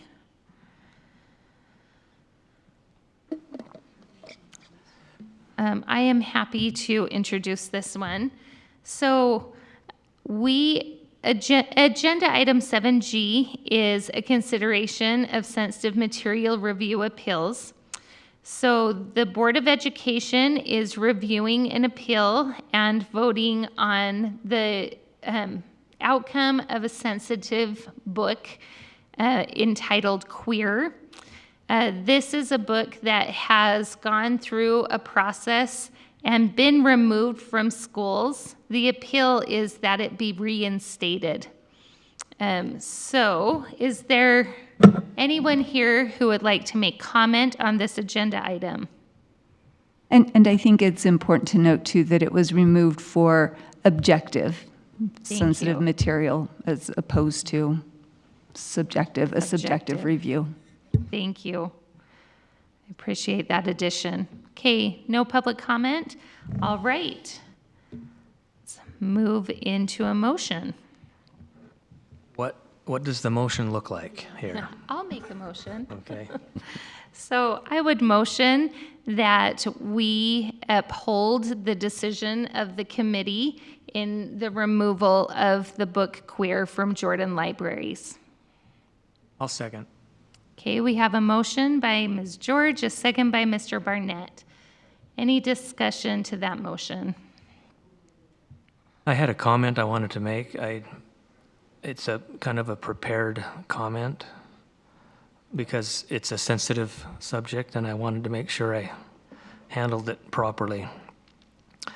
The book Queer by Kathy Belge and Mark Bishke contains material that I believe falls within Utah's definition of objective sensitive material under Utah Code 53G 10103, including the standards incorporated from 76.5C207. Specific examples can be found on pages 49, 52, 164, 183, 184, and elsewhere throughout the text. Based on the language of the statute, I believe retaining this book on public school library shelves is inconsistent with Utah law.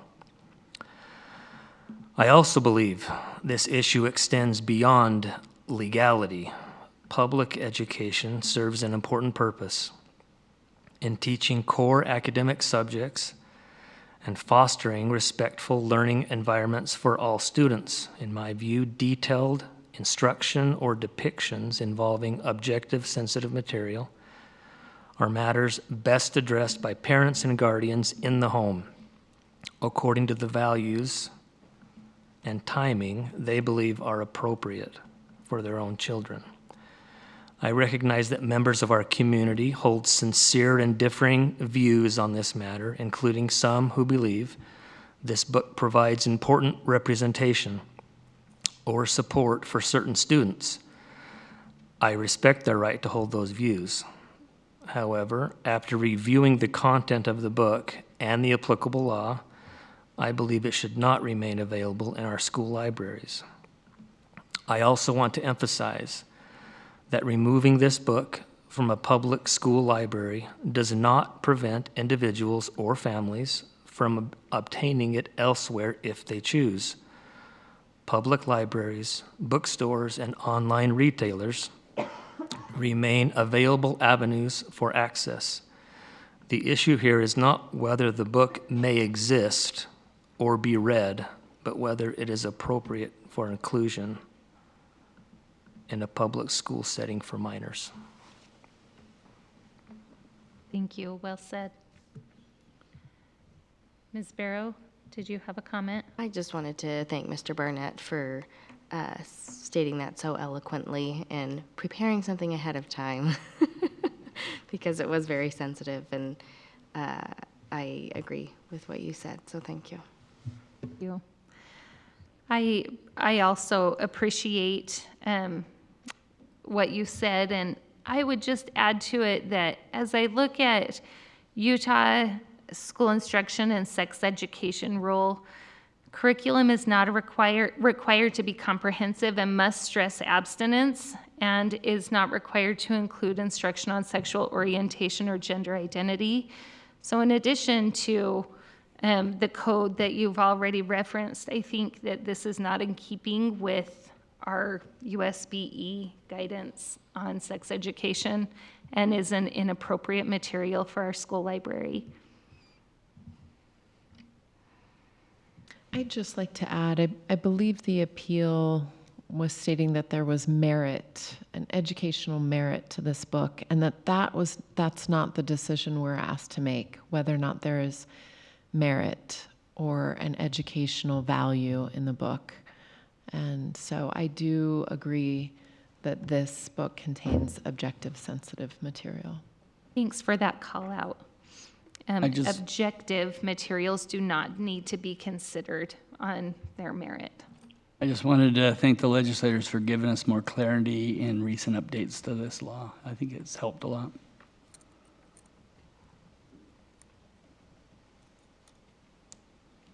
All right.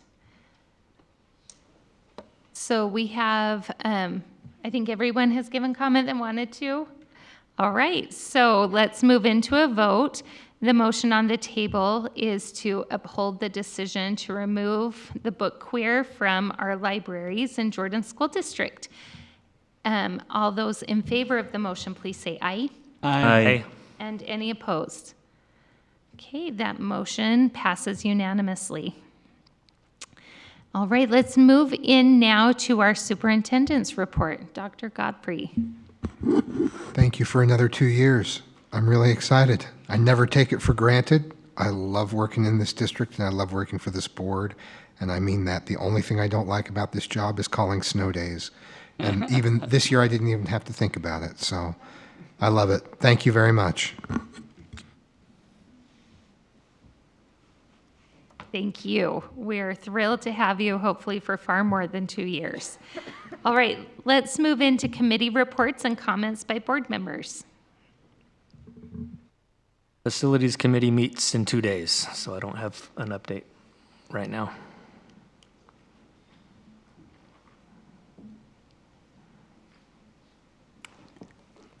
I have a lot to say here. First off, for Jordan Education Foundation, I just wanted to report on a couple things. The challenge run it seemed like a success. It was super fun, and there were a lot of people there, and there were a lot of really great sponsors. The music was on point. Our own resident DJ did a great job. So that is such a fun event, and I appreciate the foundation for heading that up and finding all the sponsors. Also, I wanted to talk about something that I did not even know was a thing until I became a member of the foundation board, and that is the STEM Scholarship Banquet. And this is, and actually, I know about it too because I am on this committee, and it is a very fun committee. But the My 529 STEM Scholarship Program is where science teachers from the middle schools nominate a student that they think is, that they shows an aptitude and a desire to pursue science, and they receive a $500 My 529 scholarship that grows until they're able to use it when they go to college for whatever they can use it for. So I just thought that was a great thing that the foundation does also to get donors to help these middle school students give them something more to imagine for their future. So I really appreciate that. And then also, this is not my committee, but I did go to the Language and Culture Services Multicultural Senior Recognition, and I really appreciate what the LEAC, the Access, GEAC, yes, the Jordan Education Access Committee does to help students in our school district feel included and a part of something, and to feel recognized for what they contribute to their school communities. And it was a fun night with a lot of really great recognitions. And now also the Salt Lake County Parks and Rec Advisory Committee. We meet every other month now, but there's some really exciting things happening there. We have a new board chair, and and it's Colin Dumke. Anyway, but I thought that it was very interesting. There is a bond coming up in the county, and a third of it will go towards deferred maintenance. And actually, in the county rec system, there is about $165 million worth of deferred maintenance that has been put off throughout the parks and the rec systems. And so this bond, about $36 million, would go towards deferred maintenance, and then another third would go towards finishing projects that have already been started, things like the Bingham Creek Park, things, and it's very interesting because the deferred maintenance, a lot of that is in the older rec centers over on the east side, but then the finishing projects, a lot of that is over here in the southwest side of the valley. And maybe this is boring to everybody, but I just think this was really interesting, and then the other third will go towards new, proposed projects, and most of that will be in the southwest side of the valley also. So is that bond this year? I think it's this year. That would sink our bond. So that's good information for us to know. I had not even thought of that, but anyway. And so pools opened Memorial Day weekend, the outdoor pools, and I needed to put the right date on this, but there is an American 250 celebration that has a construction. Oh, I should have looked this up. I didn't write the date, but it is sculptures of canned food that is happening for the America 250 celebration. Also, there is as far as water, the county is following a similar program as the school district where they are maintaining the areas that need to be maintained for customer satisfaction. You know, like the playing fields where people need to be. It might have already happened on the 15th. Oh, there. Through the end of July. It's through the end of July where you can go see the canned food sculptures. Throughout the county, like at rec centers. So I think that's kind of fun. So anyway, those are some of the things that are happening. And another thing that the county is doing too is they have independent watering systems for trees. I don't know if anybody remembered when there was a huge die out of trees at Mountain View Golf Course. I know that because it's my neighborhood, and I remember just thinking, all these trees are dying, but now they have just independent watering systems for trees because they don't want to lose the trees at parks, and they have when there have been drought situations before. And that's part of why I asked about the trees in the school district. So, and they have the smart irrigation at all the golf courses too. So I think that might be. Oh, and one more thing. On the 28th of May, that is this Thursday, anybody that is interested at 8 a.m., there is a grand opening of the bridge, the Heartland Bridge. This is exciting. If you want to go see the new walkover bridge over 70th South by Heartland, it's going to be amazing. So I think that is all that I have. I think Bridge to the Heartland is also a Bob Seger album, but I'm not sure.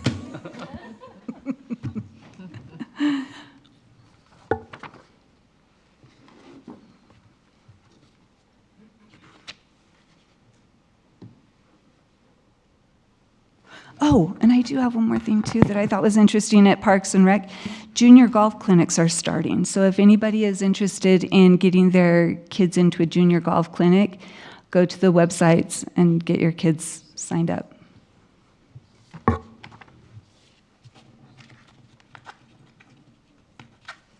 Hey, I'll take just a minute with some reminders on the delegate and pre-delegate assembly.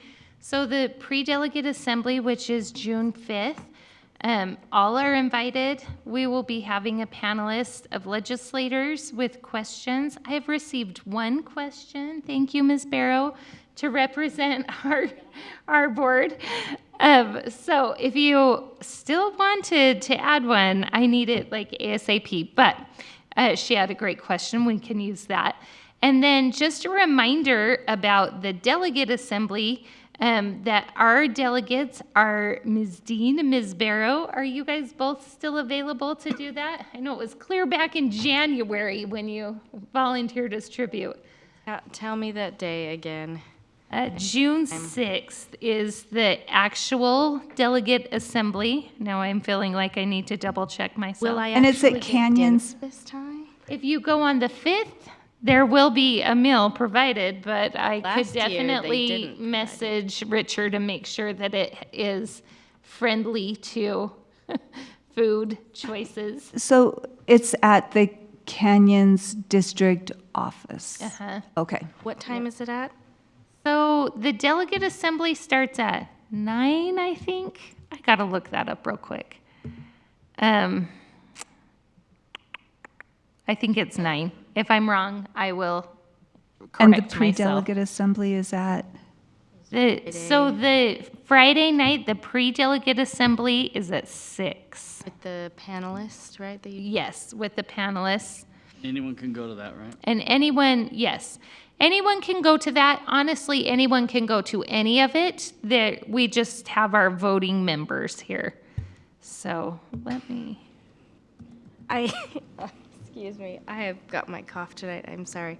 I can go Saturday, June 6th, as long as I'm free at 6 p.m. to attend my husband's high school reunion, which will be held in the Hillcrest Fieldhouse, so I get to go see that one. Oh, fun.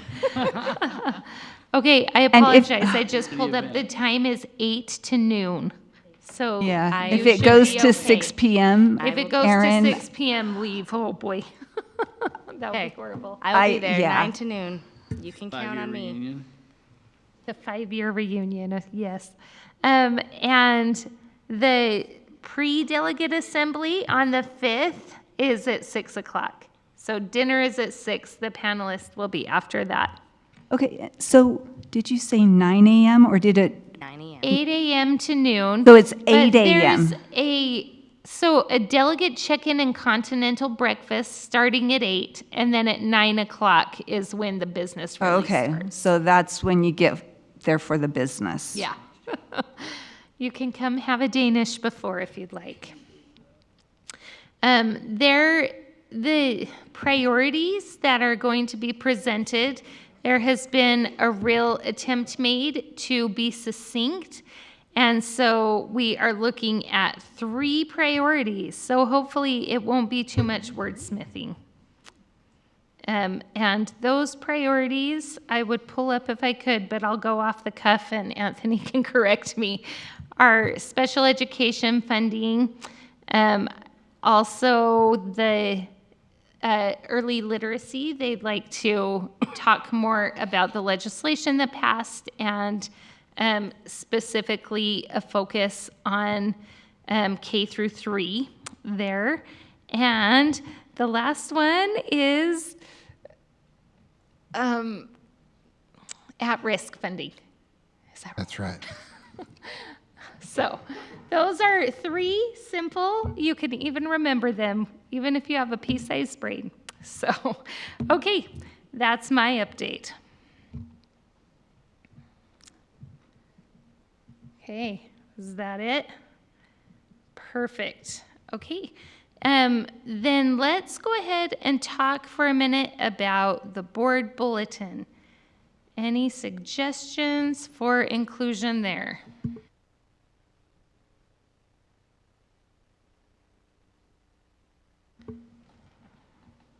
So these are ideas for things that the board takes care of, the things that the board is involved in. It was interesting, 2 weeks ago, I went home after a board meeting.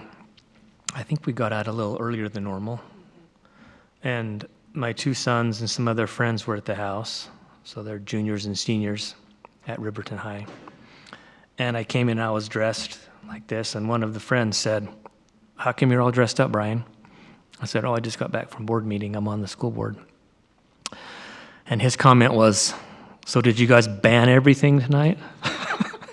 So, you know, that's the impression that high school juniors and seniors, boys, have of what the board does. We ban things. Yeah. My son's friends, when they walk in, like to call me by my first name. They get a kick out of that.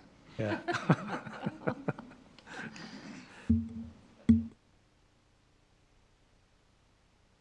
Maybe a little congratulations to graduates? Sure. I was going to say, are you suggesting we set them straight and tell them we're not fun killers? Yes. Tell them all the ways that we have lightened policy.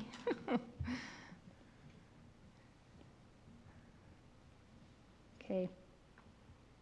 So I have the West Jordan remodel and a congratulations to graduates. And I mean, this could be in the future, but, and I'm saying in the future because it could involve a board decision in the future as far as a budget decision. We could talk about what the board is, well, I'm trying to really frame this with regard to the board, but what the district is doing with regard to water conservation as far as, like if we come back with a budget decision where we make this type of decision, I feel like that could be something that people would be interested in. It could be a timely subject. We could write it so that it was focused on what the board did, because the board asked for a report, and this is what was reported out, and this is the way that snow removal budget is going to be used. So I think we could do, even if there aren't further decisions, I think we could make this about what happened in board meeting. Yeah, I think that would be great, and I think it would help inform the public about what is being done during a drought year. Yeah. I like that idea. And it definitely would speak to all readers. We're all living through the driest summer on record. So, okay. Any others? Can I just add one quick comment? This is something that that seems to come up every year prior to graduations. And I think just being on the same page with our procedure would be helpful for all of us as we're going to different graduation ceremonies. So frequently, we are asked by especially elected officials if they can come up and award their child a diploma. So the practice of the board in the past, and I'd love to run it by all of you, is that we have allowed former Jordan School District board members to award a diploma just for their child. They run up, they do it, give a hug and a picture, and then they go. And that it is not the responsibility of other elected officials to distribute diplomas at high school graduation. Are we all comfortable keeping with that tradition? So I have a daughter who's graduating next year, and I will absolutely not be asking to hand her her diploma. Absolutely not. Okay. Anyone uncomfortable with that direction? It's always awkward if you feel like the only one who has to say no. So it's helpful if you can just say, oh, the board discussed this. And so the decision that you're asking for is allowing former board members but no one else. Is that the clarity you want, or just only sitting board members? I think also it is your comfort level. You do not have to say yes to anybody. Like if you do not feel good about it, you can say, we don't do that here. Is that right, Nikki? I don't know if I understood the question. So if someone who is a former board member wants to award a diploma, You don't like them. but we don't like them, well, there's nothing there. We like all our former board members. We have allowed that just for that one item. Do we have any former board members that have kids in school still? It did come up this year, yes. I am unlikely to still be on the board when my preschooler graduates high school. Do you want to award him with your diploma? That would be a shame. Are you announcing something? That she's not planning on staying in for 12 years. But Suzanne, do you think that you should award him with his diploma? I do not think I should. So why can't we just draw the line there? It doesn't mean I won't ask. Well, as long as Lisa's not answering. That has just been past precedent. That's what the board has opted to do. I'm good either way. It has never offended me to have a former board member be paid that respect. Would you like, if you have been approached already by someone and they're going to the one I'm speaking at and I don't know who they are, please give me a heads up. Well, So- Anthony might have to remind me because it's someone that I didn't know. He was before my time. Corbin White has asked to award a diploma to his son or daughter. Harriman, wasn't it? We talked about this a long It time was ago. some time and ago I that keep we talked forgetting to about it. bring it up. We're out of time. I'll be there. He's been off the board for 10 years, though. I'll be at Harriman if it's a Harriman, so I know what Corbin looks like. Isn't he Riverton? Maybe. I'm guessing Riverton, but I Good don't know news. for sure. Anthony Godfrey will be at all of the graduations, and he knows what he looks like. Right. I will be there to help. I'm speaking at 5 of 6, but I'll attend all of the comprehensive high school graduations, not to discount the others. And then he needs 2 weeks off. That's a heavy lift. Okay. But isn't it okay if any board member is approached that they could just say, I don't feel comfortable with that? You gotta be consistent.